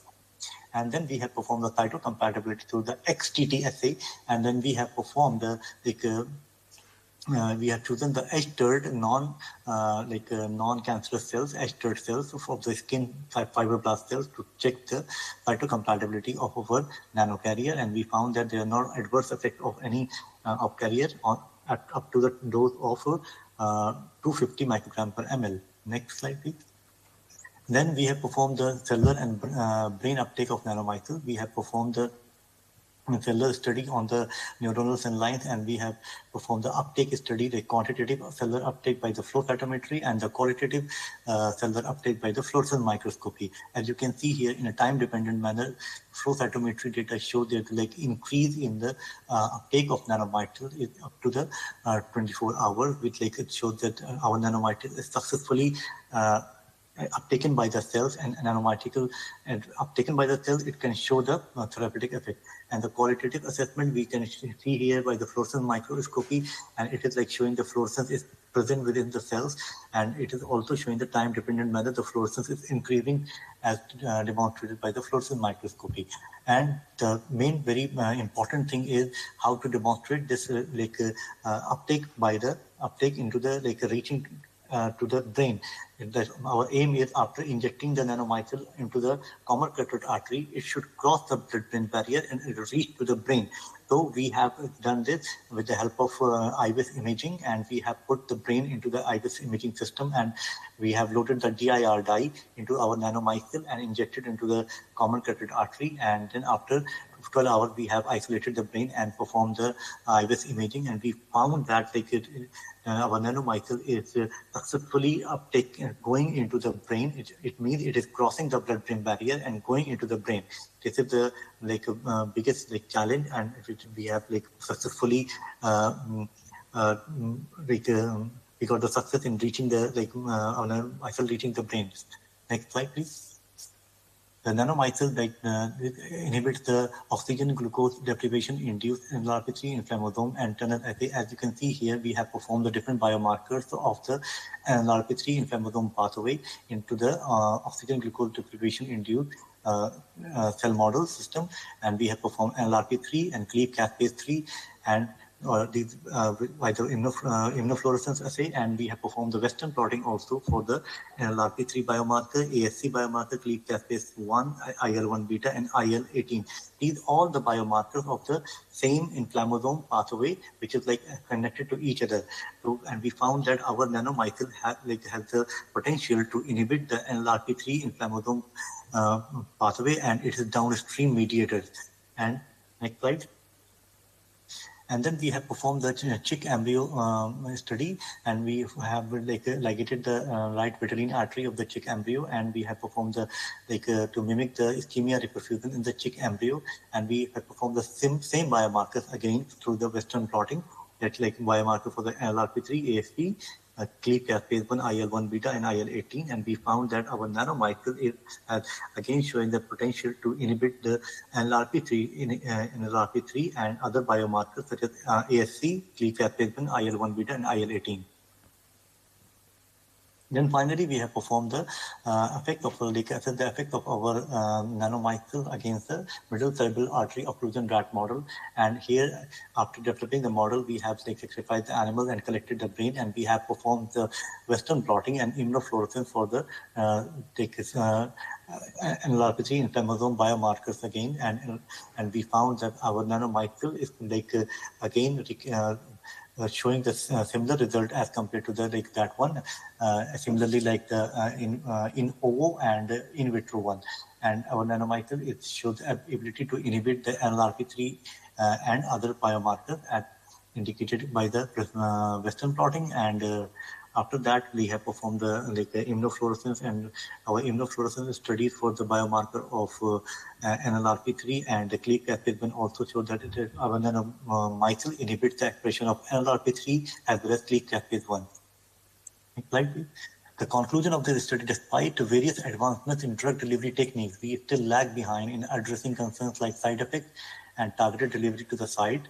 Transferrin conjugated nanomycel delivered through common carotid artery exhibited preferential accumulation in brain, might be due to both conjugated transferrin as well as delivery through a common carotid artery. The most important finding in this study is that pharmacological inhibition of NLRP3 in vitro, in ovo, and in vivo by MCC950 reduces oxidative and inflammatory stress and injury in neuronal cells. A 3-day developed chick embryo, right vitelline artery, and ischemic stroke rat models. Next slide, please. So briefly, I want to tell about next study. A capic acid modified nanomycel inhibit articular cartilage deterioration and reduce disease severity in experimental inflammatory arthritis. So this is a brief introduction of the rheumatoid arthritis. So rheumatoid arthritis is like a chronic autoimmune disease characterized by severe joint inflammation. It is most prevalent autoimmune disease, and there is no cure for the only the symptomatic treatment only. There is no cure available for this disease. Next, please. These are the different stages of the rheumatoid arthritis. As you can see here, the healthy joints which is intact, and it starts with the disease. Start with the synovitis, the inflammation of the synovial membrane, and then the next stage is pannus formation. Pannus formation is like an extra outgrowth that due to the hyperproliferation of the synoviocyte. That is, pannus formation is also responsible for the neuropathic pain because it pressing the nerves into the joint. And the third stage is fibrous ankylosis. As you can see here, the cartilage and start dissolving, and in the fourth stage is bony ankylosis. Bony ankylosis is, as you can see here, both the bones fused together. It's responsible for the disability of the patient. Next. Yeah, this is no. Yeah. So MPEG, this is a schematic what we have tried to do in this study. We have conjugated MPEG with the epsilon caprolactone by the string opening polymerization reaction, and we got this product MPEG block polycaprolactone. Then we have performed the DCC DMAP reaction, and we have conjugated this caffeic acid with this. So why we have chosen this one? Because our nanocarrier will itself show the therapeutic effect because caffeic acid will be conjugated to this conjugate. And After that, we have converted this conjugate into the nanomycel, and we have characterized with the help of FTIR, NMR, and GPC. Next slide, please. And nanomycel that we have characterized with the help of nanomycel with the DLF, dynamic light scattering. As you can see here, this is the blank nanomycel without 9-amino-acridine drug, and this is 9-amino-acridine loaded nanomycel. The size was around 160 nanometer for the blank one, and 190 nanometer for the 9-amino-acridine loaded nanomycel. And we have characterized with the help of TEM, AFM for the size, and drug release we have chosen at the physiological pH, and it is showing the controlled release of the 9-amino-acridine at the physiological pH. And we have calculated the site critical micelle concentration, and the critical micelle concentration was 2.25 microgram per ml, which is crucial for the formation of nanomycel. Next slide, please. And then we have performed the in vivo therapeutic efficacy study of the 9-amino-acridine nanomycel drug, and as you can see here, the prominent swelling in the second group, CIA group, is the arthritis group. As you can see here, prominent swelling and redness is there in the arthritis group. But after the treatment with our nanomycel, drug-loaded nanomycel, it is C is the nanomycel, which is reduced drastically the swelling and as well as the redness. And as you can see, a histological study further confirms that there is a histological alteration in the arthritis group, the CIA group, H&E staining, as you can see here, and saffron stone staining. Go back, please. And toluidine blue staining and called O4A1. And all these histological alteration is alleviated by our 9-amino-acridine nanoformulation. And then we compared our nanoformulation with the standard drug which is clinically available, which is used in the patients, that is methotrexate. And we found that our nanomycel showing the comparable result, equivalent result to our the standard drug available in the market for the rheumatoid arthritis. Next, please. Then to establish the mechanism of the 9-amino-acridine nanomycel, we have performed the immunohistochemistry and Western blotting for the biomarkers such as NR4A1, NF-kappa B, and HIF1 alpha. And it is reported that 9-amino-acridine drug is responsible for the activation of NR4A1 molecule. NR4A1 molecule is when activated, it suppresses the inflammation. It suppresses the NF-kappa B and HIF1 alpha. And we have demonstrated this with the help of our immunohistochemistry and Western blotting data. And after that, we have assessed the effects of our nanomycel on the vital organs, lungs, heart, liver, kidney, and spleen. And we found that our nanomycel did not alter any alteration in the histoarchitecture of these vital organs. And overall, I would like to acknowledge my lab member who worked very hard to complete all these studies, and the funding agency from the SERB DST, and my institute, INST Mohali. And lastly, I would like to thank that BPGC 2025 organizer for inviting me and giving me the opportunity to present my work for this wonderful conference. I have attended the BPGC in 2022 also through the online mode at that time. So I would like to apologize because due to some change in plan, I was not able to attend my offline this conference. So hopefully next year, I will definitely attend the conference next year through the offline mode. Thank you so much. Thank you, and definitely, Dr. Rehan Khan, we are so glad to be to have you here for the BPGC conference, the 10th edition 2025. Anybody have questions? Is there any question? Question, yeah.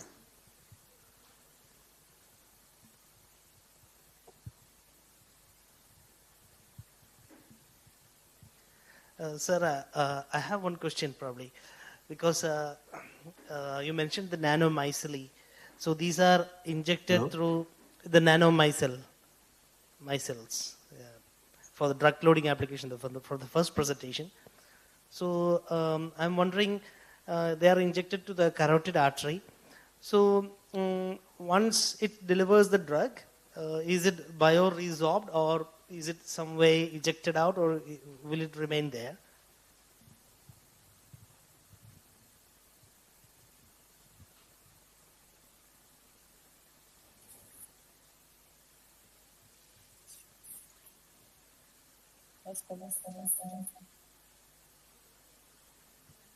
Was not audible? Yeah. Okay.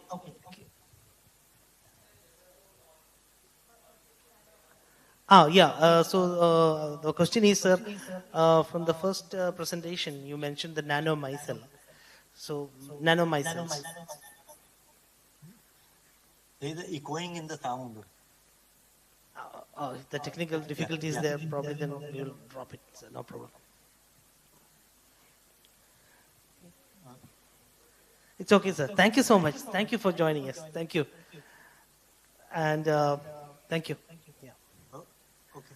So I think, So we will wind up the session now because the next session I is. can hear because when you close it. Yeah. Can you ask the question again? Okay. If you can hear us, yes. So the question was, sir, the nanomicelle. Once the drug is released from these nanomicelles through the carotid artery in the brain, so these is it bioresorbed? That's what's the question. If you can't hear us, then that's fine.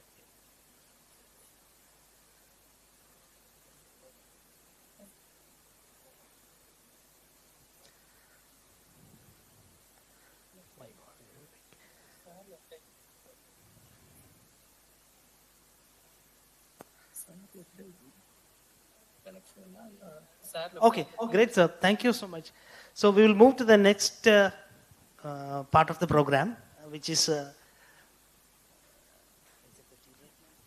the tea break, actually. So everybody was waiting for that, I think. So after the tea, we will join for the contributor papers, oral presentations. Thank you. Thank you, Dr. Jiju Raj sir, for chairing the session. So this is 10 minutes tea break. Then we will restart soon for the oral presentations. Thank you.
2. For chairing the session, I invite Dr. Reshmi CR. She is an assistant professor at the Amrita School of Nanoscience and Molecular Medicine, Amrita Institute of Medical Sciences, Kochi, and DPT. And she will be chairing the session. Welcome, ma'am. You can start the session. Yeah, good evening all. So we start the session for second day, and you can have your presentation for 5 minutes and 1 minute for question and answer. Okay, so we can start with electrical and acoustic thermal insulating properties of biodegradable cellulosic structures, structural composites. Who's presenting that?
Ajay?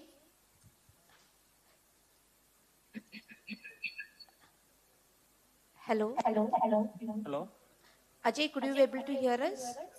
Yeah, I can hear. Is it visible now, the screen? No. No?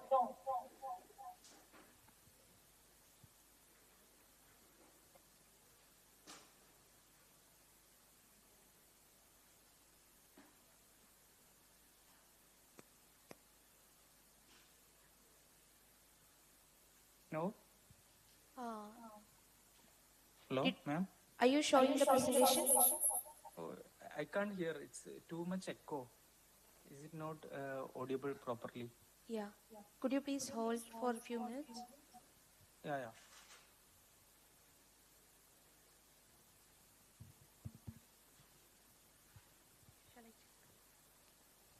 Hello? Yeah, Ajay, could you be able to hear us?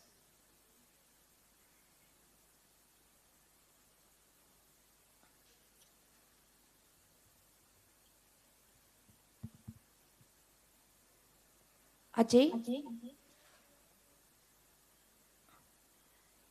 Hello? Could you be able to hear us? Yeah, too much echo, ma'am, but I can audible. Yeah, could you please start your presentation? Screen is visible now or? No, it's not visible. Could you please share the presentation? Already I shared.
Hello, ma'am? Yeah. Now we can see the presentation.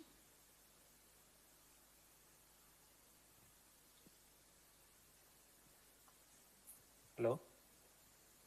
Yeah, you can start. Ma'am, is it visible now? Yeah, visible. Okay. And clearly audible too. I'm Ajay Kumar Piri, PhD student, Singapore University of Technology and Design.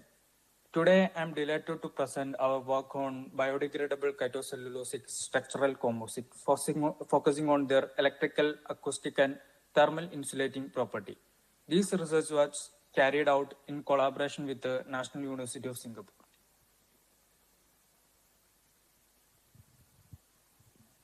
Insulating materials play a crucial role in modern engineering, whether in building, electronics, packaging, automotive, or household appliances. They help reduce heat transfer, block sound, and prevent electrical conduction. And we can see the chart show the global foam insulation market growth by product type from 2021 to 32. The market steadily rises from USD 26.55 billion in 2021 to over USD 40 billion by 2032. And we can see the polyurethane foam remains the dominant product due to its superior thermal performance and wide use in building insulation and refrigeration. Overall, the data indicate a strong and continuous increase in global insulation demand. And the polyurethane poses serious problems. They are non-biodegradable and causes some environmental pollution, contribute to health risk, and create waste management challenges. To address this issue, there is a growing demand for alternative materials that are biodegradable, eco-friendly, and cost-effective.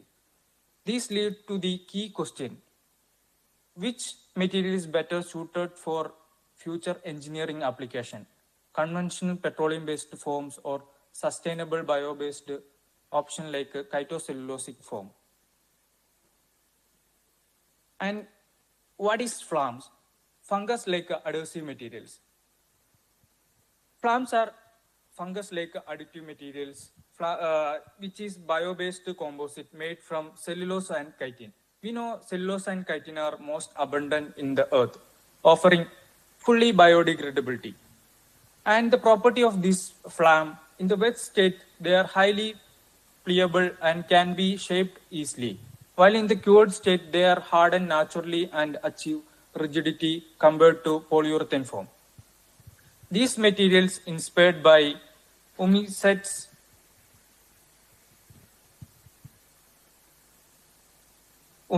organism with cell wall containing cellulose and chitin, which enable strong, extrudable, and controllable composite. Compared to PU foam, flam provide clear environmental and performance advantages, including lower environmental impact, better production efficiency, good mechanical property, and strong circular economy, and make them a promising sustainable alternative. And the objective, the primary aim is to evaluate the different cytocellulosic composite variant. We have made 3 variants.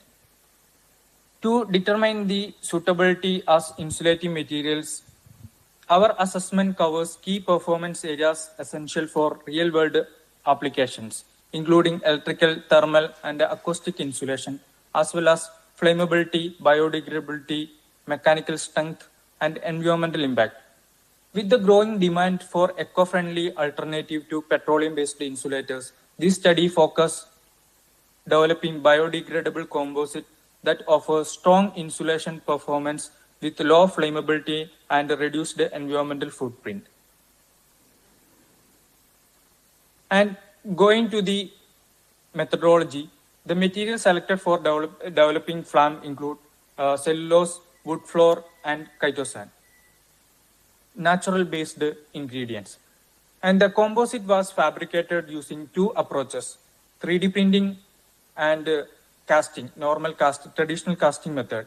We can see the 3D printed samples in the image and casted robotic-based casted images of 3 variants: cellulose, hybrid, and wood flams. To assess their suitability as insulation materials, we conducted standard thermal, electrical, and acoustic insulation tests.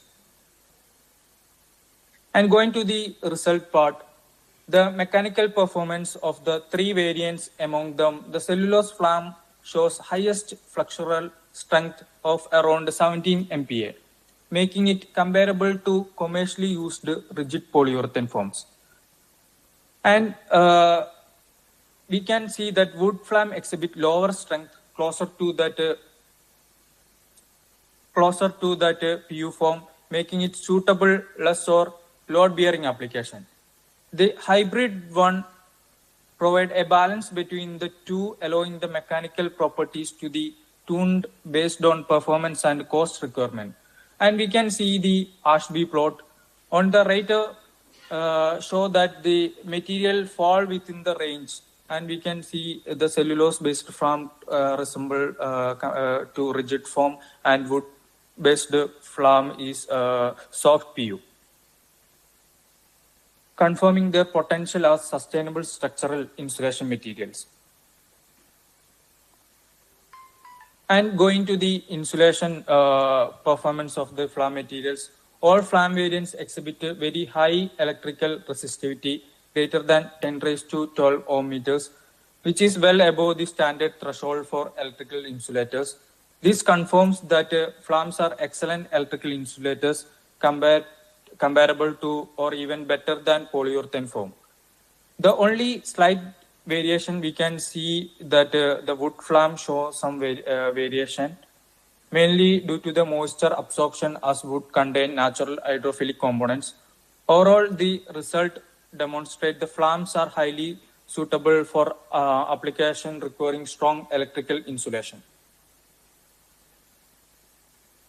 And going to the thermal insulation property, we have done all the three variants and the polyurethane. Their thermal conductivity ranges between 0.06 and 0.13 W by meter MK, and which is higher than rigid polyurethane foam. Meaning PU still provide better. We can see that both PU better thermal insulation compared to flam. However, the values are suitable for moderate insulation application. And going to the TGA result, show that flams begin with 300 degree degradation at around 300 degree Celsius, which is significantly higher than Ajay, PU. 6 minutes are over. Could you please Indicate. wind up? Your presentation time is 6 minutes. You already exceeded it. Could you please wind up? Oh, okay, okay. Yeah. And flammability also having good flam showing good flammability, and acoustic insulation also performance flam showing excellent.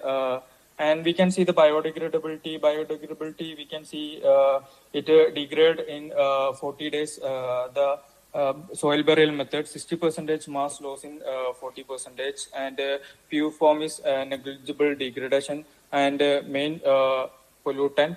And going to the environmental impact, cellulose flam, low climate impact and lower fossil depletion, and lowest impact uses waste wood floor have good impact, environmental impact, and PU form is highly fossil depletion and no biodegradability. And the conclusion, they have excellent mechanical property and good insulation in the case of acoustic and flammability, thermal, good thermal insulation, and flam having good thermal stability also compared to polyurethane. And this is very biodegradable material, losing 60% mass within 40 days. Yeah, these are thanks to the research team and collaborators. Thank you. Yeah. Thank you, Ajay, for your wonderful presentation. Any questions from the audience? So, Ajay? Yes, ma'am. Yeah, I have a question. So, you have showed the degradability only till, could you show the degradability results? It is 40 days, right? Till 40 days you showed. And within 40 days, cellulose flams are showing up to 40% weight loss. That means major weight loss. Actually, in your suggested applications like electrical and thermal, is it ideal? Yes, ma'am, it's ideal in soil, but in normal case in soil there are a lot of bacteria and fungi that is affected. I tested in, I showed in some image we can see the pores, but in a normal case outside soil it's okay. Like we have tested, and in here we made furniture and many things with these flames. And this can be 3D printable too. Like we can make any shape and anything, like a bigger structure also. Actually, for thermal insulators and electrical insulators, generally we need up to 1 year, 2 year kind of lifetime, right? Minimum. So if it is degrade within 40 days, so it's a limitation of this cellulose flame, or it's good. So sorry, ma'am, it's not audible properly. Yeah, generally for your specifically told in, applications like electrical and thermal insulating properties, for that generally the material we used is generally have a lifetime of 1 to 2 years minimum. So this much fast degradability is ideal or not? Actually, for insulation purpose, it's for flame case it's okay. Like it can be withstand like long years. But in the case of soil, yeah. So this is only the condition only in the soil, but in atmospheric condition, it can actually retain little bit more. We can make building also, building materials. We have making that kind of thing. So this degradation is specifically you done in the soil. This one is soil. We Okay. have like tested in atmosphere condition. Okay. That withstand like many years. Okay. Okay, fine. Okay. Thank you, Ajay. Thanks a lot. So we can. The next OP11. Hello. OP11 is Ben John. Hello. Hello. Hello. Hello. Hello. Hello. Hello.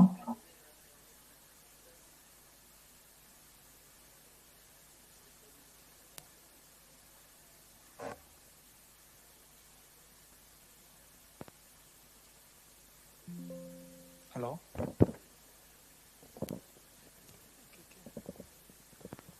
Hello. Audible? Hello, may I audible?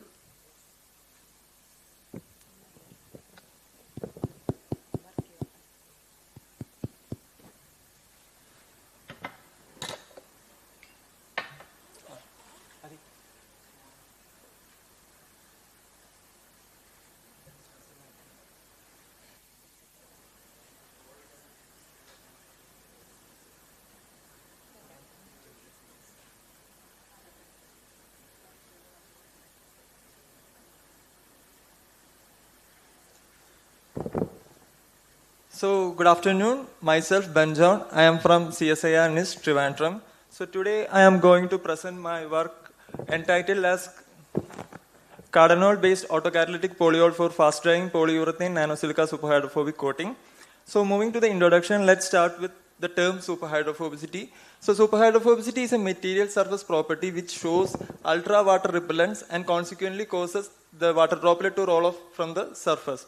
So, in nature, different superhydrophobic surfaces can be seen, such as lotus leaf, butterfly wings, etc. So the key factor to achieve the superhydrophobic property for these surfaces is due to the presence of nanomicroscale roughness. So it depends on the nanomicroscale roughness. The material surface can be classified into three. First one is hydrophilic, where the contact angle will be less than 90 degree. And second one is hydrophobic, where the contact angle will be greater than 90 degree. And third one is the contact angle is much greater, that means greater than 150 degree, and hysteresis less than 10 degree. So due to this superhydrophobic property, it can be used in multifunctional applications such as self-cleaning, anti-icing, anti-corrosion, antibacterial, etc. and can be applied in different fields of application. So if we take the global scenario of superhydrophobic coatings, the superhydrophobic coating possesses a market share of $10 million in 2050, which cause a expected exponential increase in coming 2030 from $10 million to $300 million. So moving to the fabrication techniques of superhydrophobic coating, different fabrication techniques are adopted such as electrochemical deposition, electrospinning, chemical vapor deposition, etc. Out of this, spray coating is widely used because of its inexpensive nature, scalability, and can be used in large and complex substrate with good finish. So majorly superhydrophobic formulation for spray coating consists of two components. One is polymer binders and nanoparticles. So conventionally, polyurethane, epoxy, polybenzoxaxins are used as polymer binders. However, these binders are almost synthesized from petrosourced monomers. Therefore, however, due to the depletion of fossil fuels and non-degradability of these petrosourced monomers, there is a need of sustainable alternatives. So this is a recent report which says that there is a huge shift is taking place from petrosourced coatings to bio-based coatings. The major reason behind this is because of the reduction of carbon emission to 55% in coming 2030, which is a step taken by the European Union. So understanding the sustainable properties of bio-based coating, there are certain limitations for this bio-based coating, such as higher curing temperature, longer drying time, and for achieving superhydrophobicity, fluorine-based modification is needed, which is toxic, and poor nanoparticle dispersion on these polymer binders. So understanding these limitations, we set up our objectives as to develop bio-based autocatalytic polyol for synthesis of fast-drying polyurethane and its investigation of functional, mechanical, and thermal properties, and to create nanomicroscale reference, the synthesis of hydrophobic nanosilica using in situ method, and one-step fabrication method for superhydrophobic coating with contact angle greater than 150 degree and hysteresis less than 5 degree, and exploring its multifunctional applications. So, among different renewable feedstocks, cardinol positions an important role because of its unique characteristics such as abundant availability and unique chemical structure. Cardinol is derived from cashew nut shell liquid, which is a waste product of cashew industry. So, and it also possesses an interesting chemical structure with a chemical resistant aromatic ring with a phenolic hydroxide group which helps in adhesion and low temperature cure, and also possesses a meta-substituted unsaturated long aliphatic chain which helps in water resistance, corrosion protection and flexibility. But direct application of cardinol is not possible, so there is a need for modification. So in this work we have modified cardinol to a polyol through a managed reaction. So for that, cardinol is reacted with oxazolidine intermediate in 2:1 ratio, and resultant the reaction completion is monitored using TLC plate, and the resultant product is named as BMP, and the structure is depicted here. The BMP is then reacted with methyl diphenyl diisocyanate for the preparation of polyurethane prepolymer. In second step, we synthesized nanosilica from tetraethyl orthosilicate, and to improve the hydrophobicity, we have added ODTMS, and the corresponding structure is given here.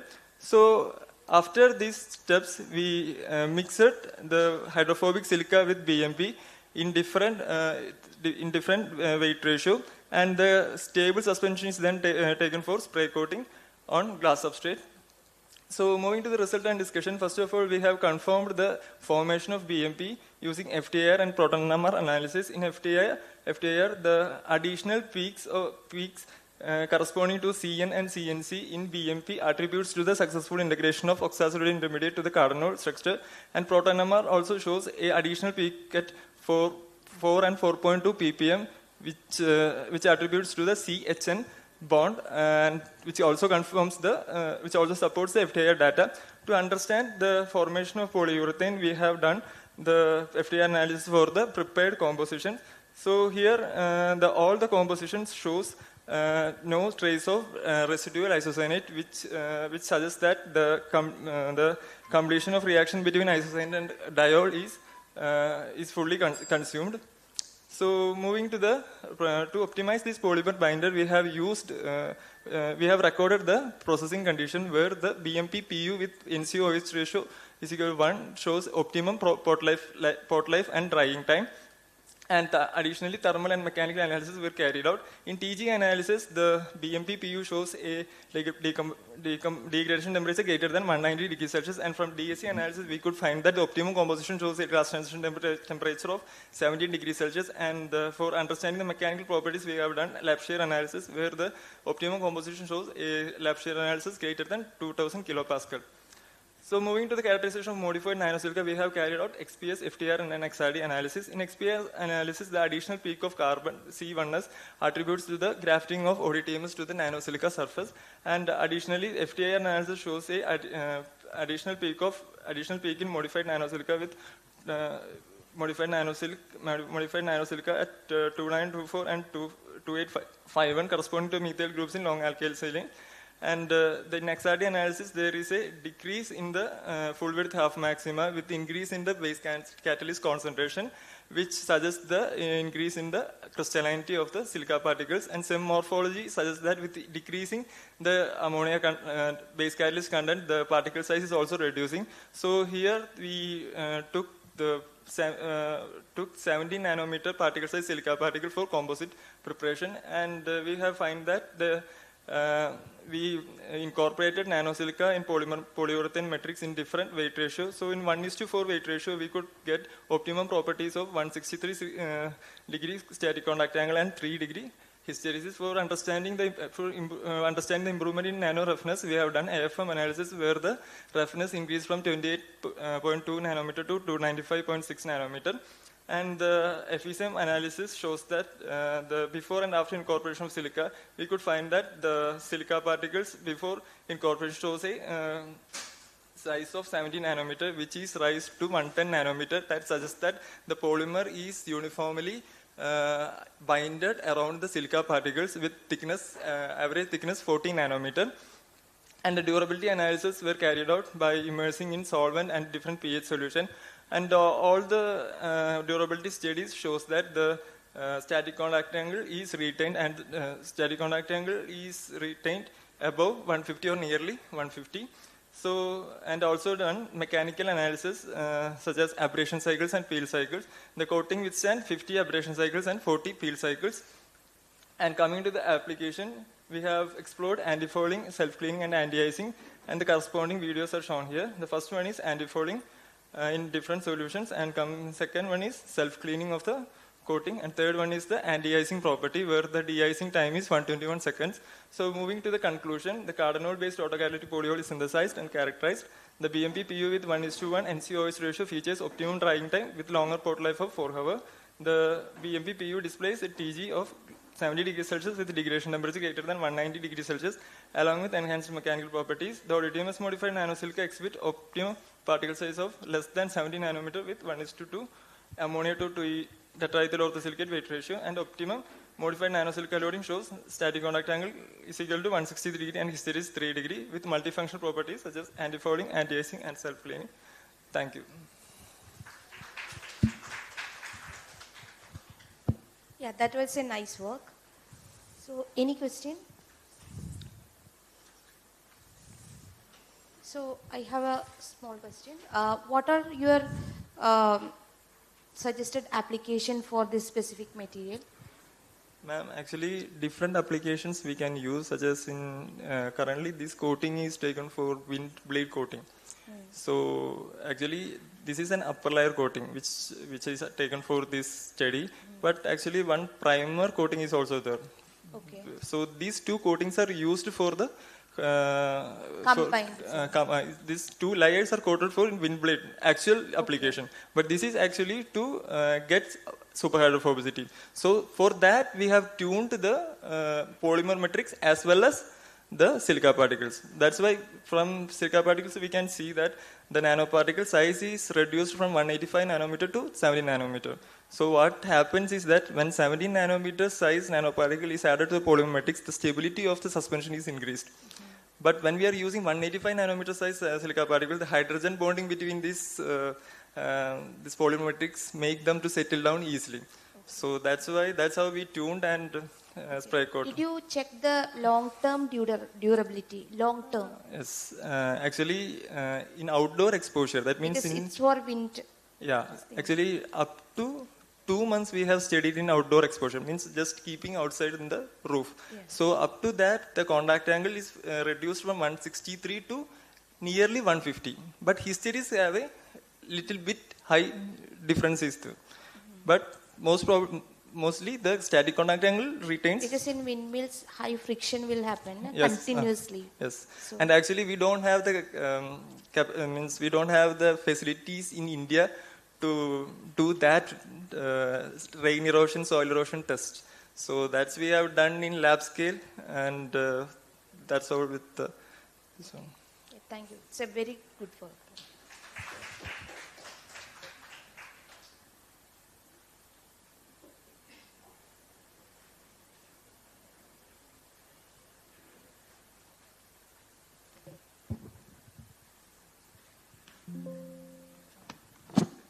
So next one is OP12.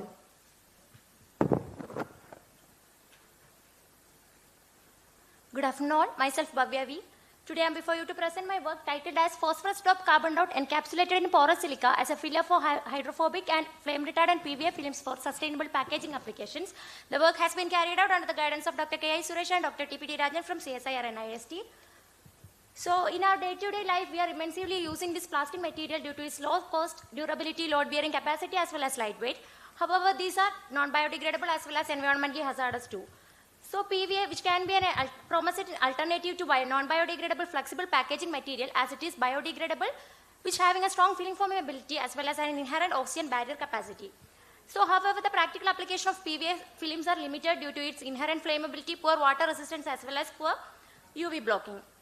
So literature suggests that the filler concentration or incorporation of the filler will improve these properties, but still most of the fillers are suffering from toxicity, solubility issues. That is, to achieve these properties, some kind of higher loading may be needed, which may lead to solubility issues, compromising the biodegradability of the PVA and focusing only any of the drawback. So what we need is a multifunctional eco-friendly filler. So here we are introducing a hybrid multifunctional filler, PCD at HPC. Here PCD is the phosphorus topped carbon dots and HPS is hydrophobically modified porous silica. In the hybrid material, we could observe that this material can be used as a flame retardant, which is eco-friendly and having mechanical integrity, hydrophobic nature, UV blocking, efficiency as well as barrier property in situ. So this is the mechanism of encapsulation. We are expecting that the porous structure of silica provides high surface area of hosting PCDs, electrostatic interaction between the functional groups of PCD as well as the silanol or silyl groups of HPS. Hydrogen bonding is possible between the residual OH groups of silicon and functional groups of PCD, and the physical entrapment of the PCD within the pores prevents aggregation. And there will be an hydrophobic modification which stabilizes the PCD inside the pores by reducing water penetration too. So this is the experimental method we have adopted. The cellulose which is extracted from waste bamboo cell, which is used as a starting material for synthesizing carbon dots, which is then used phosphoric acid, which is used as a phosphorus dopant, and the synthesis of porous silica is done using conventional salt gel method where the sodium silicate is used as a starting material. And moving on to the hydrophobic modification to this porous silica, which is done using HMDS. This is hexamethylene disilicane, which is a non-fluorinated hydrophobic agent, and then the synthesized PCD then encapsulated to HPS to yield PCD at HPS. So this is the characterization. What we are postulated is the encapsulation of the material inside that is to be confirmed. So we have done the BET analysis. The porous silica is alone having the surface area of 339.4 meter square per gram. However, after incorporation with PCD, this was tremendously decreased to 4.7, which is also supported by the SEM as well as STEM analysis. So then moving on to the FTR analysis, we could see that the porous silica, which is hydrophilic in nature, after hydrophobic modification, almost the OH peak were diminished and the CH2 peak came, but there is a presence of silanol, SiOH, small in amount, which is enough for modifying the PCD. So after the PCD incorporation, this OH peak came back. And XPS analysis, we could see the all peaks corresponding to the each element in the hybrid system is present, and XRD shows the amorphous nature of each component. As well as look into the water contact angle, we could see that the porous silica, which is hydrophilic in nature, and HPS, which is a hydrophobically modified porous silica, which is super hydrophobic in nature. After incorporation with the PCD, due to the presence of hydrophilic group, the hybrid material, which is hydrophobic in nature. So this is a mechanism that we are incorporating. When we are incorporating this filler to the PVA chain, within the PVA there will be interaction of these individual PVA chains through hydrogen bonds. However, after incorporation of the filler, we could see that the interaction between individual PVA chains will reduce, but the filler will incorporate in between these two chains through hydrogen bonds. So which is then the incorporation is confirmed using FTIR as well as XRD. We could observe that the PVA is semi-crystalline in nature after incorporation with the filler, which is turned to which is just turning to amorphous nature.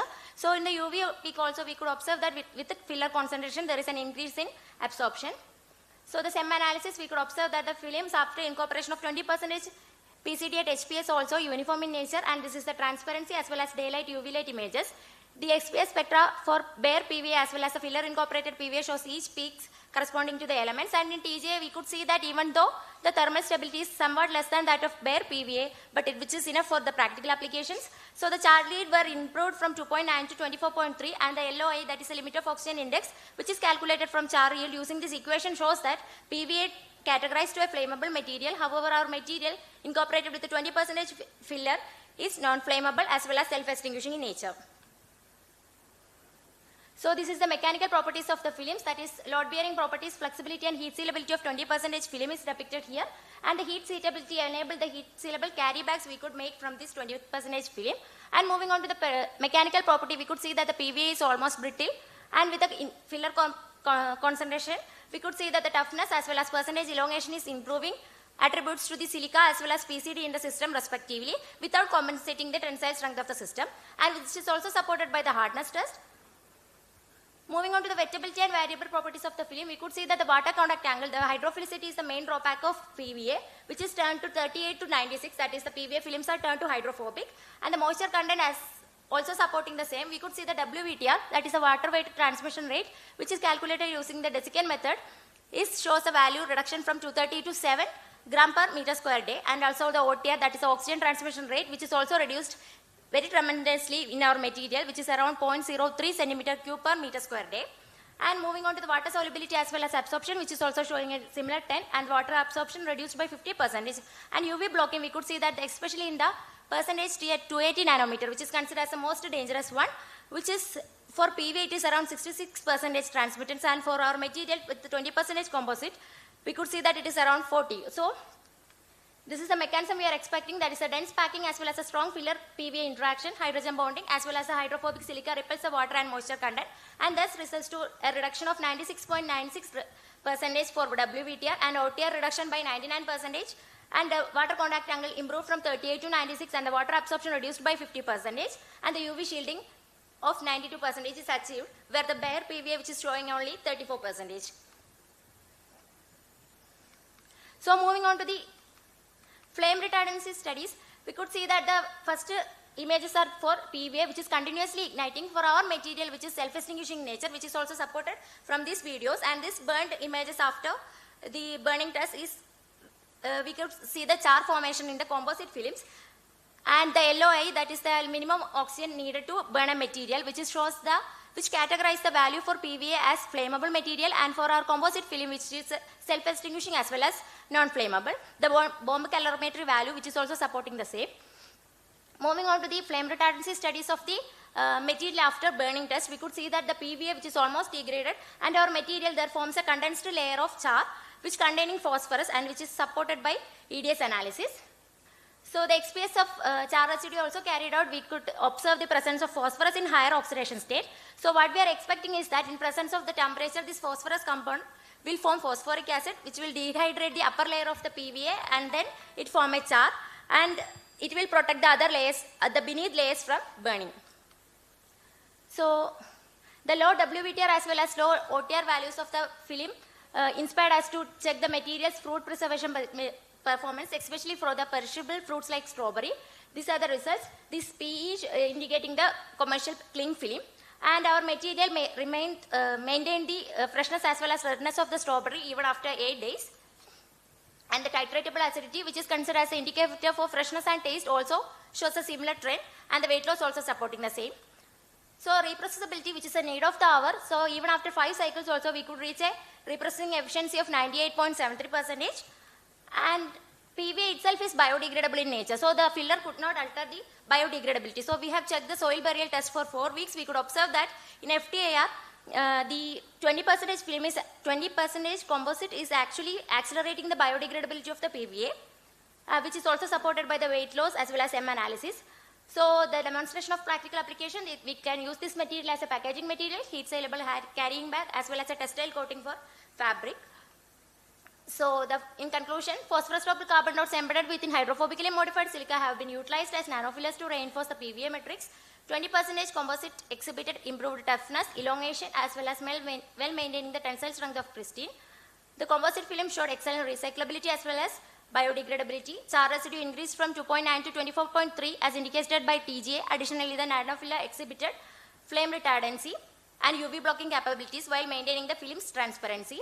The composite film also shows the least WVTR and OTR and having a higher contact angle in comparison to the pristine PVA, and this composite film can be considered as an ideal material for active packaging, particularly for preserving perishable fruits like strawberries.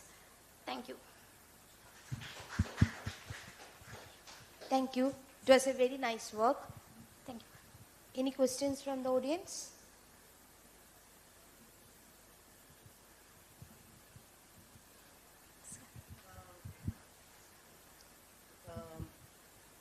What about the cost? Have you ever calculated the cost? Sir, actually, cost carbon dots which were synthesized from biomass resources only. So, like waste bamboo stem. From there, we have no problem related. We have collected the waste bamboo from the Thrissur. What is that? Actually, for carbon dots, after doping with phosphorus, we could reach around 74% yield. For that silica also there is no cost, it is also cost effective because we have prepared it from sodium silicate only. Simple conventional salt gel methods we have adopted, and for PVA only we are bought from outside. So I have a doubt. Actually 20% filler incorporated PVA, you showed that it is comparatively hydrophobic, right? 98 contact angle, right? And you showed that the degradability is high for that group. Why? Actually, ma'am, I already told that the filler will be incorporated in between the two PVA chains. So it is increasing the actual backbone degradation. While in for PVA, there will be water absorption from the atmosphere and all. So the backbone means PVA backbone? PVA backbone peaks, which is diminishing in FTIR for 20% film in comparison to bare PVA. So actually the filler incorporation... Generally PVA degradation is hydrolytic degradation, right? Yes, which turn to carbon dioxide and water. So hydrolytic degradation means it should interact with water and then degrade. Yes, ma'am. It's like that only. From the soil it will be there, the water will be there. But what I am telling is that in our material, the filler will be in between these PVA chains. So which will reduce the interaction between these PVA chain in comparison to bare PVA, where there is a strong hydrogen bond between intermolecular hydrogen bond between the individual PVA chains will be there. So this will help the actual backbone degradation of the composite. That's why. Okay. So one more doubt, that your ideal group was 20% filler loaded. Then why you didn't try it for 30? Actually, ma'am, to reach an optimum concentration means like we have tried for 40 for textile coating.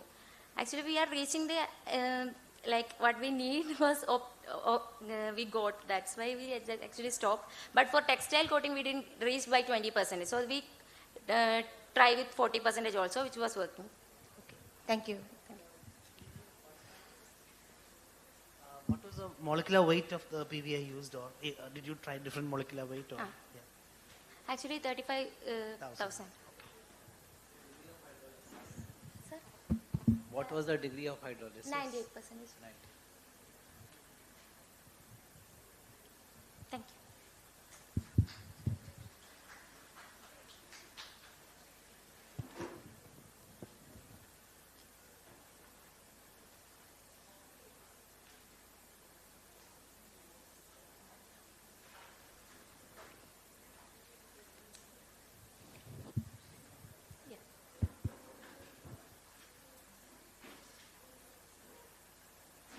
So, hi Rajeshri. No, ma'am. Yeah, am I audible? Hello, am I audible? Ma'am? Am I audible?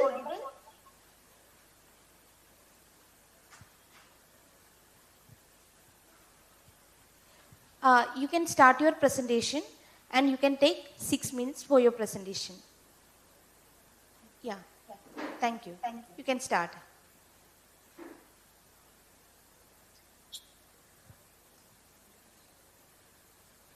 Very good evening to one and all, respected session chairperson, all the dignitaries and my dear participant friends. I am Dr. Rashri Vijayvargi, Research Associate at CIPET IPT Raipur. I am here to present on the topic Development and Optimization of Biocomposite Films, Influence of Different Fillers on Mechanical Barrier and Thermal Properties. As we see the plastic waste generation and distribution in the global scenario and Indian scenario, that is the 353 million ton in global and 3.5 million ton in the Indian scenario. So more than 70% of global plastic waste directly enters the natural environment. It is very dangerous for the environment. Growing environmental concern over traditional plastic and the bane of single-use plastic packaging have accelerated the search for sustainable alternative. So nowadays, biopolymer demand is increasing day to day and year by year. Our project goal to synthesize and evaluate the biodegradable polymers, PET and PLA-based biocomposite film with different fillers and nanofillers in competitive cost. The objective of our work to synthesize biocomposite film, then the characterization of film properties, analysis of filler impacts, enhance biodegradable usability to make cost-friendly film. This is the process plan of our research work. First, the material and filler selection, then the optimization of composition. After that, the compounding with Steinistro extruder, film preparation by using blown film extruder, analysis of filler, film characterization. We are selecting the material selection. We are using the PET because it is having so many advantages. It is a flexible and tough like LDP. It is biodegradable polymer, low cost compared to other biodegradable synthetic polymers, low liquid barrier property, good liquid barrier properties and water vapor barrier properties. But some areas are required improvement like mechanical properties, that is elongation. We select another material that is PLA. It is expensive, so we are trying to use in less percentage, high modulus, brittle and biodegradable polymer. We are using different additives and compare the property of the additives in different composition. First, we are using the reduced graphene oxide, that is the RGO. This is nanofiller. We are using calcium carbonate and talc powder, that is hydrated magnesium silicate. First, we take the trial. So we are using the solvent casting method.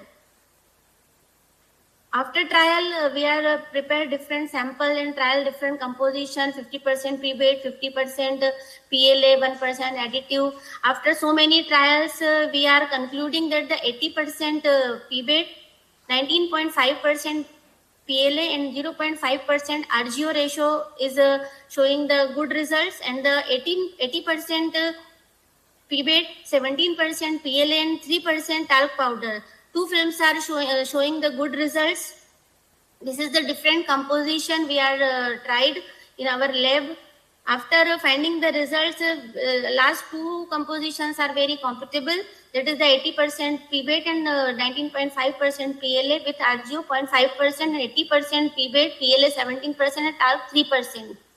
And this is the final composition. This is the film samples. We are using this RGO, which is also derived from the plastic waste. It is a nano filler. As we can say that this is the transition from plastic waste to nano filler. These technologies are already established, and we are working with the industry collaboration. This is the conversion of RGO. First process is the pyrolysis at the 800 degrees centigrade. After that, the jet milling, and then BLF. We are using the BLF furnace about 1200 to 1400 degree centigrade. These nanofiller and PET PLA composition, firstly pre-mixing, then pre-drying and using the Steinistro extruder for the processing and develop the pellets. These pellets are using to develop the blown film These are the three samples. First one is the pure PBAT. Second one is the PBAT, PLA and RGO. Third one is the PBAT, PLA and talc as an additive. This is the physical and visual appearance of these films. Virgin gives the film was translucent. These are the results of tensile strength of pure PBAT and biocomposite films. This is the comparative study of the tensile property of LDP film, virgin PBAT film, PBAT PLA film, and PBAT PLA RGO film. We can see here the percentage elongation is very high in the PBAT PLA RGO film, which is similar to LDP film, which LDP material is used for the single-use plastic packaging, and PLA PBAT talc film shows the tensile modulus very high. So these are the good results in term of mechanical property for the packaging application. We can see here that the RGO is a very compatible additive for the PBAT PLA blend.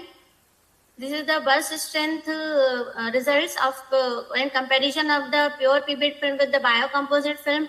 Burst strength of the PBAT film, pure PBAT film is 1.5 to 2.5 kg per centimeter square. When we add the RGO and prepare the biocomposite film, the burst strength ranging from 3.6 to 4.2 kg per centimeter square, which is near to LDP.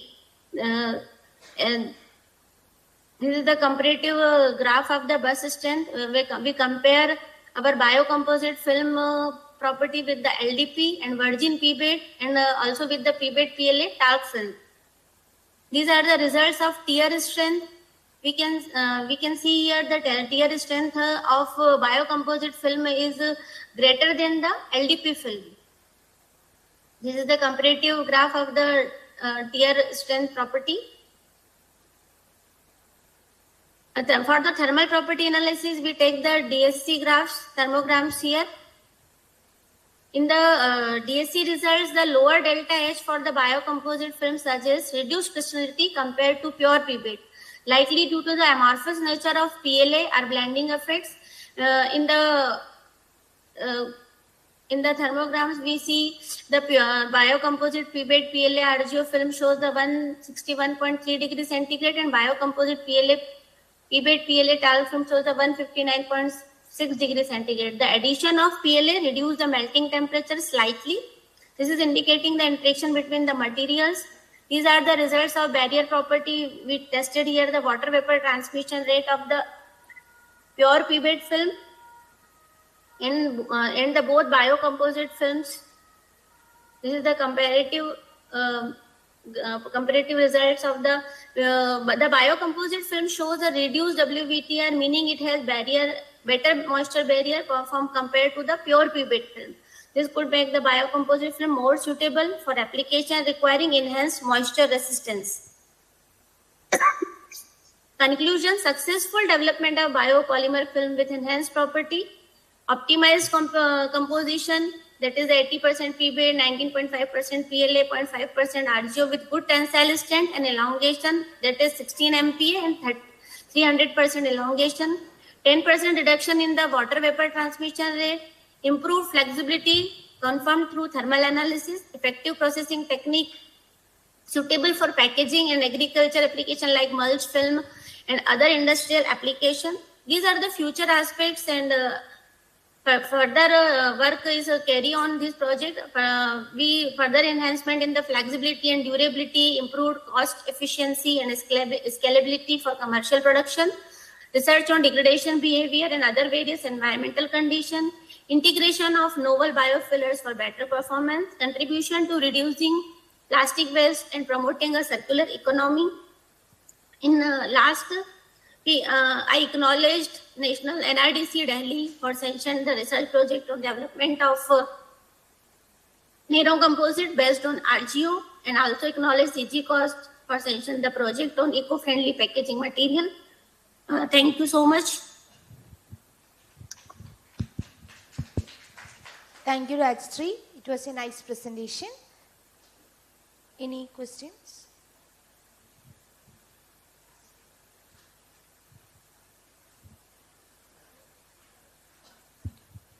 you mentioned about increasing the strain of RGO embedded PVA films.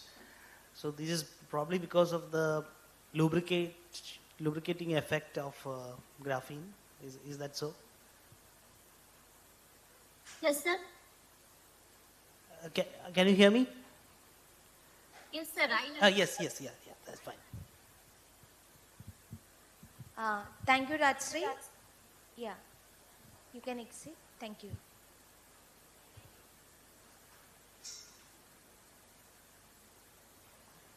Any questions, sir? Ma'am, can I leave? Yeah, you can leave. Thank you. Okay. So next presentation is Muhammad Irfan.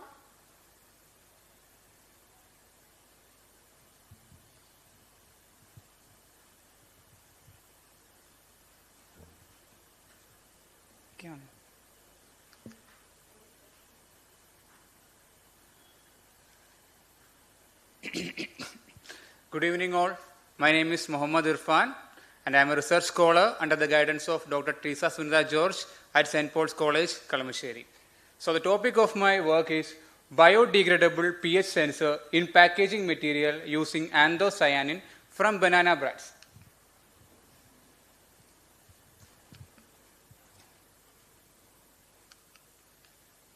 As we all know, the increase in polymer, the plastic waste, that is a concern globally, and the use of sustainable, the conventional plastic materials like polyethylene, polypropylene, they are all accumulating in our environment, causing water pollution as well as land pollution. With the impact of these conventional packaging materials, it is high time to consider alternatives that can be renewed as well as biodegradable. One such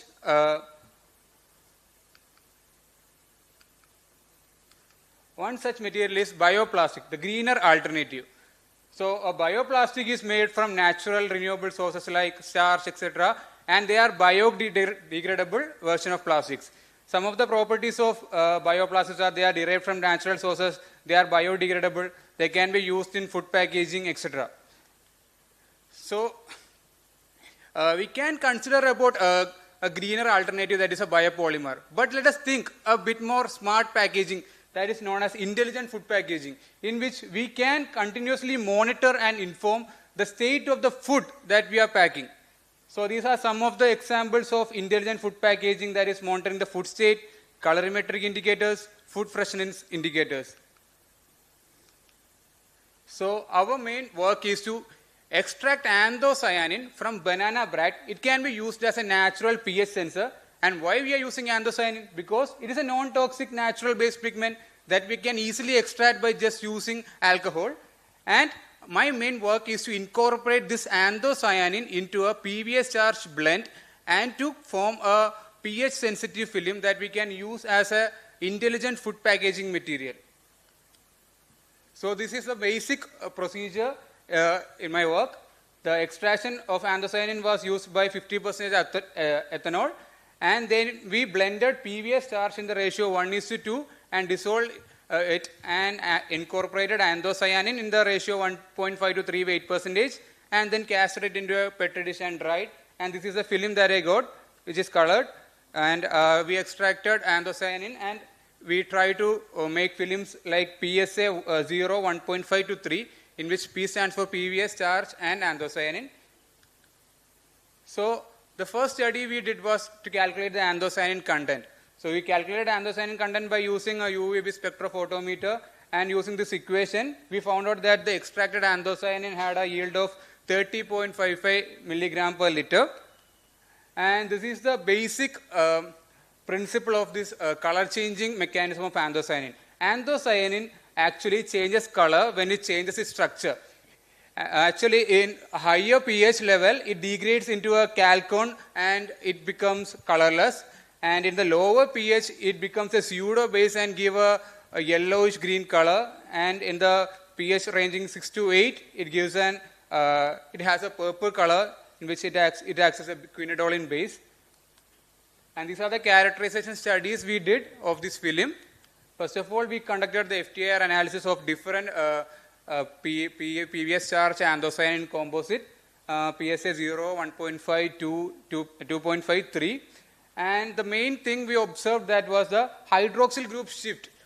The peak in the hydroxyl group was observed as it is decreased from the thing we usually see, and this might be due to the interaction between the anthocyanin and the starch composite.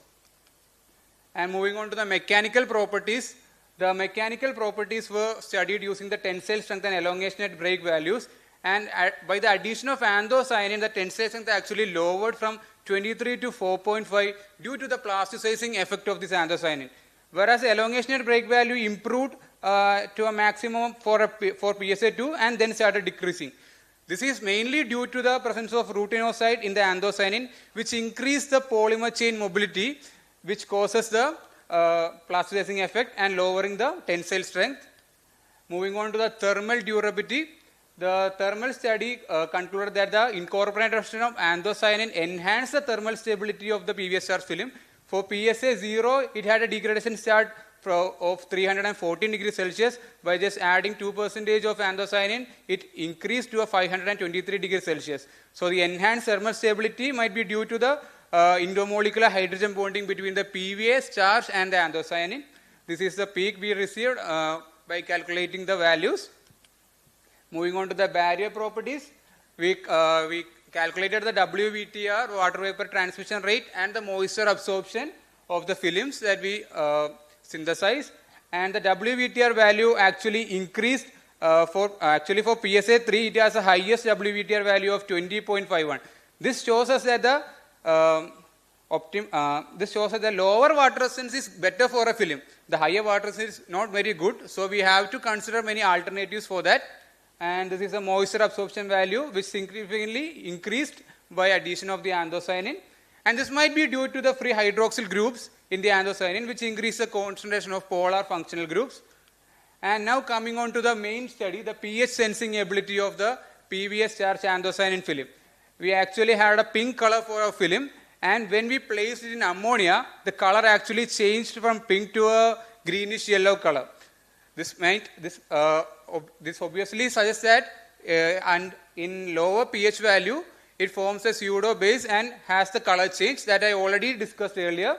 And the color shift was confirmed by the study of spectrophotometric study by using the LAB values, and we calculated the delta E value using the equation, and it had a greater delta E value. That means the color change is visually observed. And we also studied an application level study for the PVS charge anthocyanin film. That was a food spoilage test in which we took milk, and the milk had a pH value of 6.8. Due to the microbial contaminations, the pH becomes lower. The lactose of the milk actually converts into lactic acid. That means, and in acidic pH, it gets colorless. So the milk began to degrade at room temperature as a result of the microbial contamination, and the lower pH was clearly observed by the film. See, the film got colorless after 24 to 48 hours with the impact of the milk. This was the LAB values that we found, and the delta E value we calculated. So concluding, we extracted anthocyanin from banana brats using alcohol. Then we incorporated it into a PVS charged blend to act as a visual indicator. The only thing we had a problem was its WVTR and mechanical strength. So for a future enhancement study, we are trying to incorporate cellulose into this PVS charged anthocyanin blend so that we have a higher value for this. Thank you. Yeah. Any questions?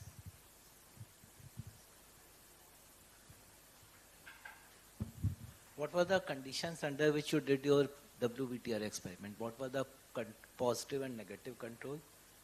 It actually has a color changing effect, but WVTR. When you did WVTR, what was the positive? What was your positive and negative control? WVTR value actually increased. That means it doesn't have. Do you know what does it mean by positive and negative control? Yeah, the negative conclusion is that it doesn't have water.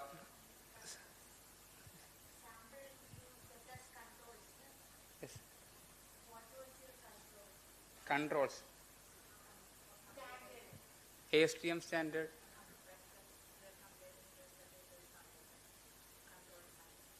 Control standard. Yeah, PSA with 0 concentration of anthocyanin. Okay, I'll tell you. Controls are you always keep one. So you must have used that ASTM, that inverted E cup model, I think. Desiccation method. Desiccation method. So there you should have some, wherever you are storing, you would have kept that your film and close the case. So you keep one thing fully open so that you know at what rate things are. Say if you are a humid environment, then water vapor will go very slowly. If you are in a dry environment or drift is there, then it will go faster. So compare it always with the open bottle as well as covered bottle with either nylon or something, so that you know ki test mein. What was the thickness of your material? We didn't actually calculate the thickness. Okay. The work is under study. The reason is your per thickness. So same material, if you take this thick versus this thick, it will change completely because your WVTI values are very low. For starch and all, it's according to me, it's very low. But it's good work. Thanks. So next presentation is Abhishek, OP15.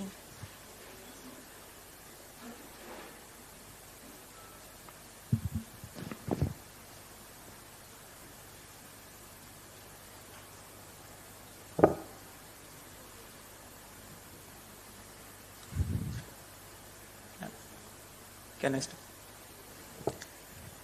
Good evening, everyone. I am Abhishek. I am a research scholar at Regenerative Biomaterials and Theranostic Laboratory at the Department of Polymer Science and Rubber Technology, KUSEL. So my work here is to present a novel suture which is made from sisal fibers, which is radiopaque, antibacterial and biocompatible. So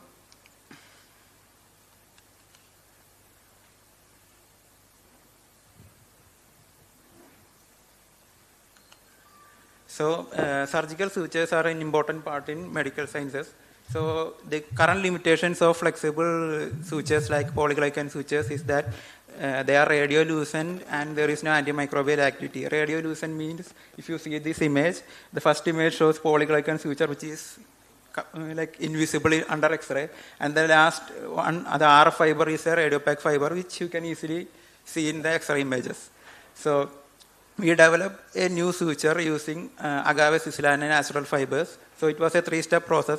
First we took the raw fibers and mercerized them, then bleached them to clean this fiber from, to remove hemicellulose and lignin from the fiber to get pure cellulose nanofibrils. And then we coated it with a radiodense material that we synthesized using strontium oxide and PLA.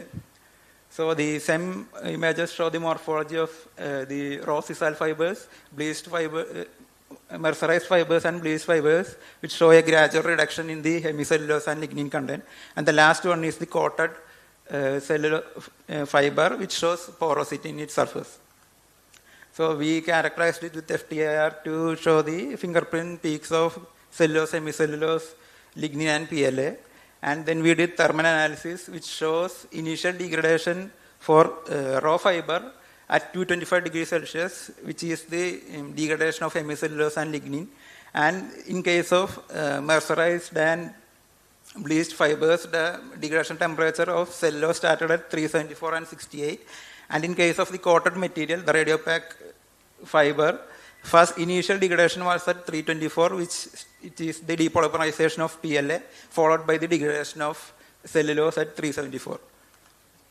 So the next important part is the mechanical strength of the suture. So we did straight pull tensile strength and node pull tensile strength. And the bleached fibers show the highest value of 459 MPa, and the coated fibers show a lower value of 183.8 MPa, which is still clinically relevant.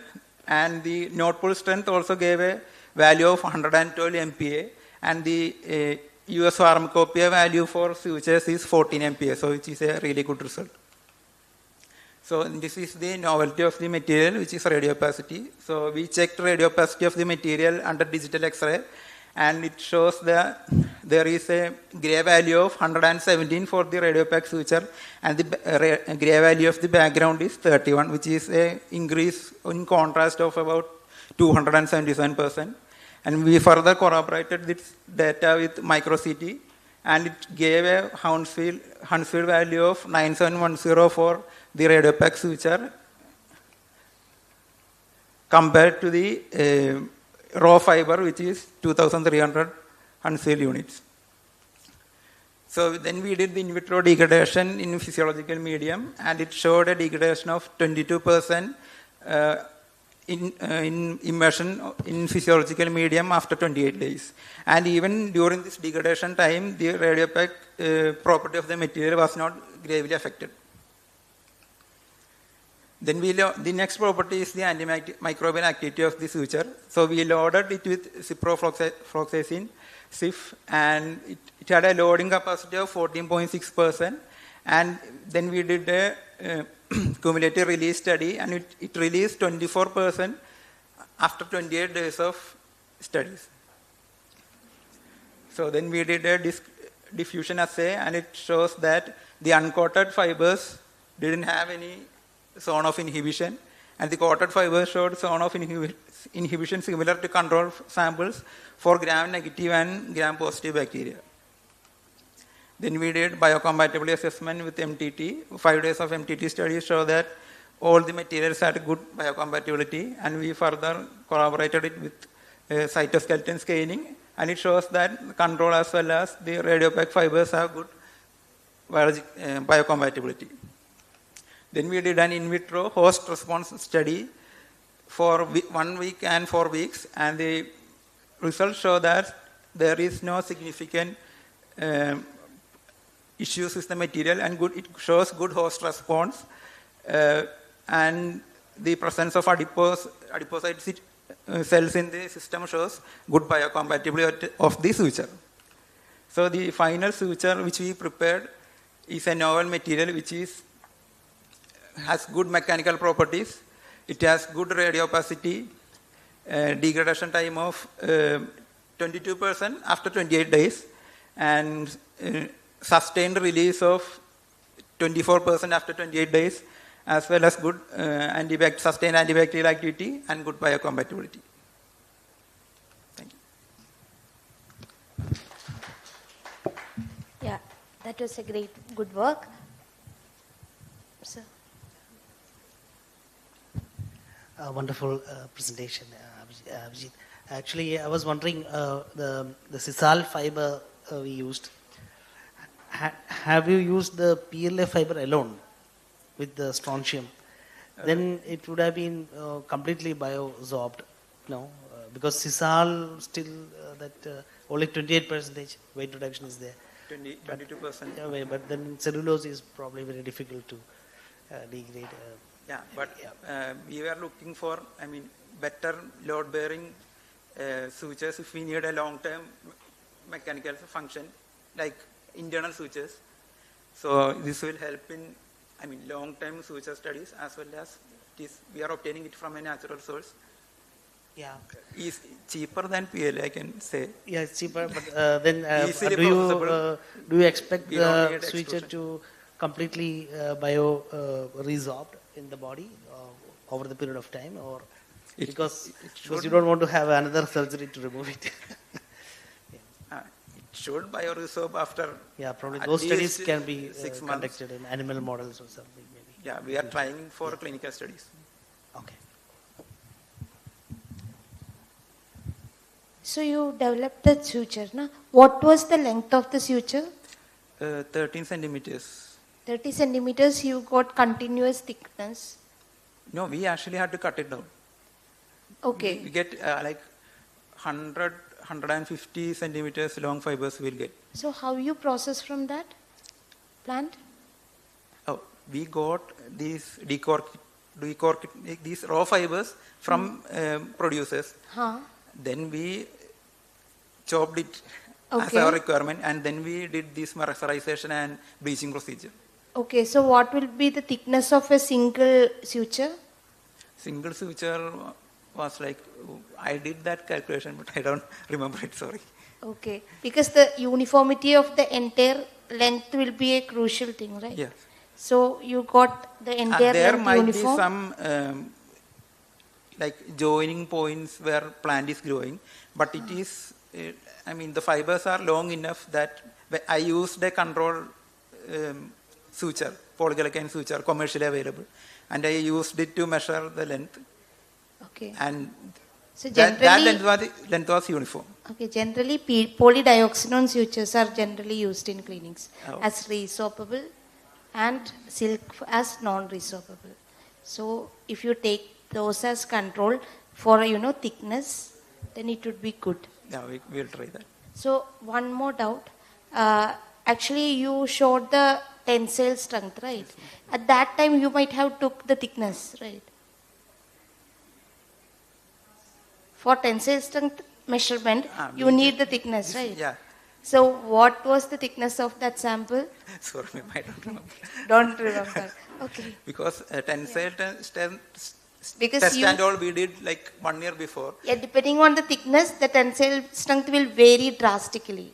Yeah. So what I suggest is generally what we measure is faucet break. Generally for sutures, tensile strength will also we used to measure, but faucet break will be a crucial parameter. Oh, we haven't tried that one.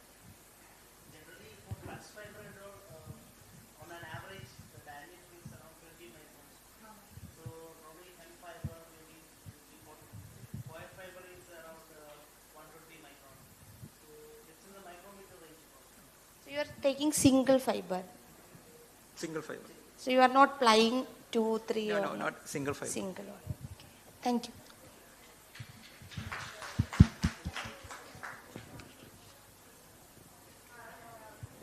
So next presentation, OP16.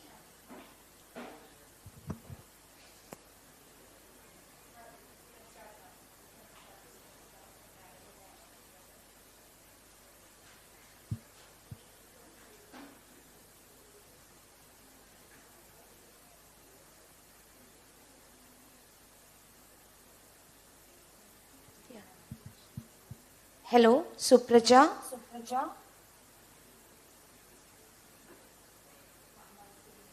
Hello, could you able to hear me?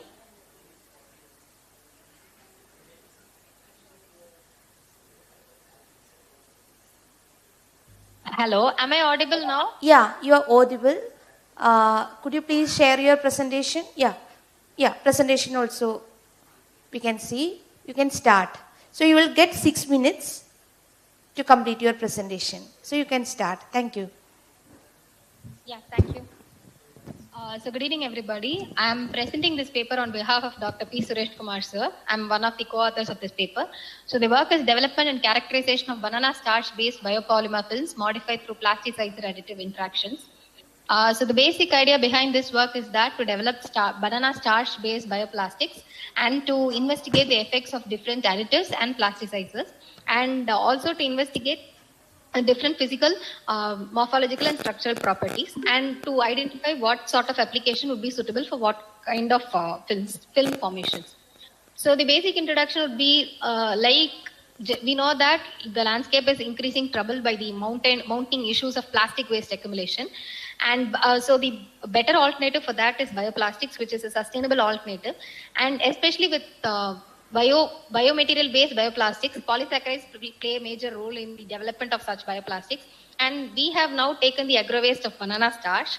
So the schematic representation of the work here is that we extract starch from unripe banana through manual extraction method, and we use glycerol as the basic solvent here. And with glycerol, we have these additives PVA and CMC, which is polyvinyl alcohol and carboxyl methylcellulose, and we develop the bioplastics here. Now the issue here is that what is the percentage of starch that is to be used for this plasticizer-based interactions.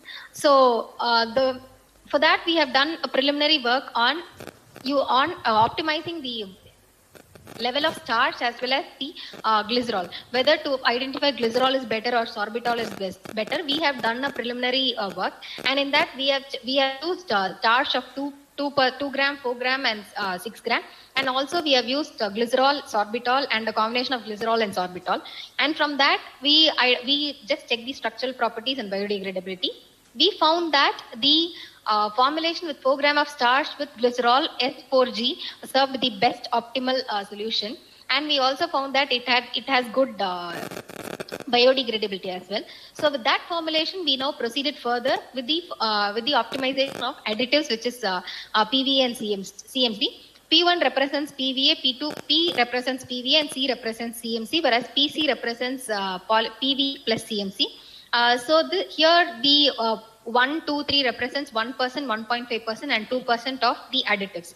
So we find that we observed the moisture content, color index, thickness, solubility, water absorption, WVTR, OTR, transparency, and gloss value. In that, if we are able to see that, we find that the water absorption has been very much high, peculiarly high for CMC with 2% of CMC. Generally, CMC films exhibited good water absorption capacity as well as good WVTR properties. In that, especially CMC, with 2% of CMC served very much better. So we, proceeding further, we checked the mechanical properties. We have checked this the stress strain curves using texture analyzer, and we also observed the tensile strength and elongation. From this, it is clearly shown that CMC contributes positively to the network structure of bioplastics through the enhanced intermolecular interaction and better distribution of stress across the films. And the more and more the concentration of PVA is reduced, the more and more concentration of PVA is increased, it completely reduced the elongation significantly, providing a moderate increase in the tensile strength. And from the observation, it was completely found that again CMC had very high tensile strength and the lowest elongation as well. So if elongation is a property which is to be maintained at a very high rate, we recommend PVA, whereas with tensile strength based application, we recommend CMC. Also, we analyze the structural properties, and for all the films developed, it was found that the glycerol peak was identified in all the bioplastic films, and water molecules were also very much prevalent, which was very much evident in the FTR peak. Also with XRD also we found that bioplastic with CMC exhibited additional diffraction peak at very higher rate, which indicates that it has very high crystallinity nature. And with respect to biodegradability, it was found that the films with higher contribution of CMC had highest degradability because it is by nature hydrophilic in nature, which makes the film to be more accessible to microbial degradation. Also, the higher concentration of PVA had very lesser favorable environment for the microbial degradation and enzymatic breakdown. So to conclude in short, we propose that a PVA based films with 1% has very high transparency, and it could be used for applications of dry foods, packaging applications of dry foods. Whereas PVA with 2%, it could be used for packaging of items like fresh fruits or vegetables. Similarly, with CMC it has with 2%, as I already said, it has very high gloss value and oxygen transmission rate. So it is very much suitable for packaging of products like snacks, chips, and confectionery. Whereas the combination of PVA with CMC with PVA 1% and CMC 2%, it is a suitable premium product package, suitable for premium product packaging like cosmetics or luxury food items. Whereas PVA 2% and CMC 1%, it has highest moisture content, and it is very much suitable for eco-friendly packaging for luxury goods such as chocolates, perfumes, and other specialty items. So that's it from my end for this work.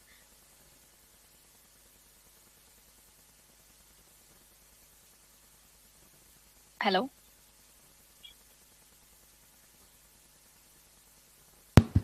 Hello. Yeah, thank you. You can start the next presentation.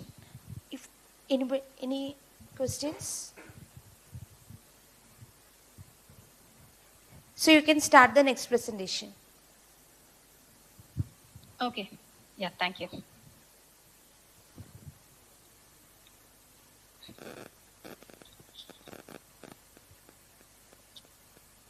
So this work, this is my work which I'm presenting, structural and functional investigation of banana starch-based bio-nanocomposite film, hybridized with banana waste, derived carbon dots, and acidified anthocyanin for intelligent food packaging applications.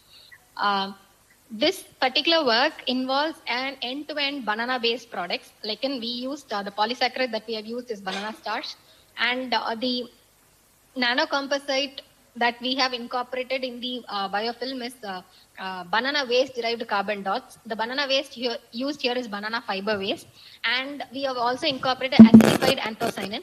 Acidified anthocyanin is also extracted from the banana bracts. So this entire work, end-to-end utility of raw materials, is all extracted from banana. So different varieties of banana. And to start with the introduction, we know that banana is the most traded and consumed, one of the most traded and consumed fruits of India, with total area of 9.61 lakh hectares and production of 35.10 million tons. We reach a productivity of 36.52 million tons per hectare.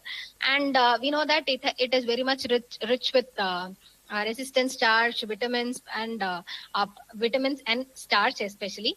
So utility of why is, we know that banana is a good source of starch because it has 70 to 80% of starch. So as indicated in the previous work also, we have extracted banana starch and used that as a polysaccharide.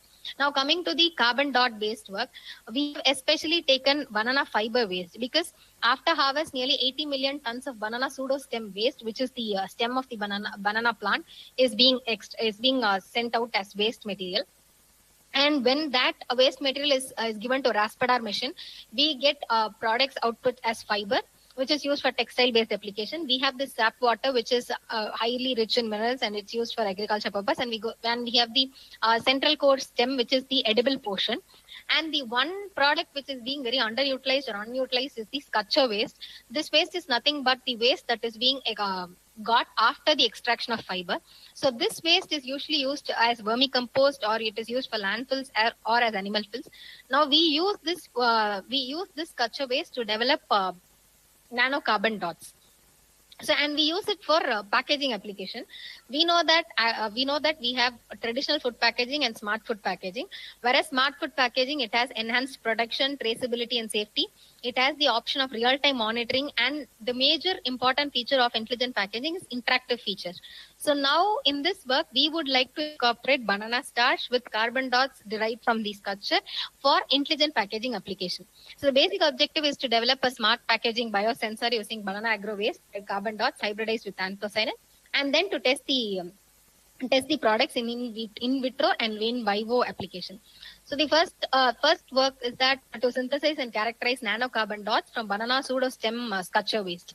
So we have done microwave with ultrasound based extraction, wherein what we have done here is like we have optimized the microwave power, time duration, and temperature.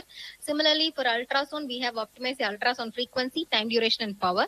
And with that, we have done the meta model of optimal prognosis based optimization product, and we have identified the optimal parameters for this operation. And we have developed the carbon dots. So the basic schematic representation, basic experimental work that had been done in the lab is pictorially represented here.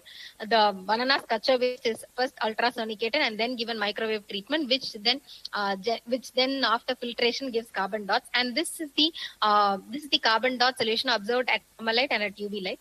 And this is SEM photographs with EDS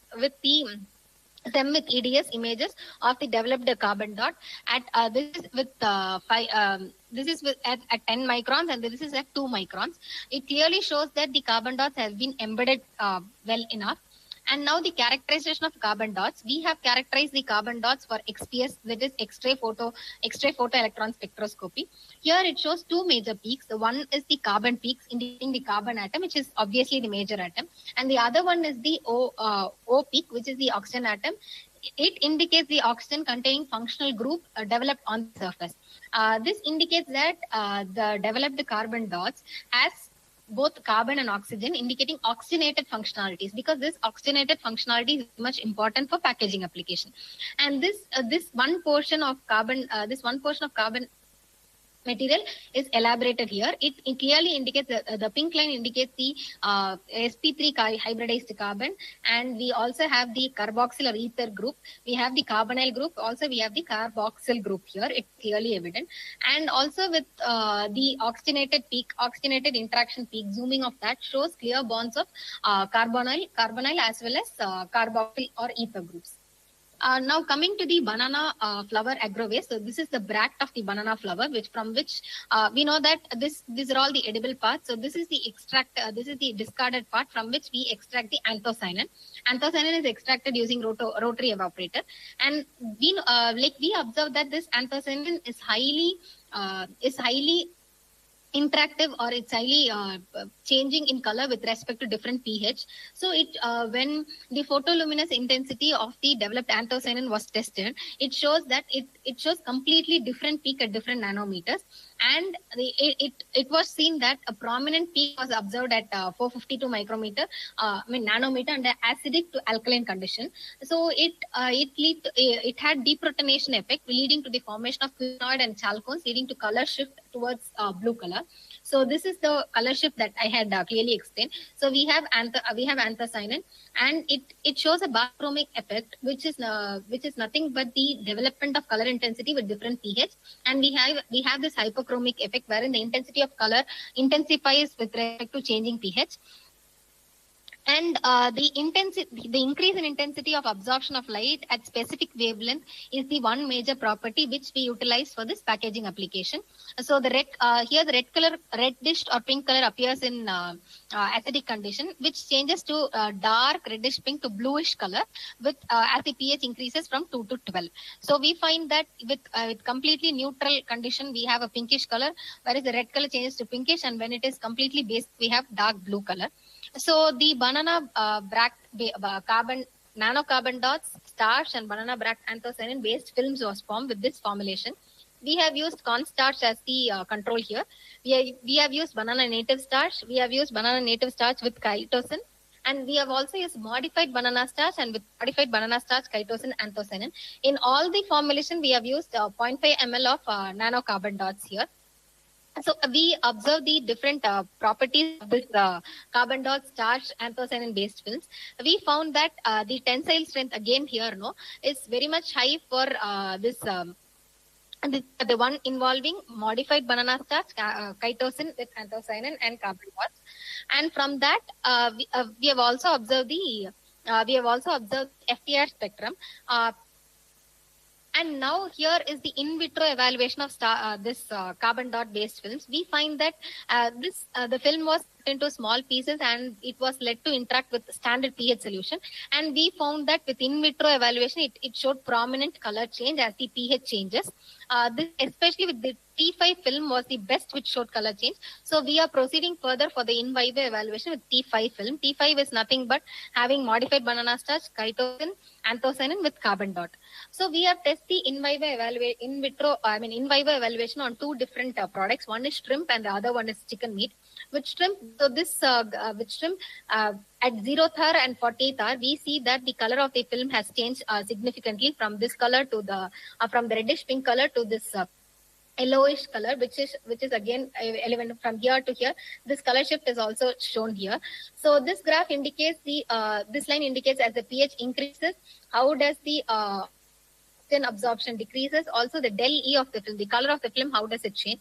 So this was the in vivo test and the observation measured here. So it indicates that the film responds to shrimp spoilage, volatile amine concentration, and also the volatile amine concentration. As the shrimp deteriorate, the film exhibits a noticeable color change correlated with increasing pH and del E values. The next thing which we tested with this was the chicken meat. We at 0 hours and at 6 hours. This is with respect to room temperature. And again with the T5 film, we clearly observe that there's a visible color change from pinkish to dark bluish color. So we have also tested this, the color del E of the film is given here with respect to 0th hour and with respect to 6th hour, what is the change of the color, what is the pH of the meat, and what is the change of the color. This is correlated with the color change, visual color change that is being seen.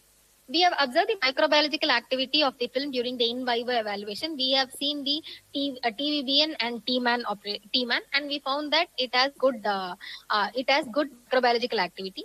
So to conclude the work, this work concludes with the development of innovative packaging solution with tangible benefits to the consumers, producers, and the environment. And as it is concluded that as pH changed, the banana bract anthocyanin underwent structural modification, leading to alterations in the absorbance spectra and hence the color. So the final formulation of banana bractanthosin 5 ml, modified starch, chitosan, glycerol, and carbon dots produce the highly sensitive pH-based bioindicator film for perishable products. So this utilization of banana flower bract as well as the agro waste contributes significantly to the post-harvest loss management. So I would like to give a special mention of thanks to my mentor, Dr. P. Suresh Kumar sir, who is my mentor for this DST Inspire fellowship. And thanks for the patience listening. So any questions from the audience side?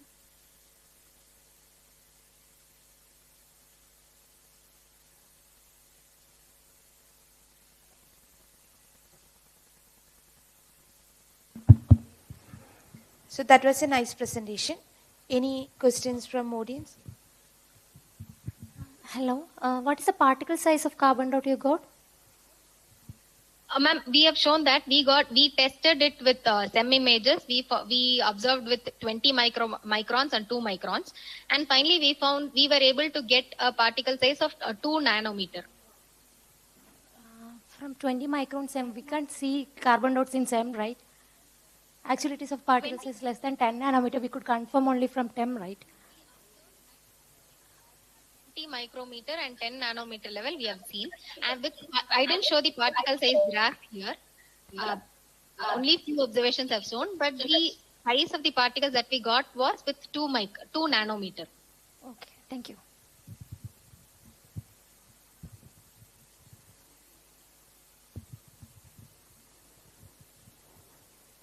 Hi, Supraja. Hello? Hello. Yeah. Yeah. So your session is over. You can exit. Thank you. I'm not able to hear you.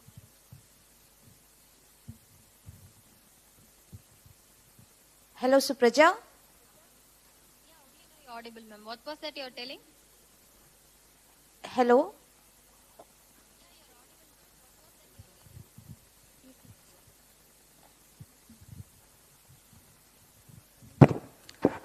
Now the oral presentation session is over. I would like to honor our session chair, Dr. Remya. For that, I invite Dr. K. Rajesh sir to present a memento to the session chair, Dr. Remya from Amrita University. Sorry, Reshmi, Dr. Reshmi.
I request Professor Vivek Verma sir and Dr. Rashmi madam to be on the dais.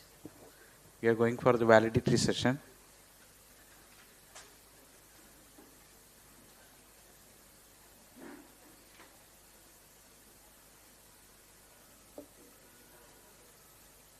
Request Dr. Bhuvana and Dr. Manjula also can join.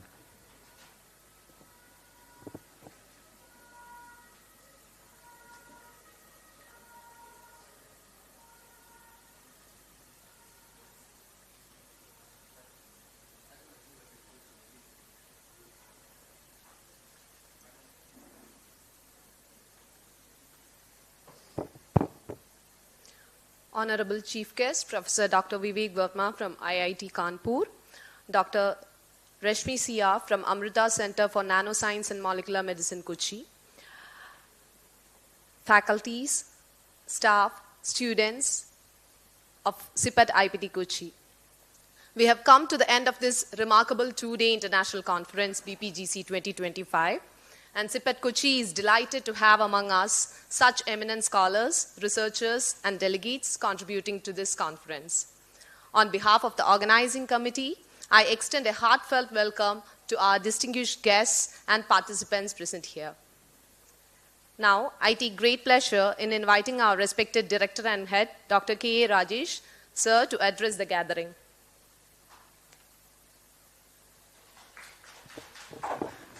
Respected Chief Guest Professor Vivek Verma sir, Dr. Rashmi Madam and other colleagues, my dear other delegates also.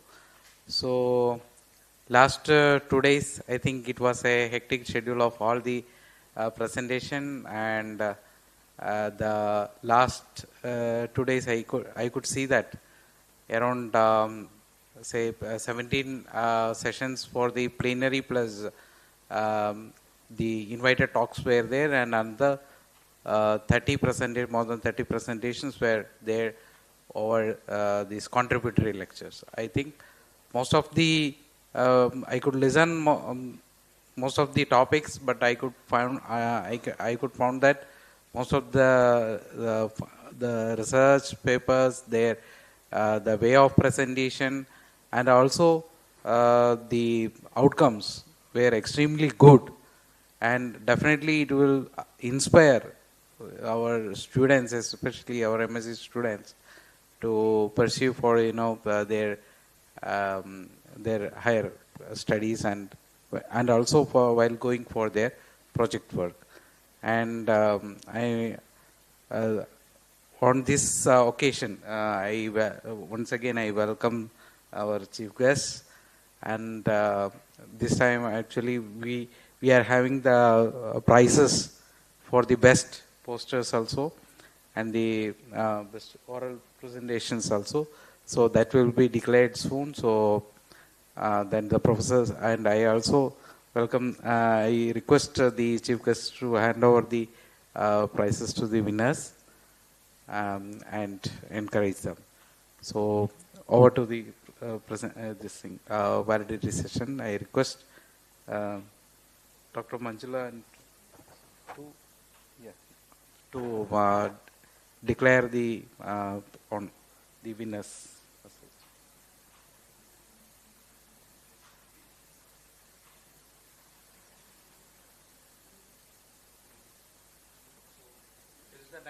Till the time, I think we can have the feedback from the attendees, those who are their delegates. So I request one of some few delegates to give the feedback as such. Whoever attended from the other organizations, how it was their conference, how did you feel? Please come.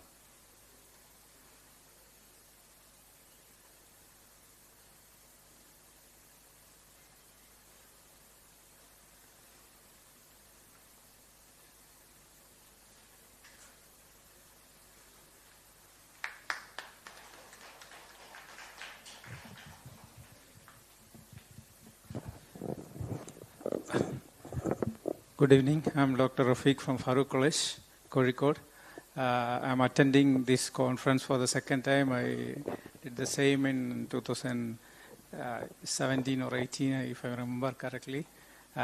This conference has always been a pioneering event in the field of polymer science and technology. Whenever a student wants to update the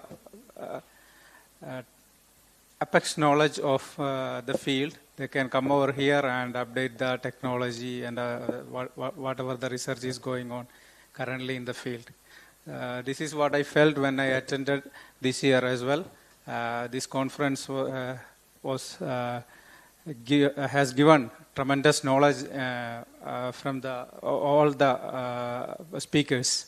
Definitely, I hope that everyone will join me in that opinion. accommodation, food, and all those things were excellent. Apart from the timekeeping, which was the major issue I see as a drawback, I hope that the organizers will solve the issue in coming years. Thank you. Thank you for organizing such a wonderful event. Congratulations to all the organizing committee members.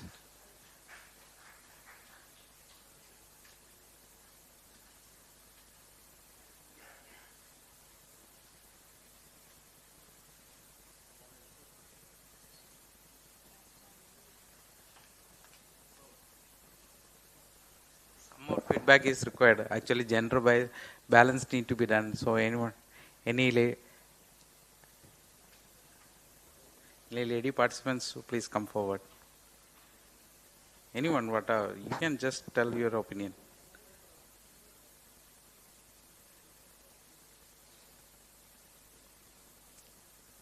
Yeah, please come yourself. Attended. Any of you, please come yourself. Anyone, please come. Yeah, give your feedback. You can be the next. Okay, your chance is there. Good evening, all. First of all, I would like to thank the organizing committee of BPGC 2025. I'm an alumni of here. I have studied here in the year 2017-19. And I would also like to thank Suraj sir for sharing this opportunity with me. Thank you for organizing this conference.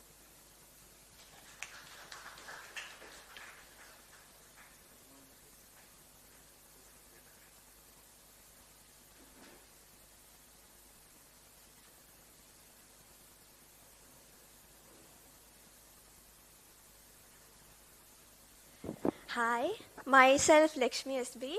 I'm a PhD scholar from NITK Circle. Moreover, I am a former CIPET IPT KOCHI student. So this is the third time I am coming back to back. My first year of MSc, second year, and first year of PhD. So when I went to NITK, and I was not afraid when I came to hear about international conference because I have already attended 2 international conferences. So this is a very good opportunity for all the MSc students and all the CIPET students. This is a very honorable thing for me. Thank you. It was very good. Thank you.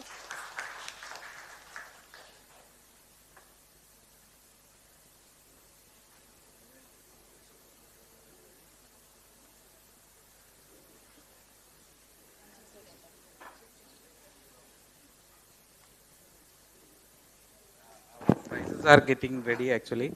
So in the meantime, I request our chief guest, Professor Verma sir, to address the gathering, please.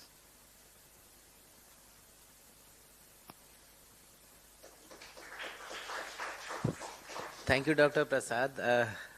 I could have said good things about my presentation because you know what and just I was pulled up, so it is all impromptu. So one thing I'll say ki the kind of effort the organizing committee did in tracking each and everything, when the presentations, the travel, everything, I mean, it was meticulous. There was so much time and effort you would have spent, I cannot say.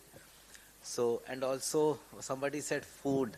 So I think in all these things, 2 things are most important. One, quality of lectures, that they were really superb. They were very good. Actually, even the student presentations, some of them I enjoyed a lot. And then the quality of food was very good. So, and I think it becomes very difficult sitting in the audience and especially to keep listening and trying to, because a lot of time, I mean, as a student, we are more for like slow presentations, like teacher is trying to present. They are like when I teach, I try to make sure that students understand everything. But when we present here, we present at a pace that we have to finish that much, whatever we worked for last couple of years.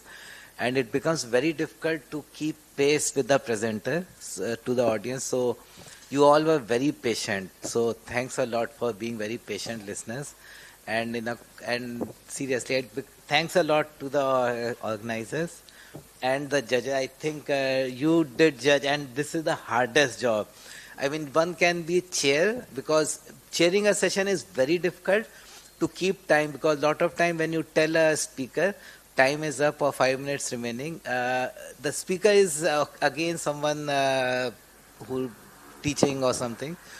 They like to tell what they are doing, and it's very difficult to stop them. But the worst part is grading students, because everybody has done so much work, and you are not just, I mean, it is like, it's not giving marks. Like when we grade exams, we give marks like who is passing or failing.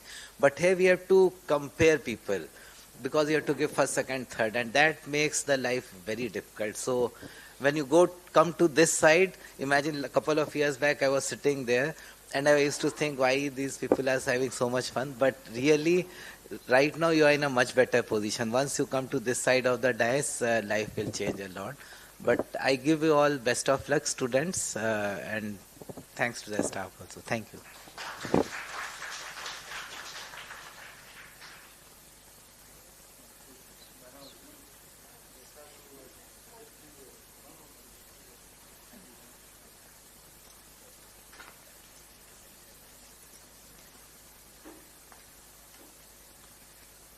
So, first of all, I thank the organizing committee for calling me to chair a session, and actually to evaluate this kind of all the presentations, all the oral presentations were really good. I really struggled to evaluate them. So, many of them, like, only 1 or 2 mark difference. That's it. Okay, so who all didn't got first or second prize, don't bother about that. It was very good presentation, and I also got some new ideas from you guys. Okay, so also I want to just thank all the organizing committee, where Suraj sir is my senior. That's why actually I attended 2018 conference. I used to attend almost all the alternative conference. So I thank Suraj for, he's my senior during my PhD, for calling me. So thanks a lot. It was well organized. Every year this conference will happen. So it's a well organized, and hands off to all the faculties in CIPET, because in their academic time, they are squeezing their time for all these events. That's a very big thing. So as a faculty, I know how much dedication they are showing. So hands off all the faculties. Thank you. Thanks a lot for inviting me.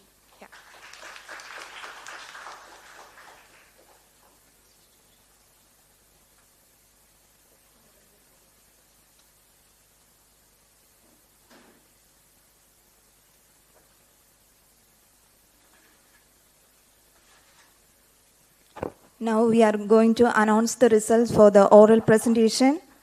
So for the oral presentation, third prize goes to Bhavya EP from Kerala University of Fisheries and Ocean Studies, Panangad.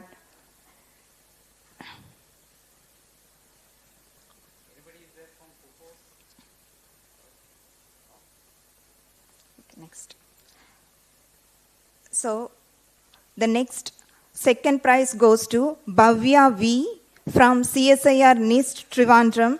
She taken an oral presentation on the topic phosphorus doped carbon dots encapsulated in porous silica as filler for hydrophobic and flame retardant PVA film.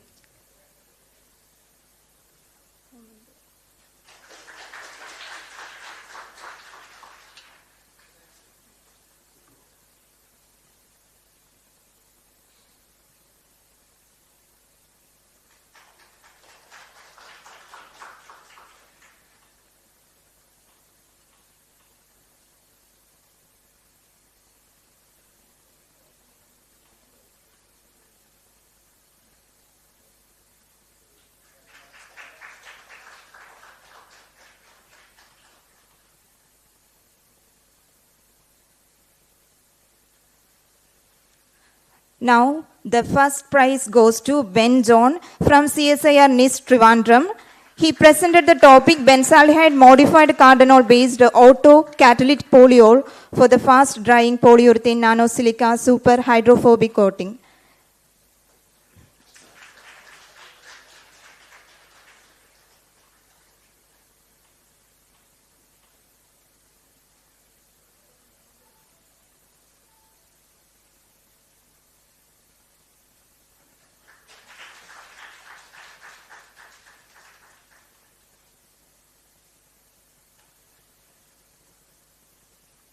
Next, we are having poster presentation winners, and we are 3 best poster awards, and for Maria Matthew from Department of Chemistry, National Institute of Technology, Calicut.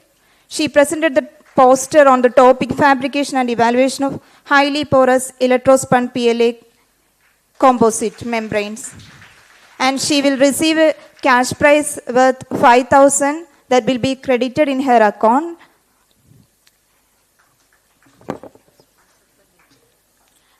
Cash prize is sponsored by Nature Tech. And the best poster prize for Lakshmi S. from Department of Chemical Engineering, National Institute of Technology, Karnataka. She presented the synthesis and characterization of the PANI CNT nanocomposite as high-performance electrode materials.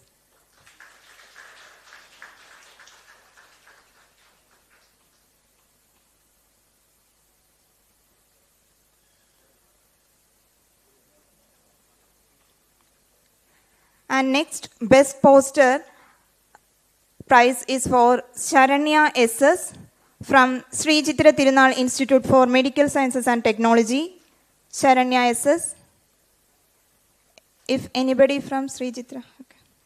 She presented the topic, design and evaluation of neurocompatible substrate coated materials.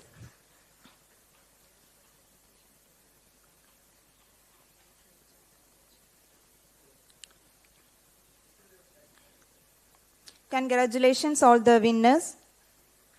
Thank you.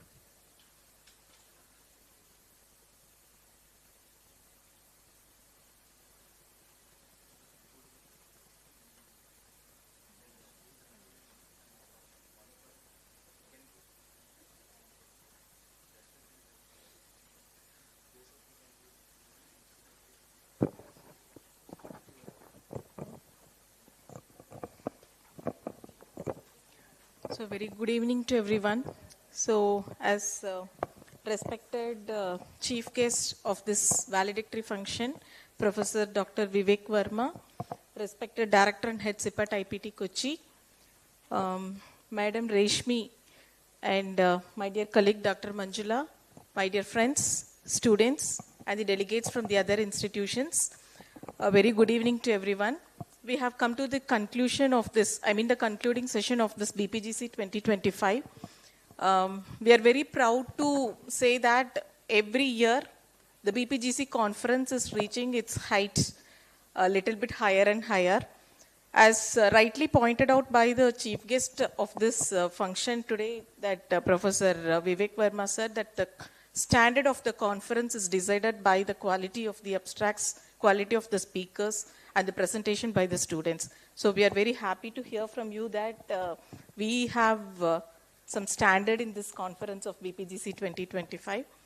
And we have good speakers, and compared to the years, previous years, this year, we have good number of speakers from IITs, NITs, CSIR laboratories, and from central institutes. Even the participants, students also from various good institutions have been contributed in this conference. So we are very happy about that. At this moment, I'm here to thank all the contributors who have made this conference a grand success. So from the day that the conference is declared, my colleagues, Dr. Manjula and Mr. Suraj Verma has put lots of efforts, because everybody knows that organizing a conference, it's not though the conference is for 2 days, it's not the event of 1 or 2 days. It needs lots of preparation, and the efforts put forth by Mr. Suraj in bringing the speakers and the participants for the conference is enormous. So by this time, wholeheartedly, I thank his contribution for this conference BPGC 2025. And equally, Dr. Manjula has also contributed in obtaining the financial resources from ANRF, then KSSTE and all. So I thank Dr. Manjula also for her contribution. And for all, this kind of preparations, we need the joint efforts.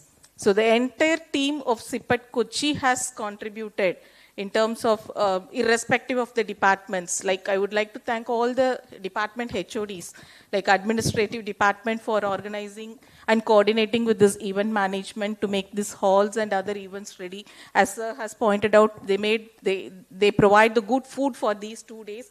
So thanks to the HOD of administrative department.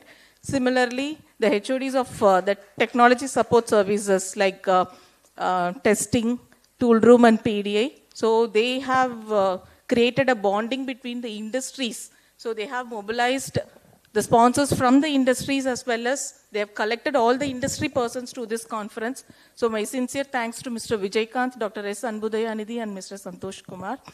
And you might have seen in the last 2 days, the most active participation is from Dr. Neetu, Anthony and Ashmi and Danya, Dr. Danya Anthony. So their contribution plays a role in organizing these 2 days events in a very successful manner. And the best part is the support from the director and head. So whenever we are proposing some elements, so like he will evaluate and immediately he has given a freedom to us to execute that plan. So that is also a major reason for this much success for this particular event. So thanks to the director and head, Dr. Rajesh sir also. And finally, the heroes and heroines are the delegates from the other institutions and our dear students. So for the entire 2 days, you have filled up the hall. I hope you might have been enlightened with the various lectures given by the experts as well as your scholar friends. So my sincere thanks to all the students for making this event a successful one. And thanks to all the sponsors, supporters, both financially as well as directly or indirectly for this conference. And I finally thank the event management who has been with us for the past 2.5 days to make all these systems uninterrupted for the successful conduct of this conference. If I have left anybody, kindly forgive me. My sincere thanks to everyone who has been directly or indirectly supported for the successful conduct of this conference. Thank you so much.